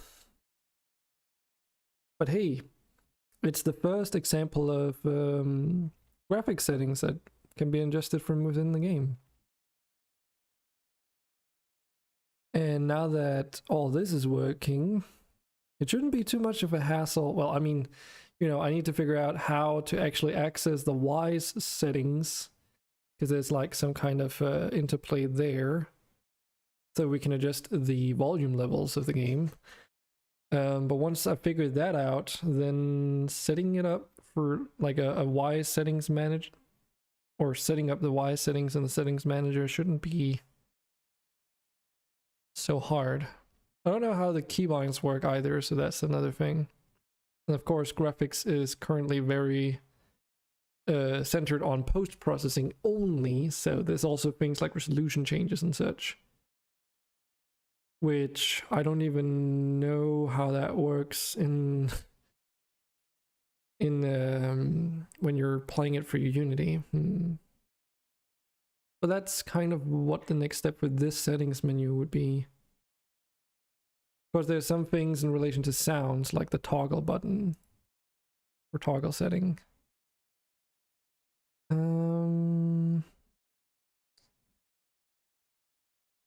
Let's try and disable continuous animation. Let's try and disable the highlight sound events.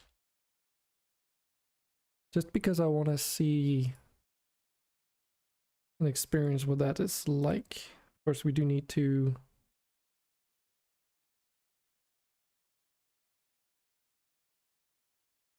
come on.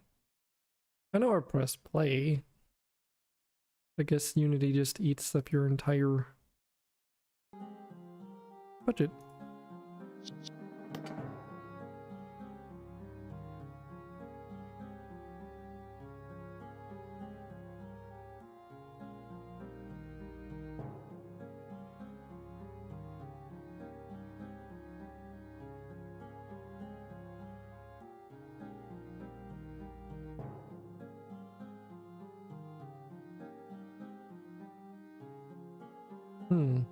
This is actually not working the way I wanted to.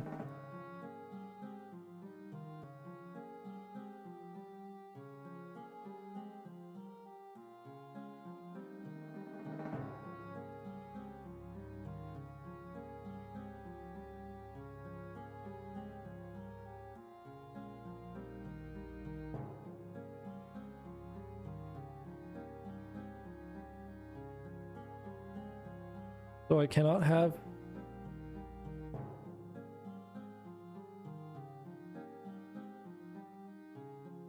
enable interaction scaling without also having highlight scaling enabled. Uh-oh, that means there's something that's not working.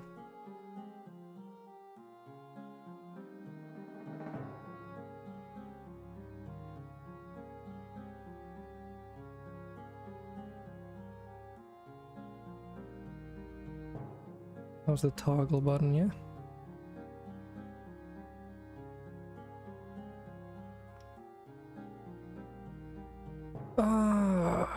So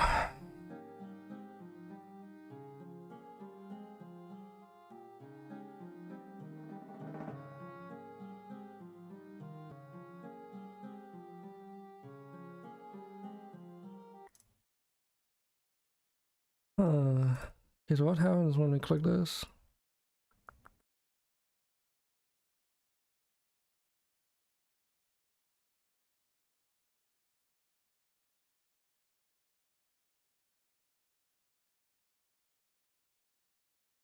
The continuous animation is set to true.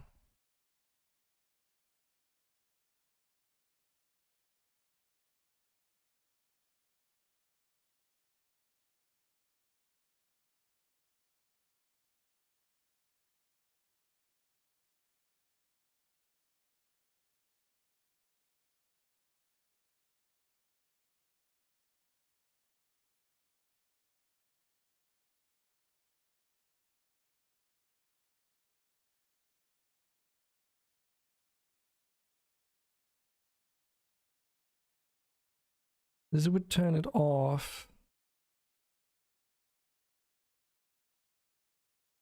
Okay, is it just because I can't do it? Runtime. Enable highlight scaling, yes. And enable interaction scaling, yes. No, wait, don't enable highlight scaling. Only interaction scaling. Move those around just so that it's easier to find my way to that flow graph here.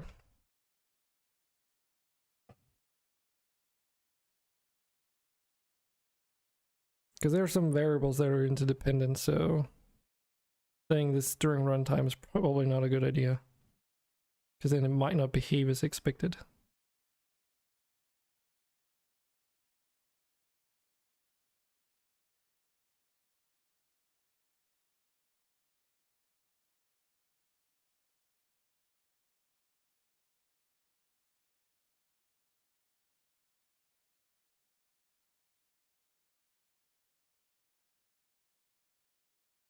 And highlight scale set 0.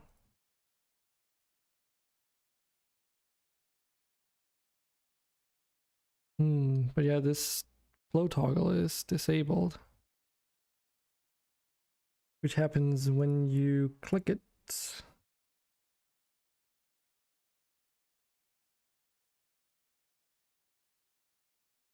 Continuous animation is set to false, and then it waits for current interaction scaling to turn to 1, but it can't do that because the loop the update is disabled.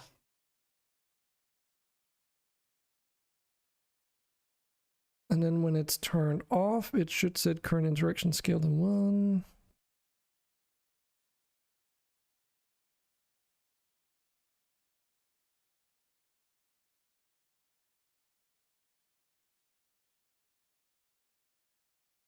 Which things set it to on, actually? So there's some things in here that should set it to on when I hover over, but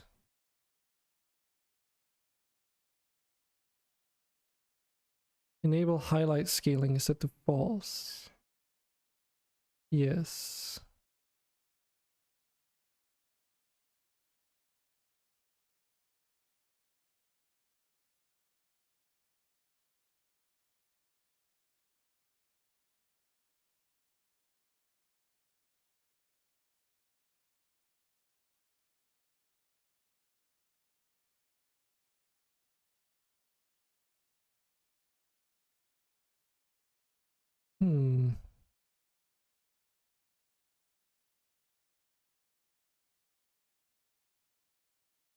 Doing highlight scaling, get true, false.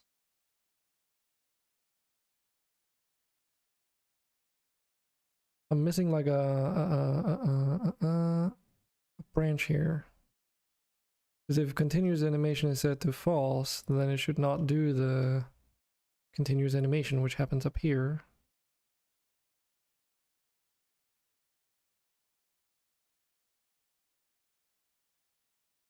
Button interaction.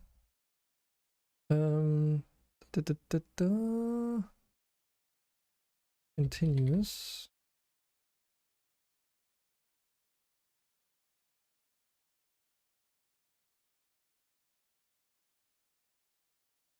So if this is true, then it should do the continuous animation. Otherwise, it should not do it, right?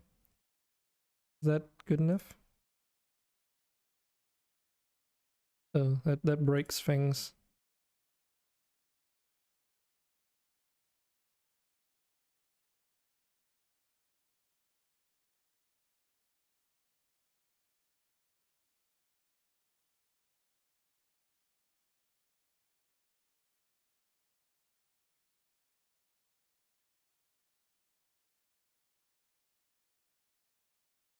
Because then it disables the...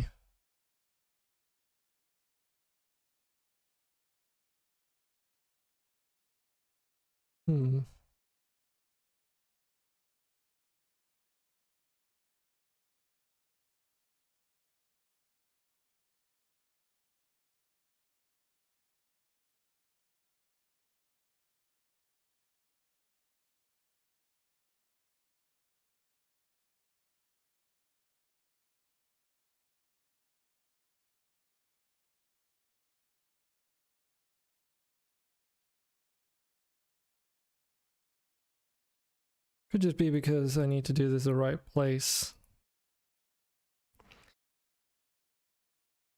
No.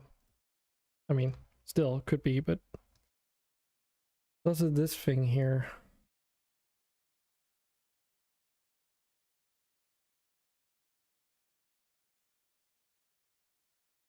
Highlight effect, enable highlight scaling.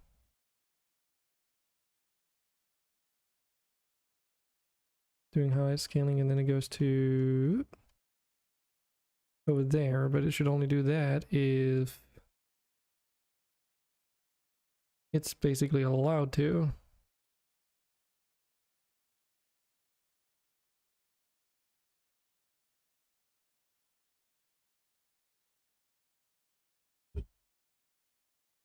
Just keep that pretty obvious where that is.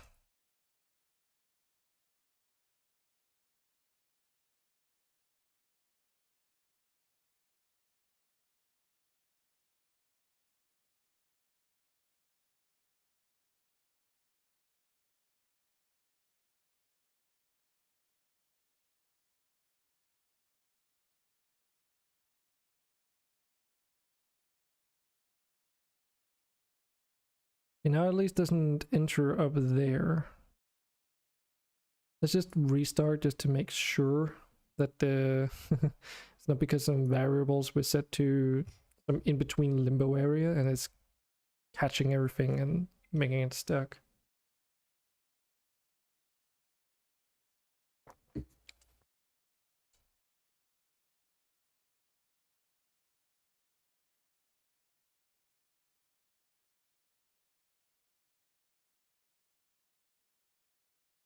I mean, kinda. It was getting stuck.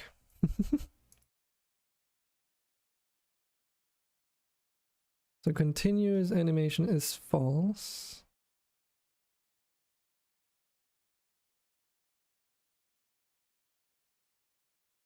Because this is like when I'm clicking the button. It says current interaction scale get. That never gets set to 0 because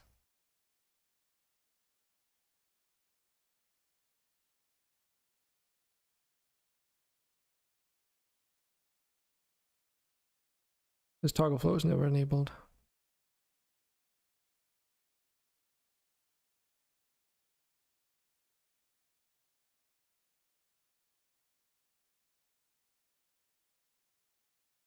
Highlight effects.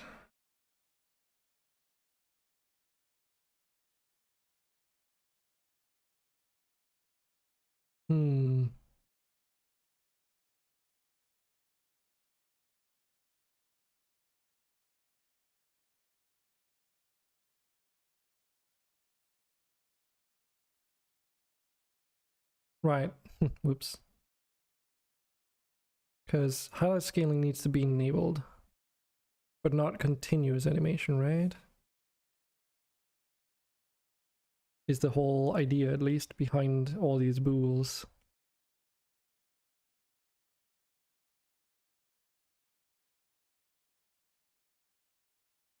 Because I need to set it to, okay, you're allowed to do highlight scaling and you're specifically doing only interaction scaling. So there's like, it could probably do a little bit of cleaning, but you know.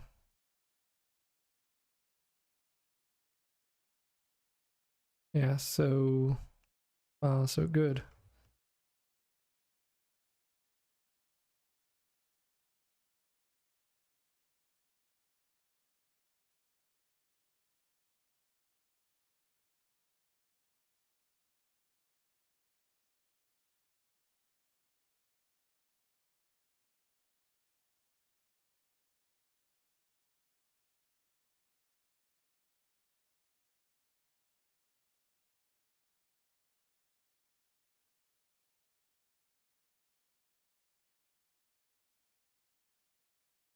Trying to figure out the logic behind this.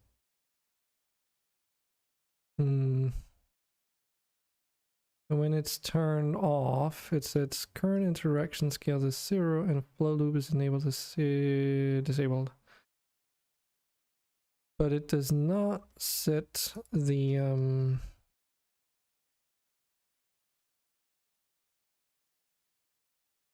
current interaction scale to 0.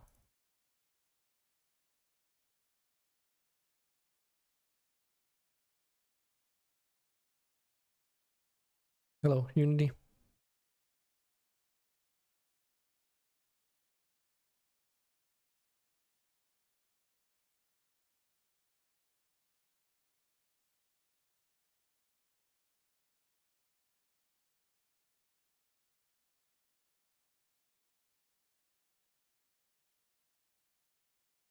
Because there's something it does when I'm hovering over this, which is to enable the flow. And then when I press it, it waits until that animation is done on the on-click highlight, and then it disables the flow.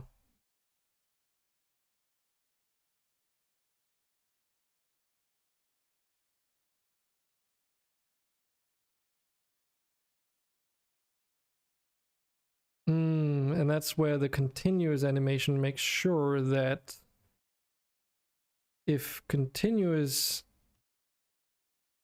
animation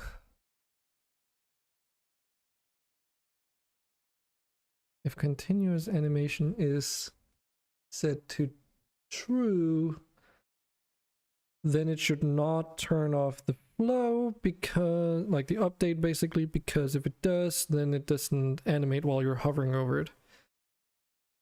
But if continuous animation is set to false,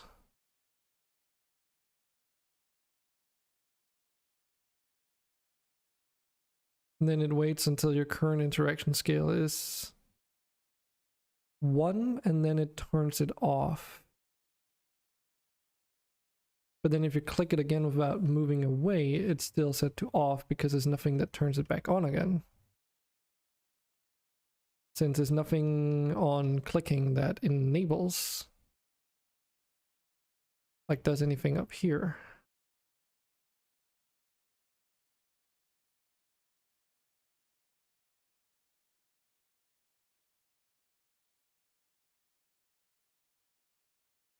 Would it be enough to just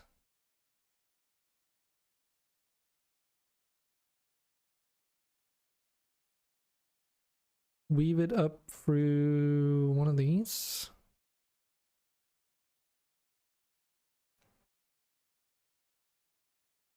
Basically up to this one. What happens if I do that?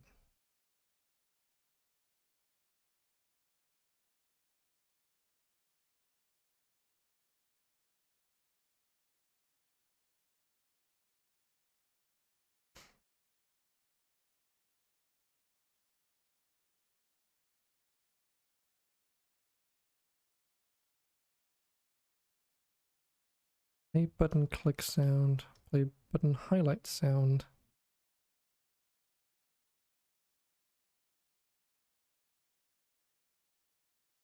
That would play the highlight sound every time the button is clicked, which obviously you don't want. But I could weave it into there.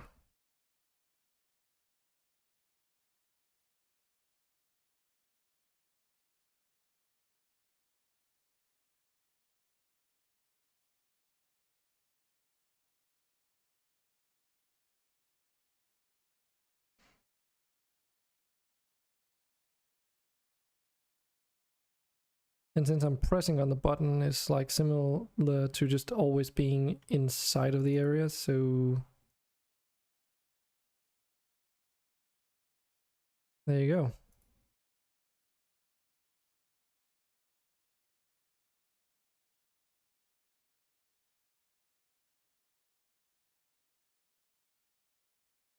The issue is that it's a bit unresponsive now because it waits until this changes to 0 before it toggles, like the state of it.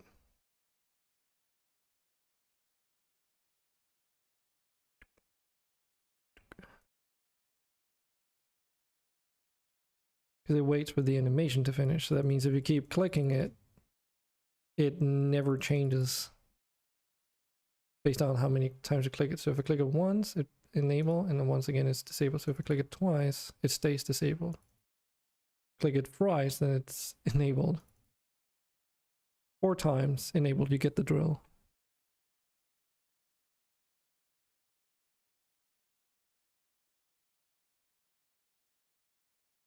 And that is because it triggers the toggle game objects here.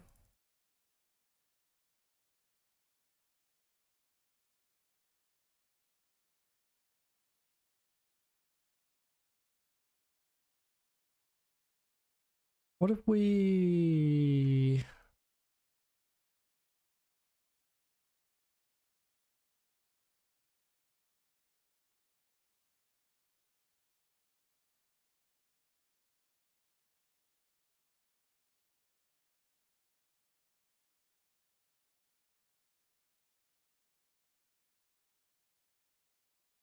What if we just toggle the game objects once the flow is disabled?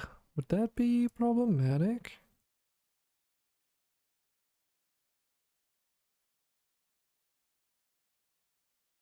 Yes, because it gets disabled when you leave the area. This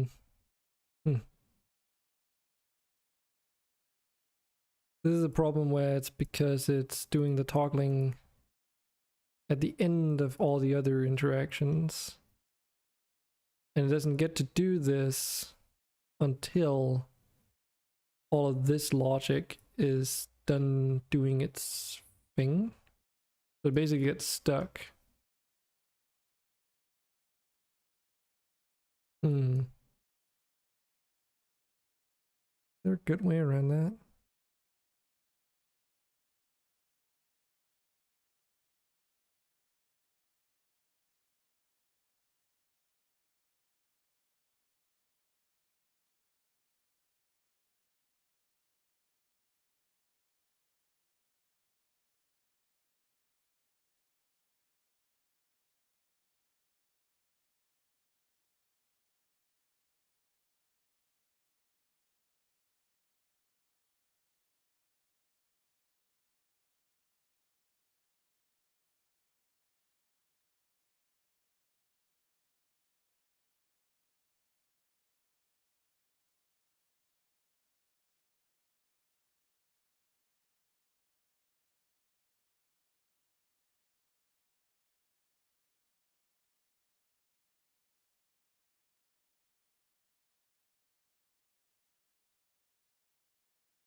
How do I do this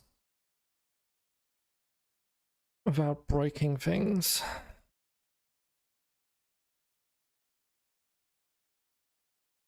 Because in this instance, I would preferably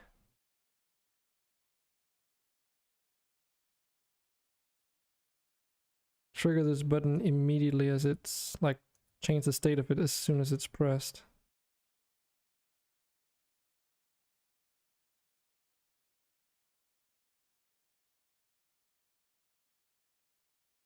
The logic is in here, so it's just like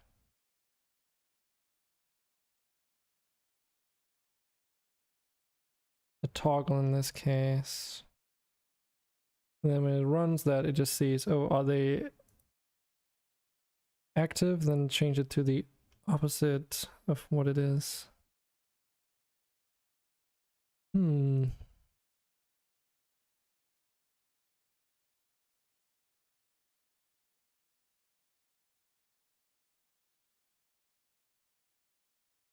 I could set the toggle to be outside the rest of the logic.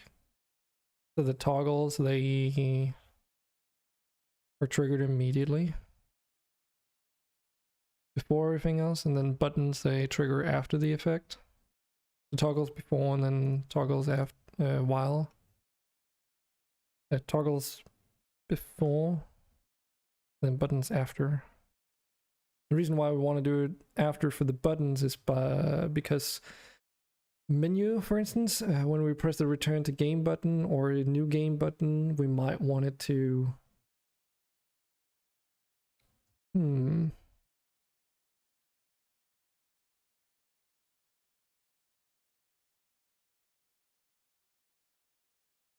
I could add another bool that says wait for animation.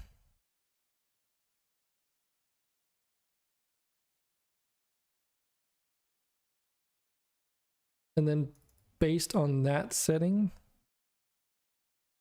I make a branch here, and then if it's false, which would be the default, it just toggles the game objects immediately. And then if it's true, then it waits for the animation to finish, and then it toggles everything that needs to toggle.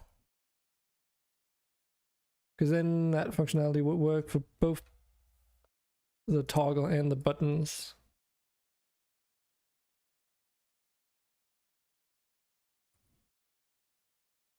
Or, I mean, it would regardless, but then it won't disable things or enable them unless I tell it to immediately. Add another bool?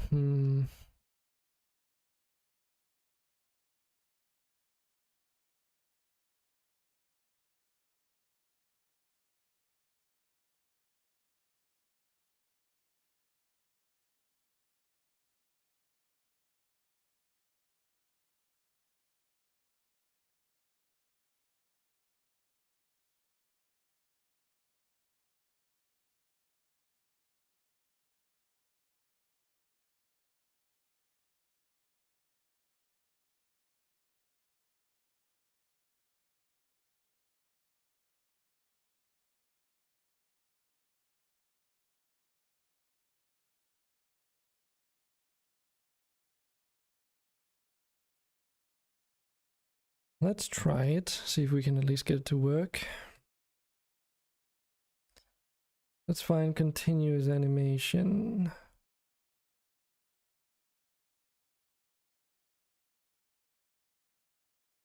That was the wrong script.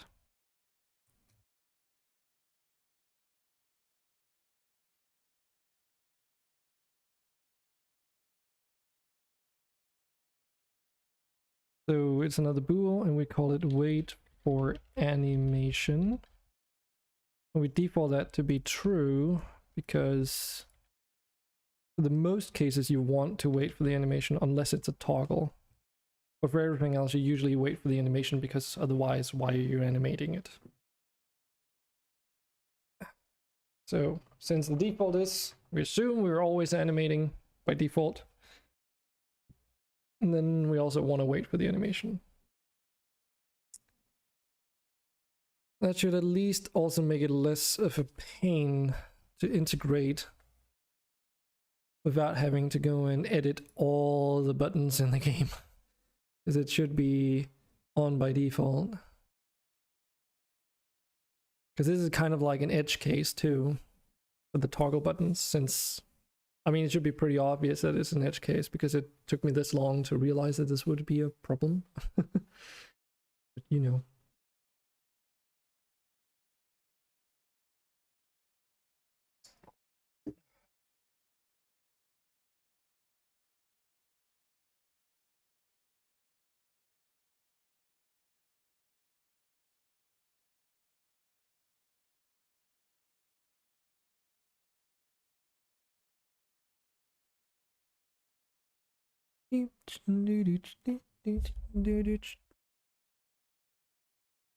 Okay, so of course we're on the toggle right now, so we set that to not wait for animation. And button interaction effects, wait for animation. So we branch based on that.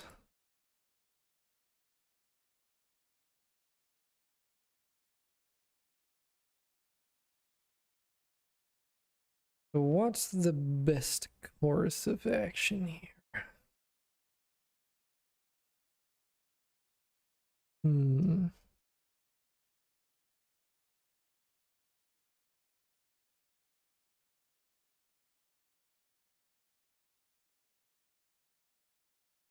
Suppose something like this. So, oh right, and then should that still be there? Yes.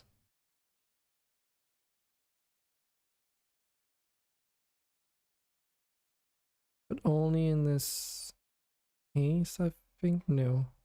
No.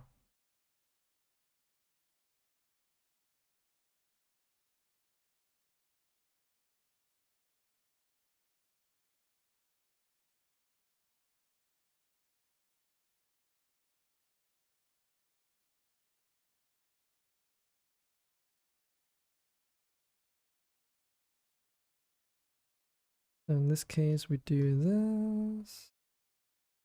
Hopefully, this works. Works first try, hopefully. And then we just hook it up to all the other things. And then we feed the events through this branch. Which again is just like an if statement. Should we wait? Then use the default behavior. Otherwise, change it. Hello there, Redstone. Is that Redstone Pro? Like in Minecraft Redstone? Yes, okay. Welcome to. In here for some programming.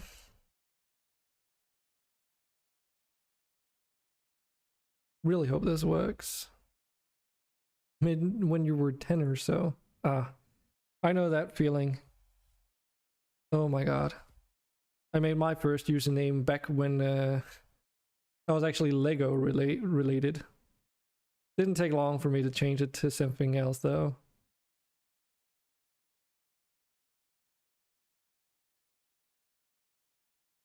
Hope this works. Yeah, that is definitely much better. Hey, it is really snappy now. Nice. And you used...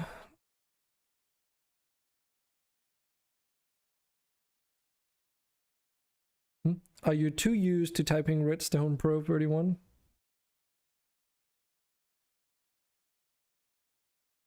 Like you've just gotten used to it?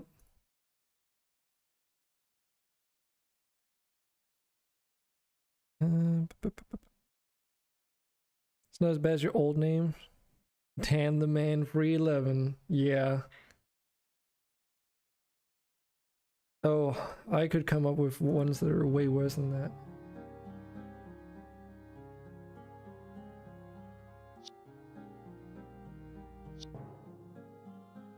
This thing is not playing sounds just like I want it to right now.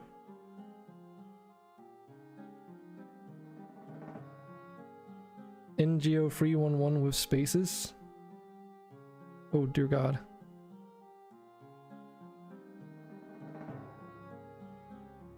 Oddly enough, my original username is actually very unique. It's always available, which Dragon King is not, by the way. But that probably goes without saying. I do like that button with sound. It's Totrider.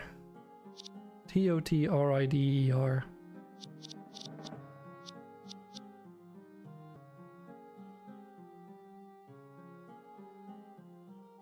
My childhood brain worked in a very, very specific way. Let's see. Damn, I broke something.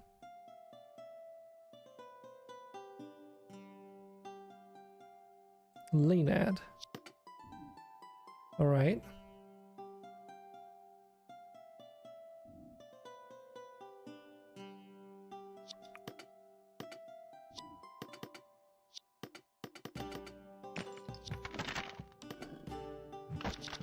Fuck.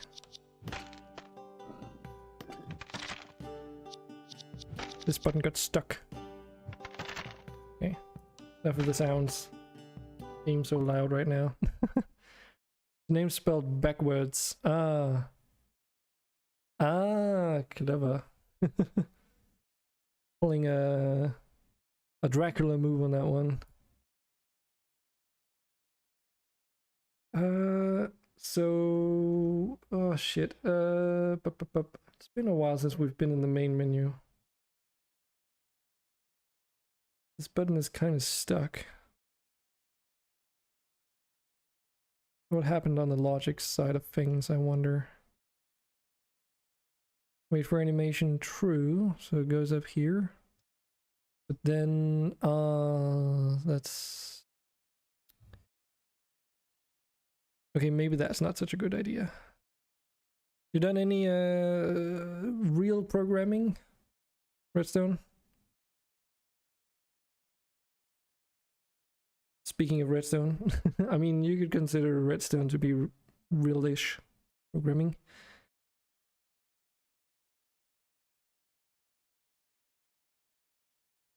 Sorry, what? Yeah, you're a programmer. Cool. Ever worked with visual programming before? Or are you all like conventional programming?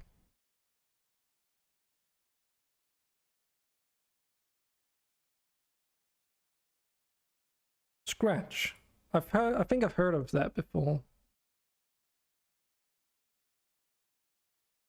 I've never used it myself though.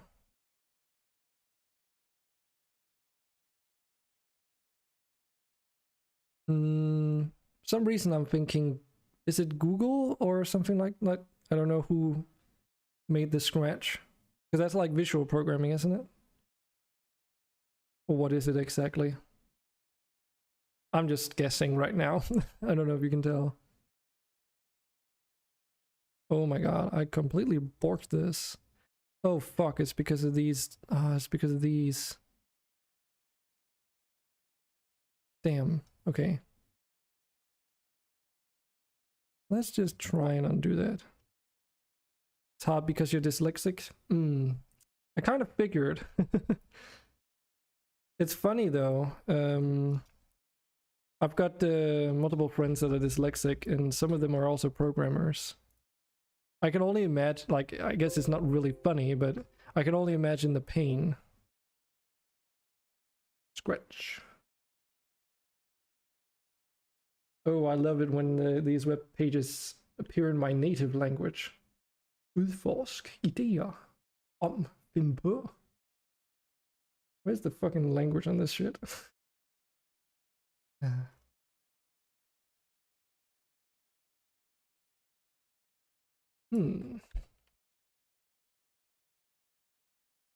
Let's see.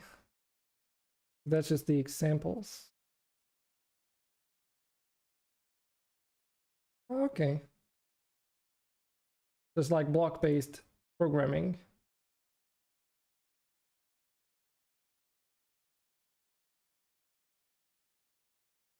Reminds me a little bit of Game Maker. Just a little bit. Been ages since I've used that though. Used it for 2.5 years. Damn. That's a long time. Definitely a long time. And now these buttons are back to how they used to be. Does this still work? Yes. I do not need those checks. Cool, cool. GMS2, but free. Game Maker Studio, right? Yeah, when I used Game Maker, oh Jesus Christ! So I'm 30 now. I used it in high school, I think, and I also used it in grade school. Trying to think how old I was. It's at least 15 years ago. GD script. Godot. I've heard about Godot before. I think, but only like in mentions. I think some people, is that the thing people say? I think they talk about it on indie game development forums and such. I don't know why, because I have no experience with it, so I'm using Bolt with within Unity in case you didn't know what this is.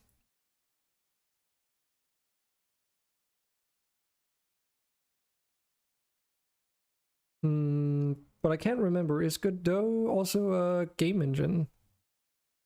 Free open source Unity, but better. That's a bold statement. I don't think... this is the age-old discussion, isn't it? Which game engine is the best?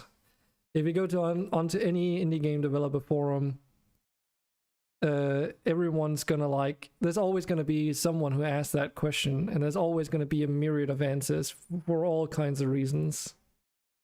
I don't personally think there is a good engine, and here is why. It should be pretty obvious too to anyone who knows a little bit about making games, I guess. So for instance, the Source engine, it's a good engine, but it's a good engine for making shooters because everything is geared towards making shooters. The same if you're starting out, you know, I would say as far as I know at least, using Unreal Engine is really good, for instance, if you want to make a shooter for the same reasons. It's kind of what it was originally made for. But, you know. Has building coder thing you forgot CMD thing? Oh, it has visual scripting. Godot?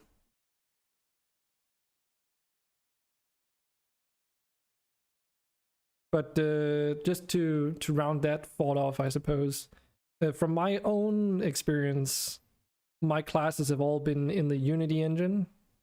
I don't know if it's because Denmark and Danish universities, but there you go, I guess.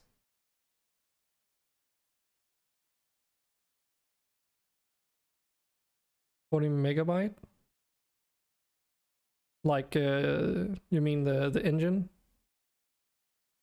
See, the thing is, some game engines are just not better at doing specific things, but they give you a head start towards doing certain things, right? So, for instance, the Unreal Engine gives you a lot of pre-built stuff so that you can get into the visual aspects much easier. At least they say in the field that Unreal Engine is good to work with, like start out with if you're an artist, simply due to how like blueprints and all that works. I've only had Unreal Engine open like once in my life, but I know a little bit about like the general concepts. Epic Games just gave $15,000 to Godot as a donation. Okay. Generous. And cool.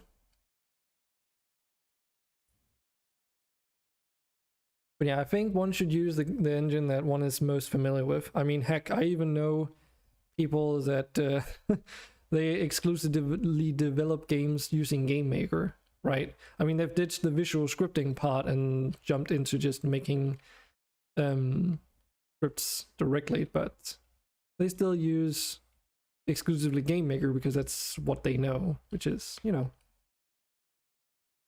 But Game Maker, again, is maybe not the best engine to do 3D games in, at least from my experience.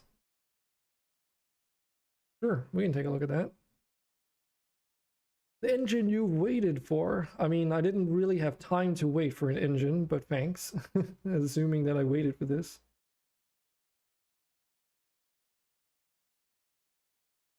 Different way to make games. Okay.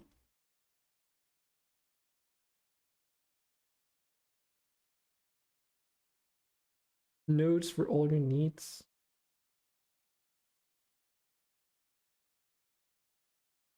I do like visual programming. I know a lot of programmers that are hard code that on conventional coding, not even mentioning, like saying that visual programming is not programming, for instance, and they just despise it as the pest. But I'm not really on that bandwagon, obviously. I mean, this is a two-edged sword. Bolt works the same way, by the way.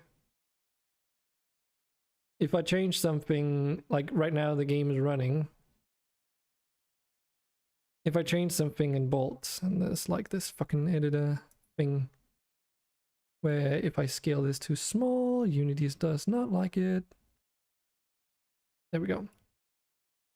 But yeah, I can see the code execute, and if I change something in here, it's changed live. So that's really cool for when you need to make things work. Not so cool when you need to debug things.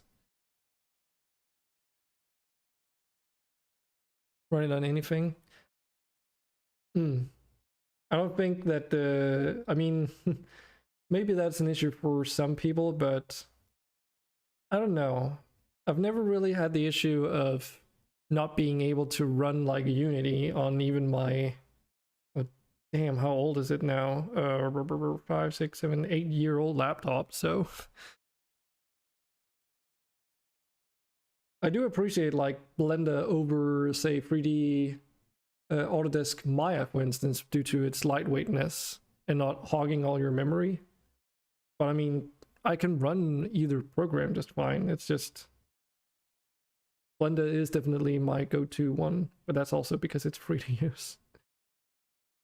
3D games with ease.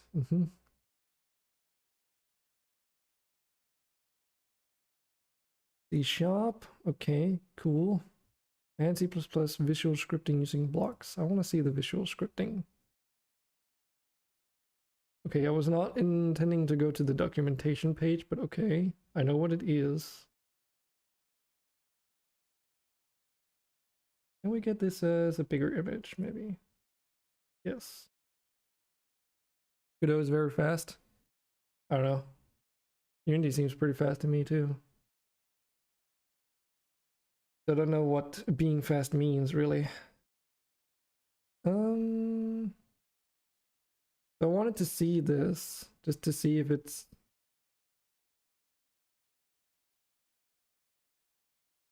Yeah, it feels very Bolt-esque. Got the whole flow thing as well. So I could probably jump right into this and get started right away. Bolt is built on C#, so if you know C#, you know how to use Bolt pretty much. You just gotta get used to the whole flow thing. Okay, that's not really like the issue for me. Loading it in 5 seconds is cool, but it only does that while your project is small. Once it gets stuff in it, it's not gonna take 5 seconds anymore. I think that goes for literally any game project and any game engine. Once it gets to a certain size, like the overhead of the tool that you're using is probably a drop in the bucket compared to all the assets you need to load. Like for instance, in my project, I have a bootstrapper which is required for everything to work, as that's where like all the UI resides, and then some managers that define what scenes to load, etc., etc. So whenever I start this project up, this scene needs to be loaded every time.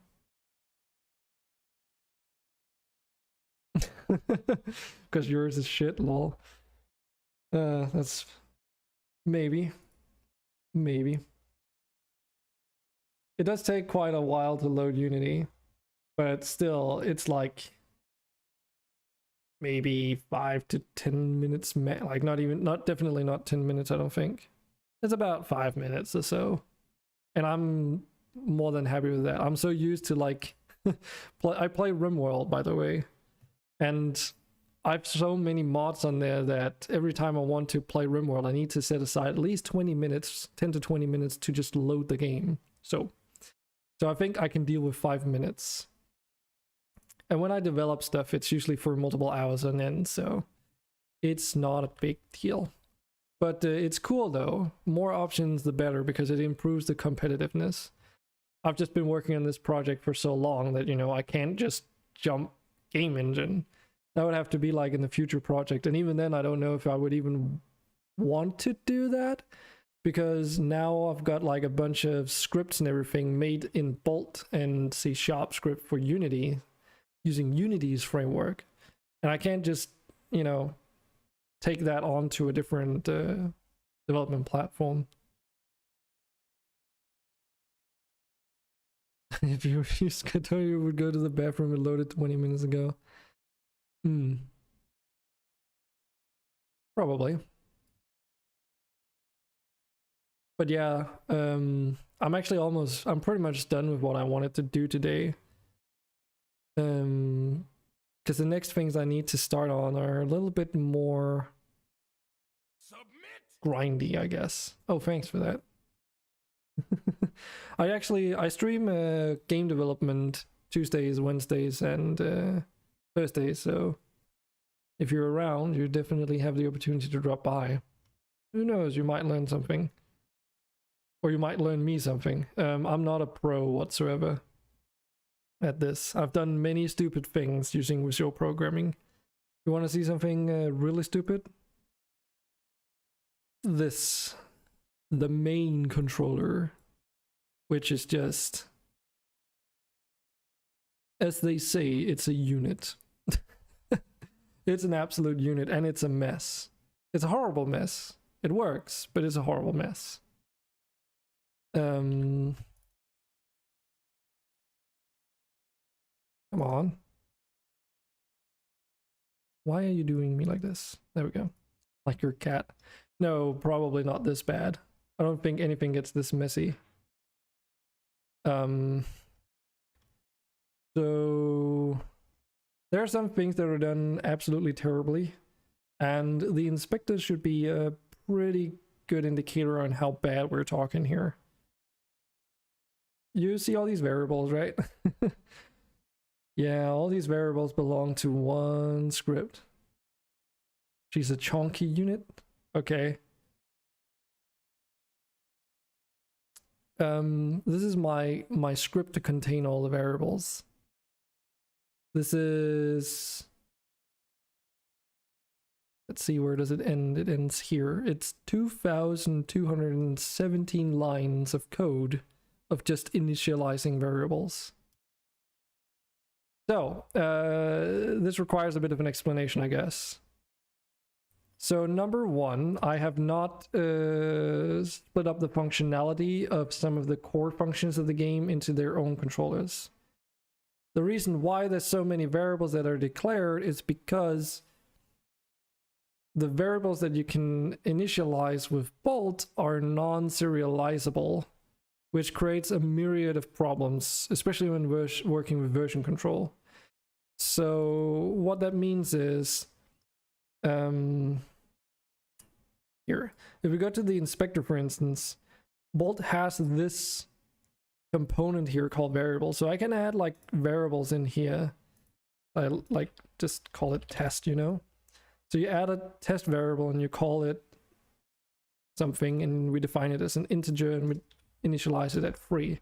Now we have a test variable called test, which is initialized to an int of 3. Sure, I just wanted to share this with you first, if that's okay. The problem with this is, if I open this project on a new computer after pulling it from my Git repository, I've encountered issues where these variables, they reset to the defaults, and they're non-serializable, so it's like, too bad, you gotta initialize it all and configure it and everything. So screw that. That's why I said it with C# script, because then those are serialized and they don't just get reset or weird behavior happening. ERB, okay. But yeah, I can show the game a little bit before we end the stream today. Since you asked so nicely and you came in with a follow. But do let me know when you're back. But yeah, that is why this is such a mess. And then, of course, there's just too many functionalities in here. And it's actually kind of... There's a couple signs as to that as well. Because some of these super units, like the save and load super unit, should just be somewhere completely different. Welcome back. Yeah, the problem here is just that I started doing this is where I started my game project, and I just added more and more functionality. And originally this was just supposed to be your controller when you click on with your mouse in the game, and then it does the raycasting, and that's all it was supposed to do. But then it was like, hey, okay, I also need to be able to save the game, interact with UI objects, and then this game object ended up doing all those things, which is then separated into these save and load and all these other super units. So that's why it's such a mess. And now I'm just so far along that it doesn't make sense to refactor code when I'm the only one working on this project. If it works, just don't look at it. It's not gonna make the code work more efficiently by moving it around, basically. It doesn't clean up the code, it doesn't do anything of that sort. It would only clean up the inspector variables, but I can do that by reorganizing them and putting some headers in instead. But anyways, you wanted to see a bit of the game, sure. Let's put some volume on there. Hope it's not too loud. Wish you could help because you really want a team. Yeah, I'm not in a position right now where a team is really on the table, unfortunately. Maybe one day.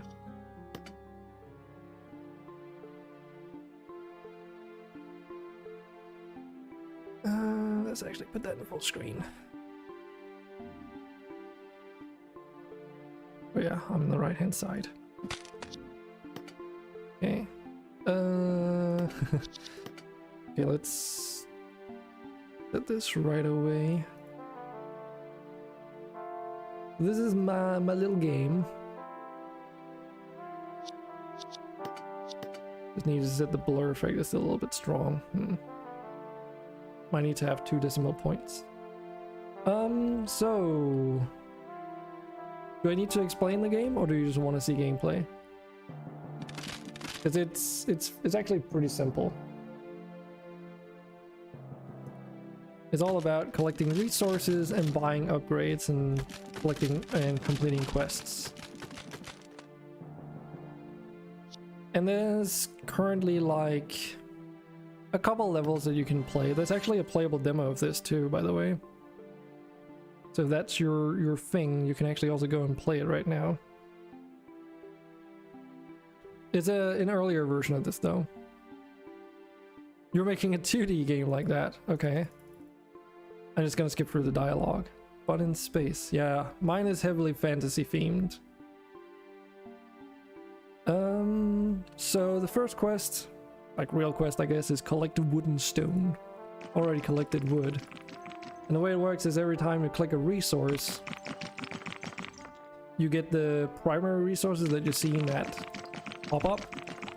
And then occasionally when they break, they drop these secondary resources too, which are then stored up here in your inventory. So, completing quests, they sometimes reward you with buildings and sometimes with loot. In this case, we get access to the upgrade building where we can buy upgrades. Yes, I do. I do have a Discord server. I could actually probably have done that from here. Oh well. Also, if you want to see the game, I can't remember. Does it do? Yes. There's also that.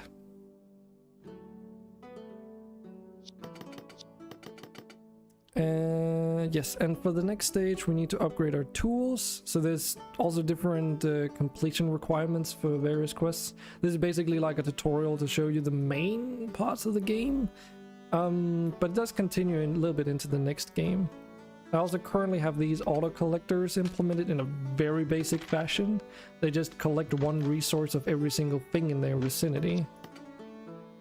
So like for instance, one for minerals, one for wood, trees, there's one for herbs, one for fish, and there's also one for combat.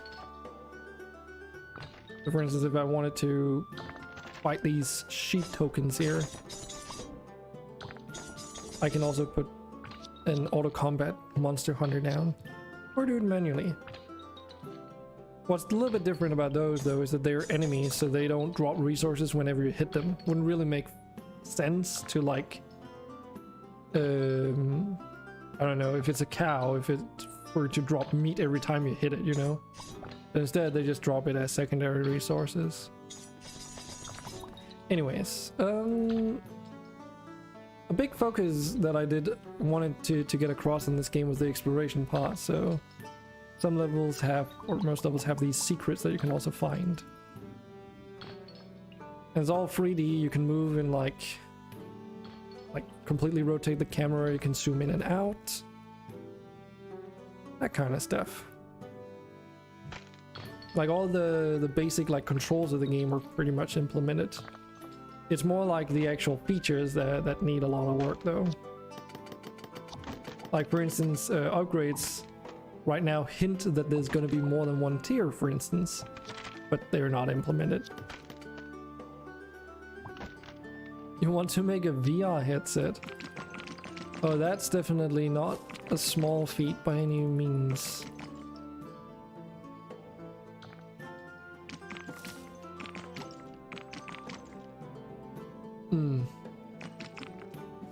You'd also like that you would definitely need a lot of capital to do that, because it's not just like producing the thing, but also like a prototype, but also, you know, manufacturing, right? With video games that's a little bit easier because you just need to make a deal with a storefront and basically publish the game, right?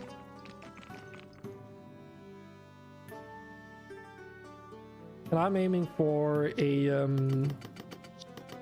updated demo release on Steam somewhere within the next 5 months, and then preferably before that 5-month mark, it's also there's also an early access version that's gonna be up for sale basically. You have the idea.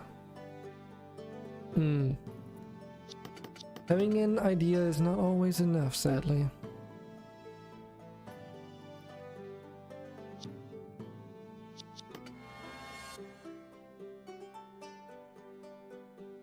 There we go, so that triggers this mob spawner to generate these skeleton dudes.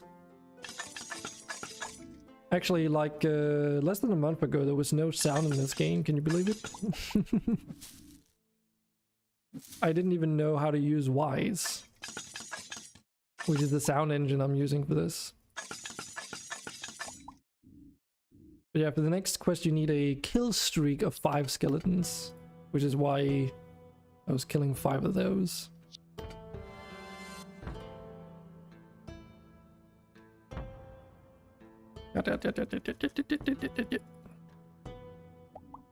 Plan is to use an Android phone as the motherboard with free DOF. You know it's not good, but the controllers would have 3 degrees of freedom, right? And use camera tracking. Run on Python. The only cases I've ever seen Python in use was my friend when he's been like messing with servers, so I have no idea. I know it can be used for like a lot of stuff.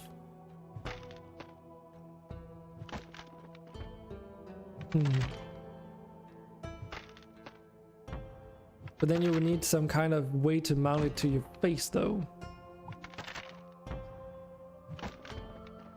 Also, is the resolution? I guess the resolution of a smartphone would be enough, right? But don't you have one problem though?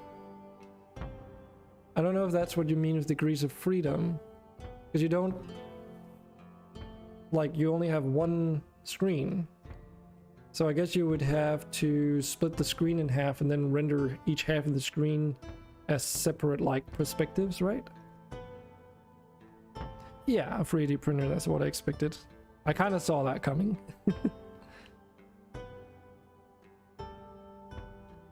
You mean future?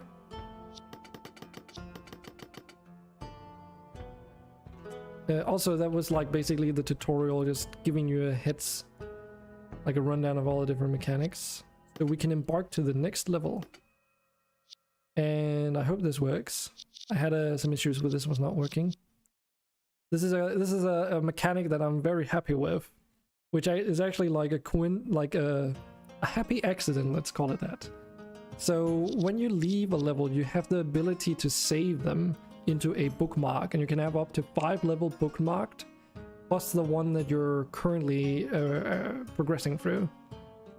So let's just put it into save slot 1. You're only 15, so you need time, and hope you can make a VR headset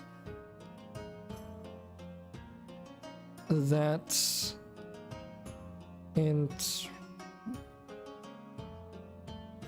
one can get.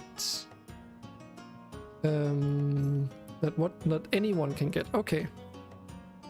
So like an affordable one is what you mean. Or actually what you're saying is they kind of already have it, right? Of course you would need the mount for it. But by the time you would be done with it, 3D printing is probably going to be more commonplace. I mean, heck, probably even like outsource the 3D printing to like third-party companies and make it like a build your own kit thing. Yeah, exactly. Except you would still need the smartphone, which is not $60, right? But still, yes. So this is technically the second level, that is also a tutorial level. But it's more in line of what the majority of the content is going to be. So it's a little bit of an introduction to levels that have a lot of verticality, to give you that as a challenge, I guess. And this is also the first case where you have a few more options on where you can go. You can either decide to abandon this area, which will give you a new random place, or you can try and beat this one, which is going to require some resources, including copper ingots. And that requires processing. So this level is supposed to introduce you to crafting processes. Hey Selfire, welcome to. I'm just showing Redstone how the game works. Talking a little bit about what we're each up to. How you doing? Use a Samsung Galaxy J5. You used to have one, but you lost it.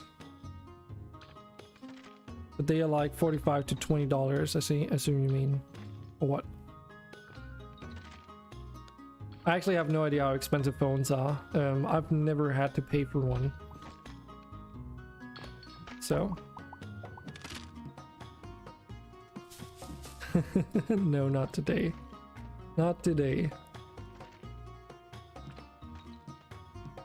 So we want to establish a smithy where we can process these.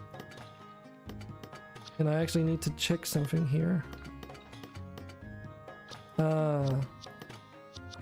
This is what ammo he said was broken. So when you go from 1 to 0, it adds 2 ingots.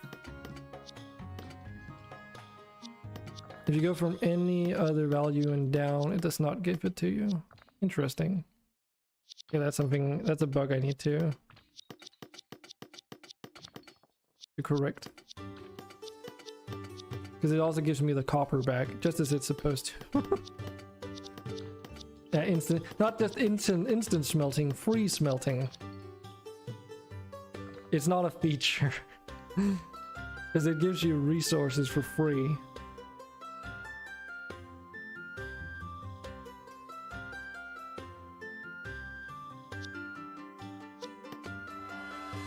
And then we can also build a copper mine.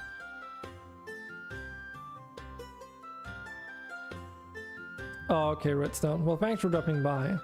So that I hope you had a little bit of an insight into what the game is like. Hey, Unimatrix is not a bug, it's a feature.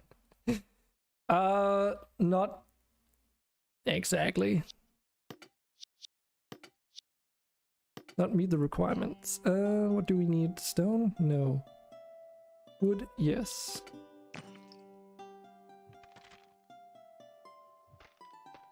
Guess we might as well just play a little bit. Let's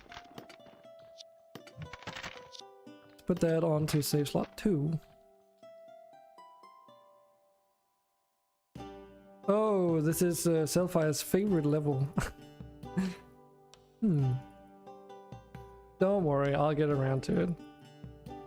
Scroll bars over the inventory numbers? Nope, they're not. You mean this scroll bar, right? It's sitting just at the very edge of it. There's just no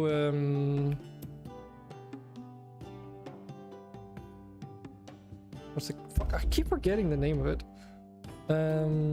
Shoot, there's no buffer. So it just goes all the way out to the very most edge. Yeah.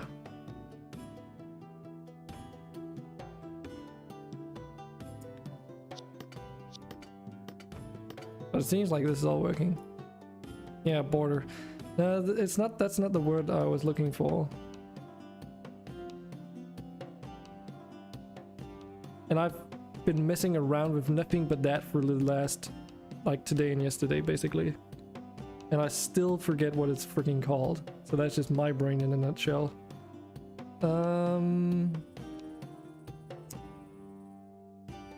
Let's minimize you. I mean, just look at all this. It's the padding. You know, padding like an armor padding. That's a term they use here. There's just no padding on it. No right side padding of like a pixel or anything. So that is why. You want to see what I've made today, Selfire? Look at my UI. This is gonna be satisfying for you, I think, because you were asking for a couple things. Look, the number no longer says 1.4355721. No, not that. But I can round the numbers down to a certain decimal point now. And I can do multiple decimals too. And check this out.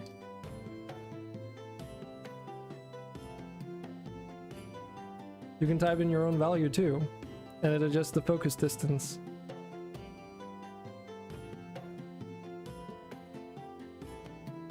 And if I set this beyond the bounds, it also what do you call it? That also has a specific term. Come on, I can do this. Clamps it. It clamps it to the min and max values.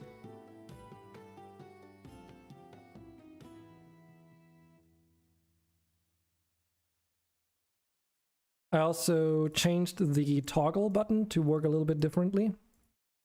Like now it has a check mark, and I'm just using the gold, like a darkened gold version as the background. It's not quite working exactly how I need it to, but I can hopefully get that working soon.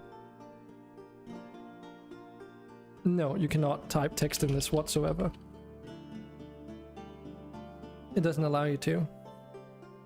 If an input field is set to only accept float numbers, it's only gonna accept float numbers. So similarly, if I set it to only accept all integer numbers, then it will not accept floating point numbers either. Then you can't even put in a, you know, 1 point whatever.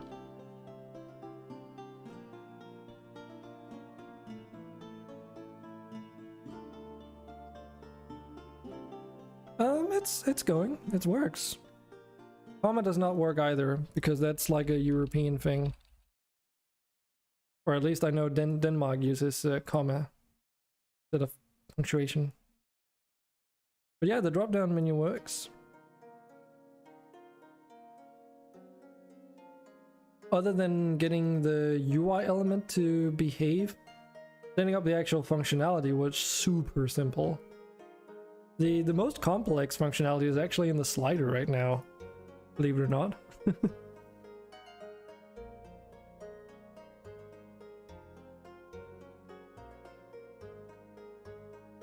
Let me show.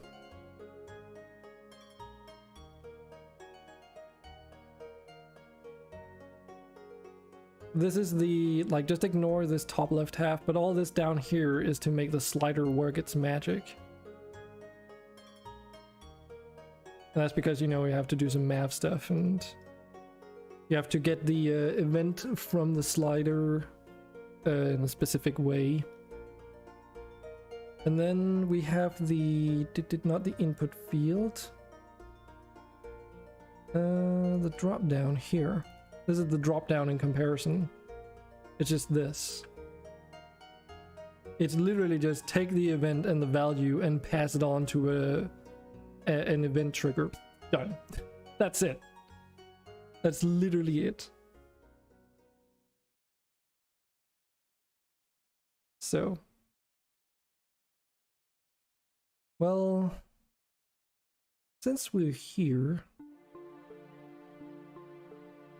I hope you guys don't mind, but I'm gonna mute my game, my Unity, because I'm getting a little bit tired of listening to the music. I'm gonna be honest, especially the main menu.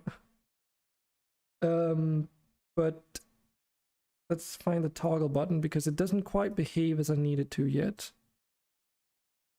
There were some things on it that I realized was a bit problematic. I don't know if you remember. Also, it's really getting on my fucking nerves that this menu has its own life. But I don't know if you remember, but we had an issue where the animations for this button would like work in certain ways, so I had to toggle the game objects after it did all the animation scaling and all that. Well, that's a bit of a problem when it comes to the toggle button, because you can press it multiple times before releasing, so that if you pressed it twice, it would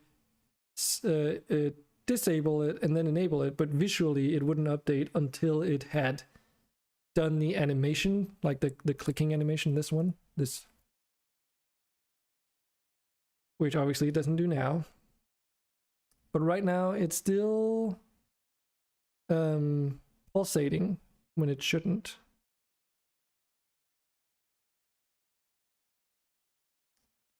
So how do we fix that?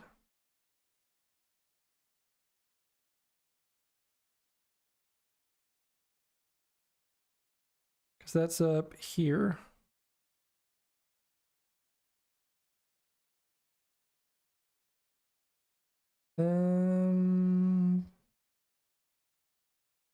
Maybe I do need that branch that I had earlier, because I had basically an if statement up here earlier, and it was causing haywire after I made a different implementation for this.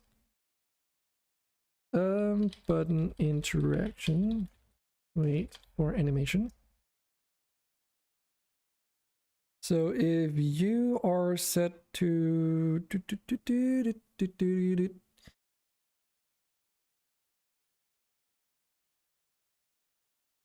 wait a minute, is that actually it? Doing highlight scaling and continuous animation, I think actually is what I should set. See you tomorrow, or maybe on the weekend. Sure. All right. Talk to you later, Selfire. Yeah. I've got some games planned for Friday and Saturday, so should be interesting. Definitely hope to see you there. button interaction, and then wait. Not wait. Continuous animation get. This is the thing that I should probably check for.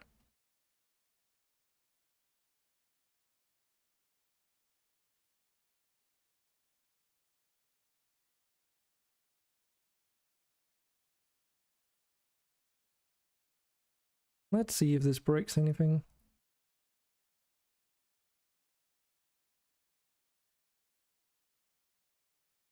I mean, this button works.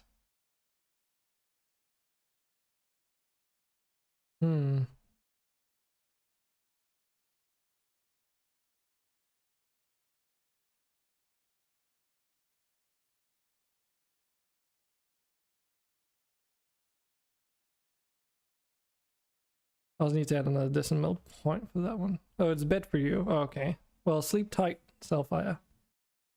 Have a good rest.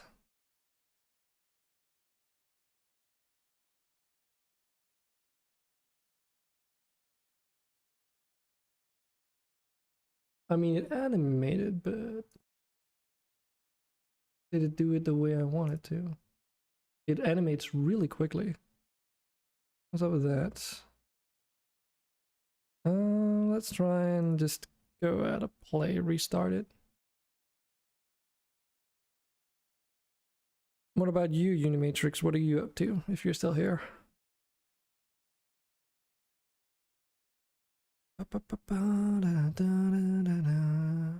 Options menu, collapse that. We're in the main menu now, boys.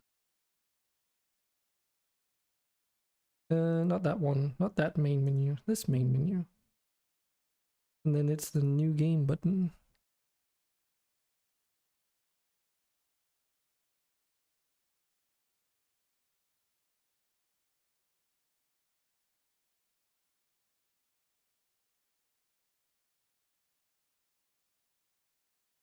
Oh, that's actually not set to continuous animation.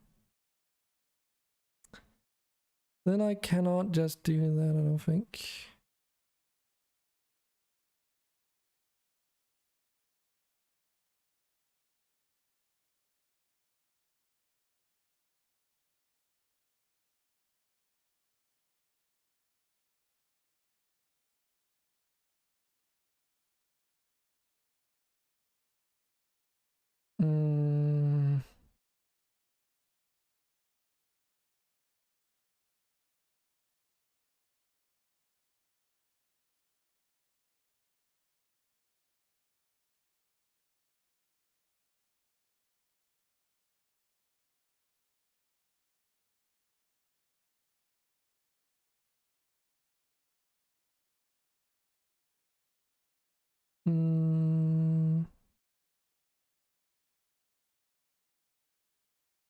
Yeah, there's like something with these bools that I might have to refactor because I think the naming convention is confusing to me. Because it's like continuous animation. Is that for like... That's like if it should continue animating as long as you're hovering over the button. But then there's doing highlight scaling, which is the thing that makes it scale in and out, like highlighting it with the scaling. But then there's also interaction scaling, which is the scaling that happens when you interact with it. And then there's doing highlight scaling, which is just a generic thing that says, oh, am I scaling it right now? No matter in which way was the intention. And now I've got wait for animation, which is like waiting for it to finish the enable interaction scaling animation specifically. So maybe that tool needs to be moved down with enable interaction scaling.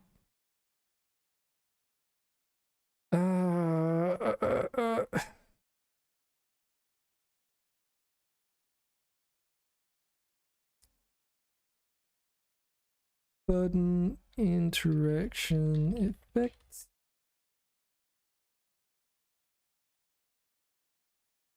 Enable highlight scaling.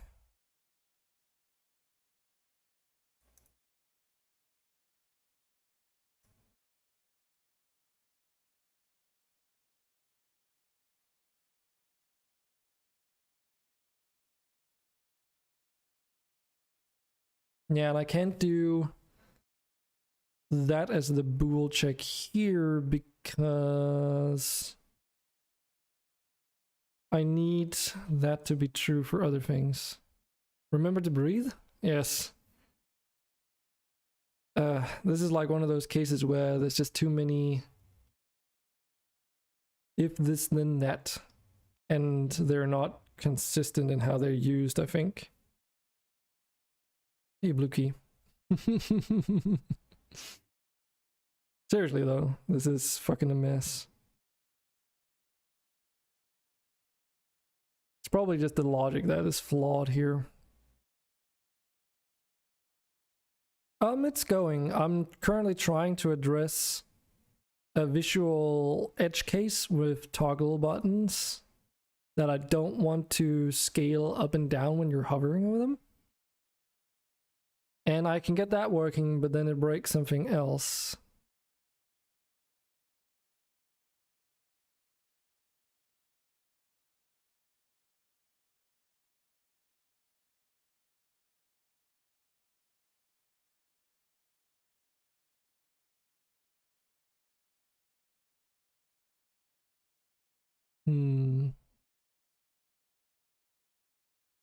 So it's like I gotta make sure that that works without breaking in all the other things.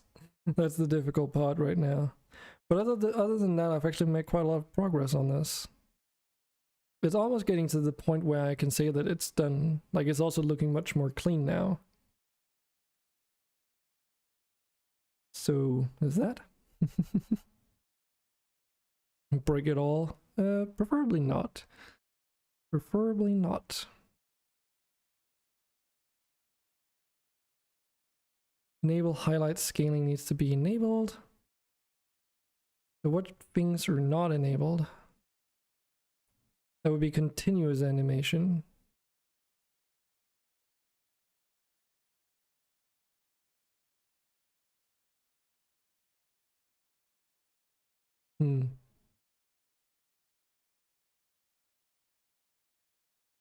What happens if we disable or do not enable highlight scaling?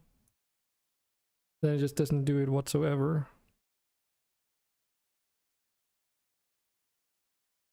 Well, I guess that is kind of bad.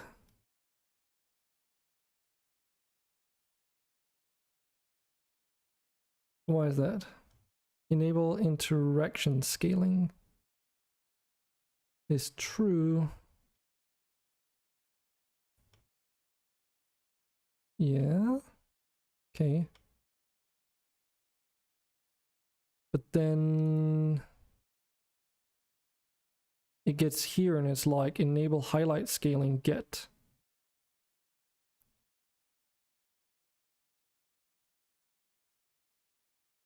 Which is false. I guess I could do a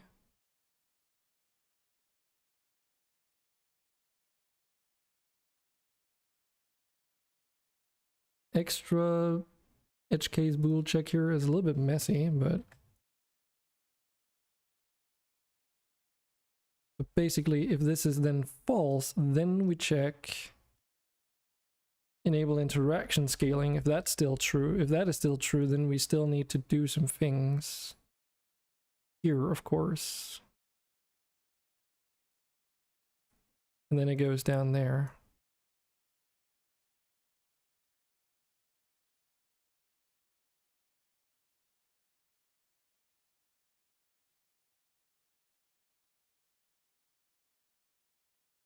Okay, that works. So now it's like popping when I'm pressing it, but not when I'm only hovering over it.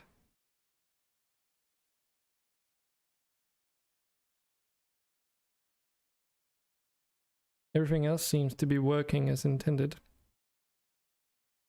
Cool. And that's got something to do with this, I think.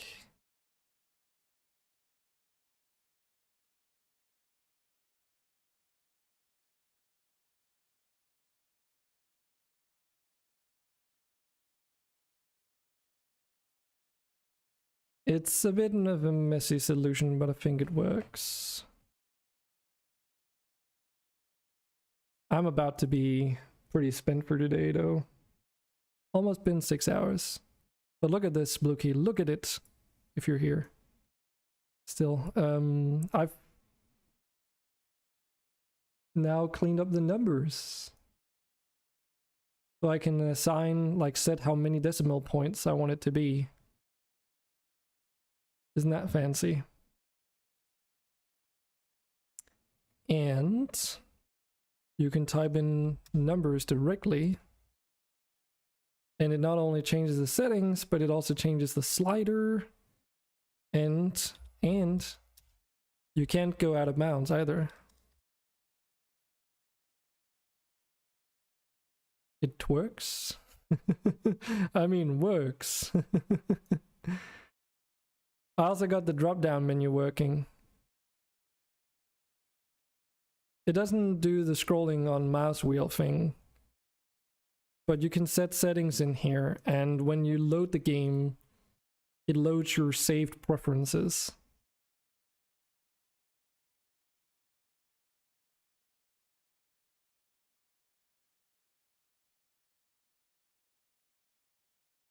Why is this doing the opposite right now? Hold on. Arrow keys for what exactly? For the slider, you mean? If that's what you mean, then unless it's a built-in Unity... Oh. We can try. The drop-down menu is like a default Unity asset, so... I do quickly need to test something. Because the toggle was inverted for some reason. That could be due to a unforeseen bug. Yeah, so it's set to disable right now, and then it's just doing the inverse of what it's supposed to. Oop. No, wait, it's working... No, yeah, it is. It is working inverse of what it should do. Okay.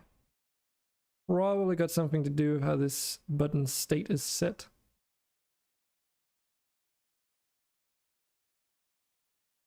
Oh, because it checks... I think it's because it checks the...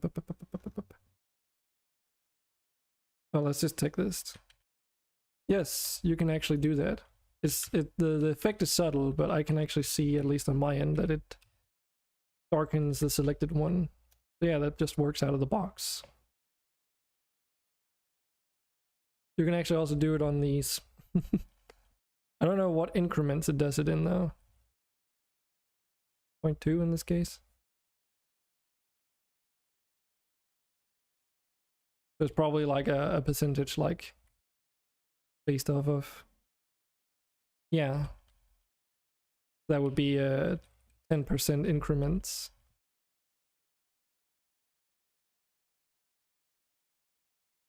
Similarly, you can also press space to toggle buttons, but that's a bad idea.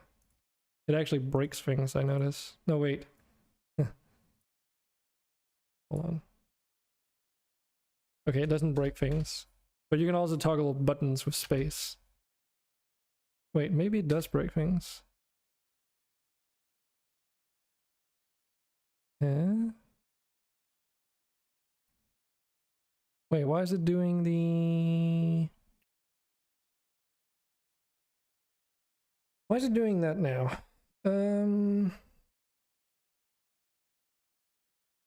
Oh. Because I forgot to disable this.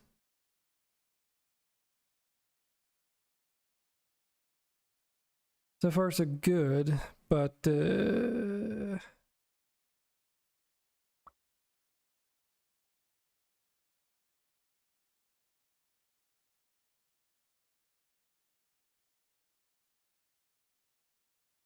hopefully I can get this cleaned up before I stop for today. Let's see. On toggle value change. That's probably the problem. Because you load this and it sets the toggle value here. Is it set on without notify though? Then it triggers settings toggle force toggle.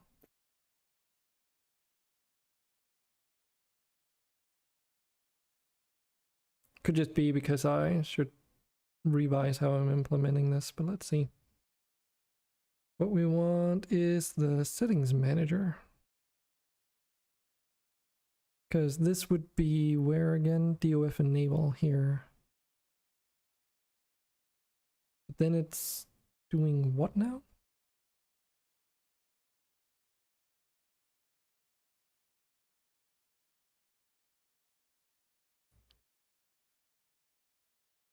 Settings toggle, force toggle.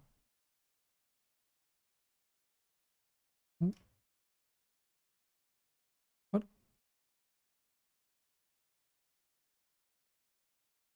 I mean, from what I can see, this doesn't do anything. Oh, wait a minute. No, it does, because that's on the button interaction script. Then it runs the... Where does it do that? That's in here, toggle game objects. Then force toggles the things that's in here, which then inverts it to whatever it was. But wait, that's not a good idea, is it?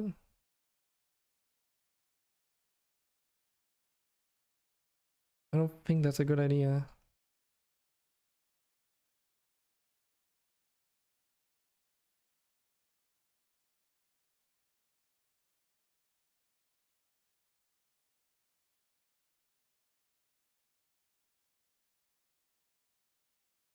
Because instead of triggering the things that the toggle should toggle.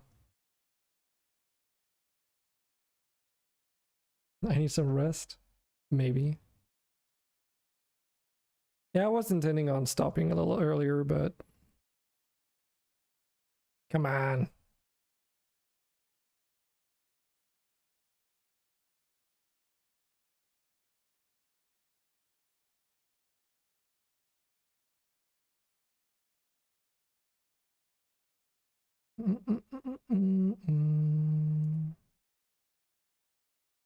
Also, I talked to Peak, by the way. He got some memory sticks of DBA, so once they arrive and he's got the time, it's server go time. At least we should be able to set up the server.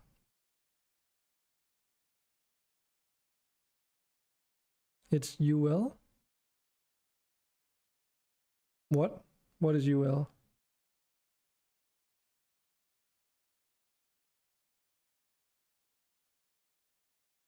Yes, yes, it's just under legacy. Under the legacy. You would be correct on that.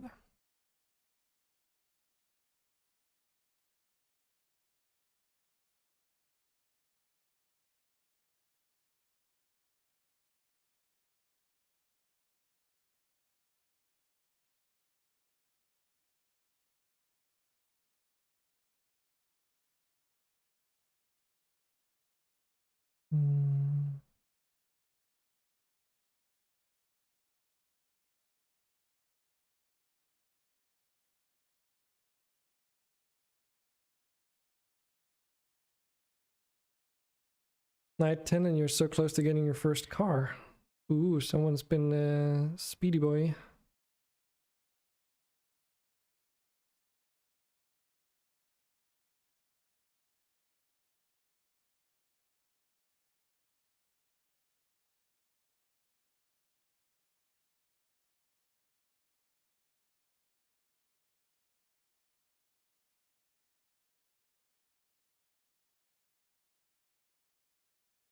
is as a button state, and we change that in when we trigger.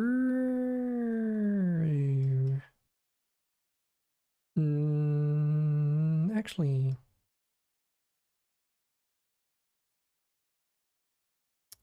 what if I just do a toggle set as on? Will it just work?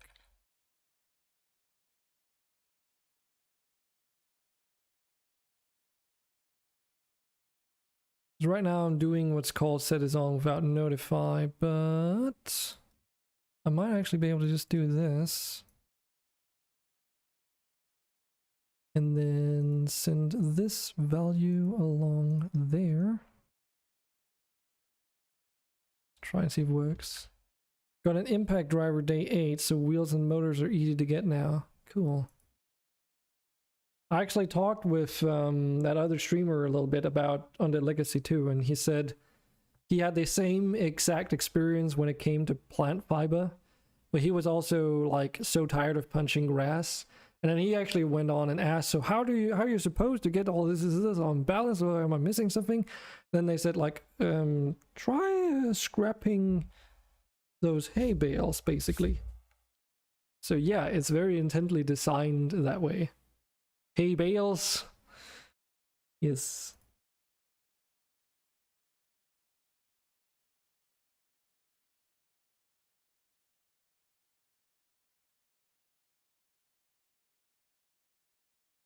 But yeah, it was very intently designed that way.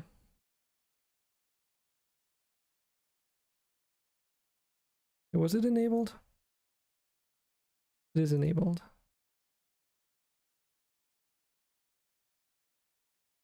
So now the default is to be disabled.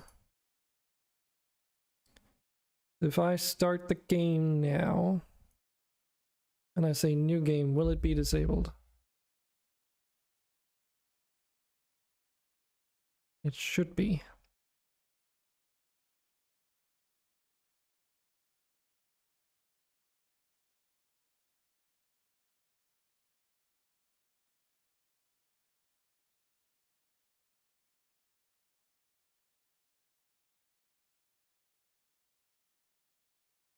Your plans have been spoiled once again. You need steel plates to research the car repair kits.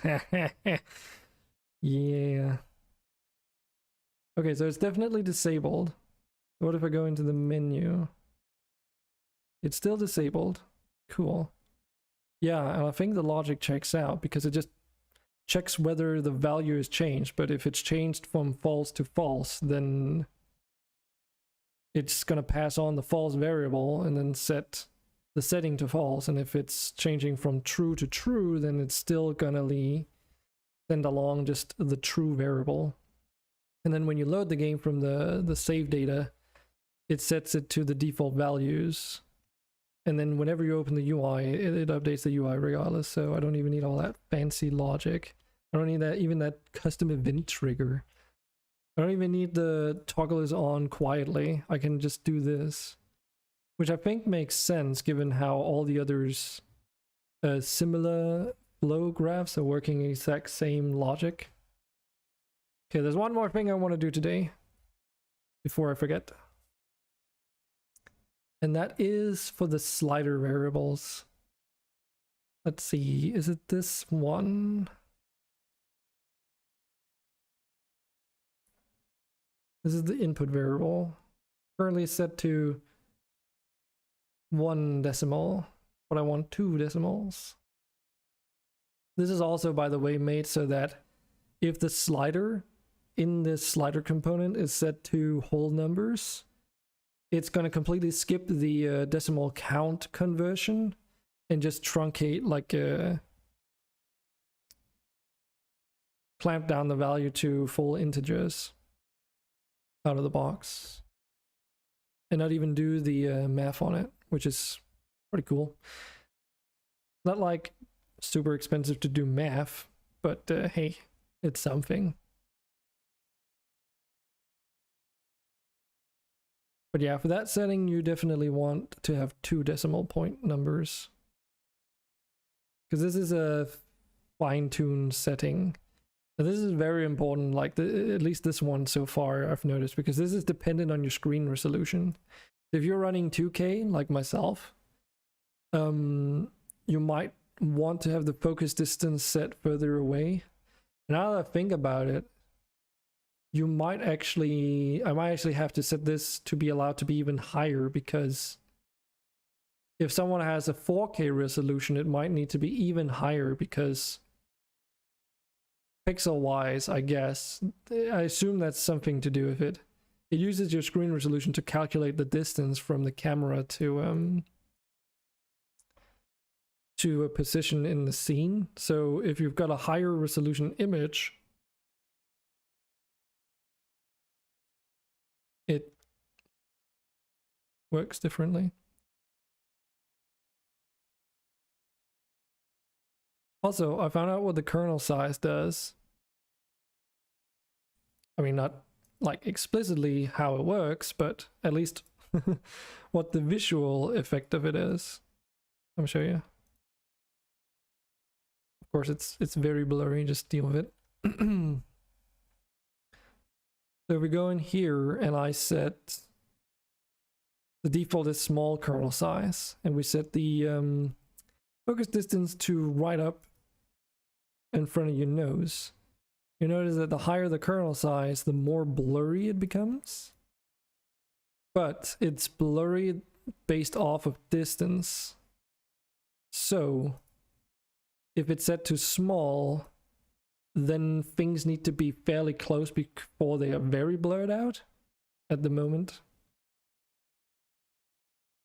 And it's not super noticeable if you have, like, you know, a midway focus distance, even when you switch between very large and such, but it gets noticeable up at close ranges. I assume, because there's more variables to these settings, I assume that if I implement the other settings and mess around with them, you can probably get your DOF settings exactly how you want them to. And I mean, if you don't want DOF, you can just disable it, and it does none of these computations, which is kind of cool. So yeah, it just works. So that's gonna be it for today, because I started a lot earlier today and I am spent. It's been 6 hours.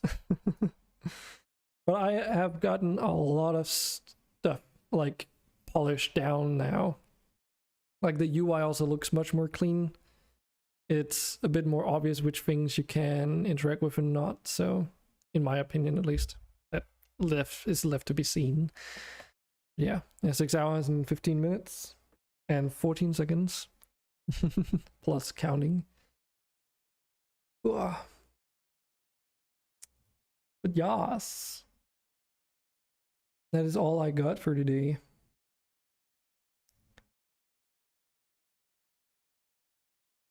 Plan for tomorrow is to do gameplay streams or streaming. It might be Vintage Story. I'm not entirely sure yet, because there's a couple options on what I could pick from. I think it depends a little bit on my mood, because there's so many games that I want to play on stream. I mean, there's also RimWorld, which I've been playing a little bit off stream, but you know, there's options. There's definitely options. There's also, like, for Saturdays, some of those other titles, those RTSs that we haven't checked out yet. I've got like a list of free games, I think, at least, if not more. So that's kind of what's on the menu for the weekend. Tomorrow I need to go and sign some documents, but that's before I start streaming normally. But we'll see how it works out, because I might end up streaming earlier, as otherwise I will probably be wasted even by the time I need to start streaming, because I have to get up earlier to get to sign these documents. And they're like important business related documents, so can't just skip out on that. But anyway, let's go and say hi to Spoonerdon. I think he's playing RimWorld, since I was talking about that. You do you, hon. Yeah, of course. Still, I like to be transparent about what to expect streaming wise. I think it's important to communicate. But yeah, thanks for dropping by, Blue Key, and everyone else who's up by today. Ooh. I guess I will see you all on the next one. If not in the weekend, then at least sometime next week. And that's been it for today. And goodbye. Stick around for the raid.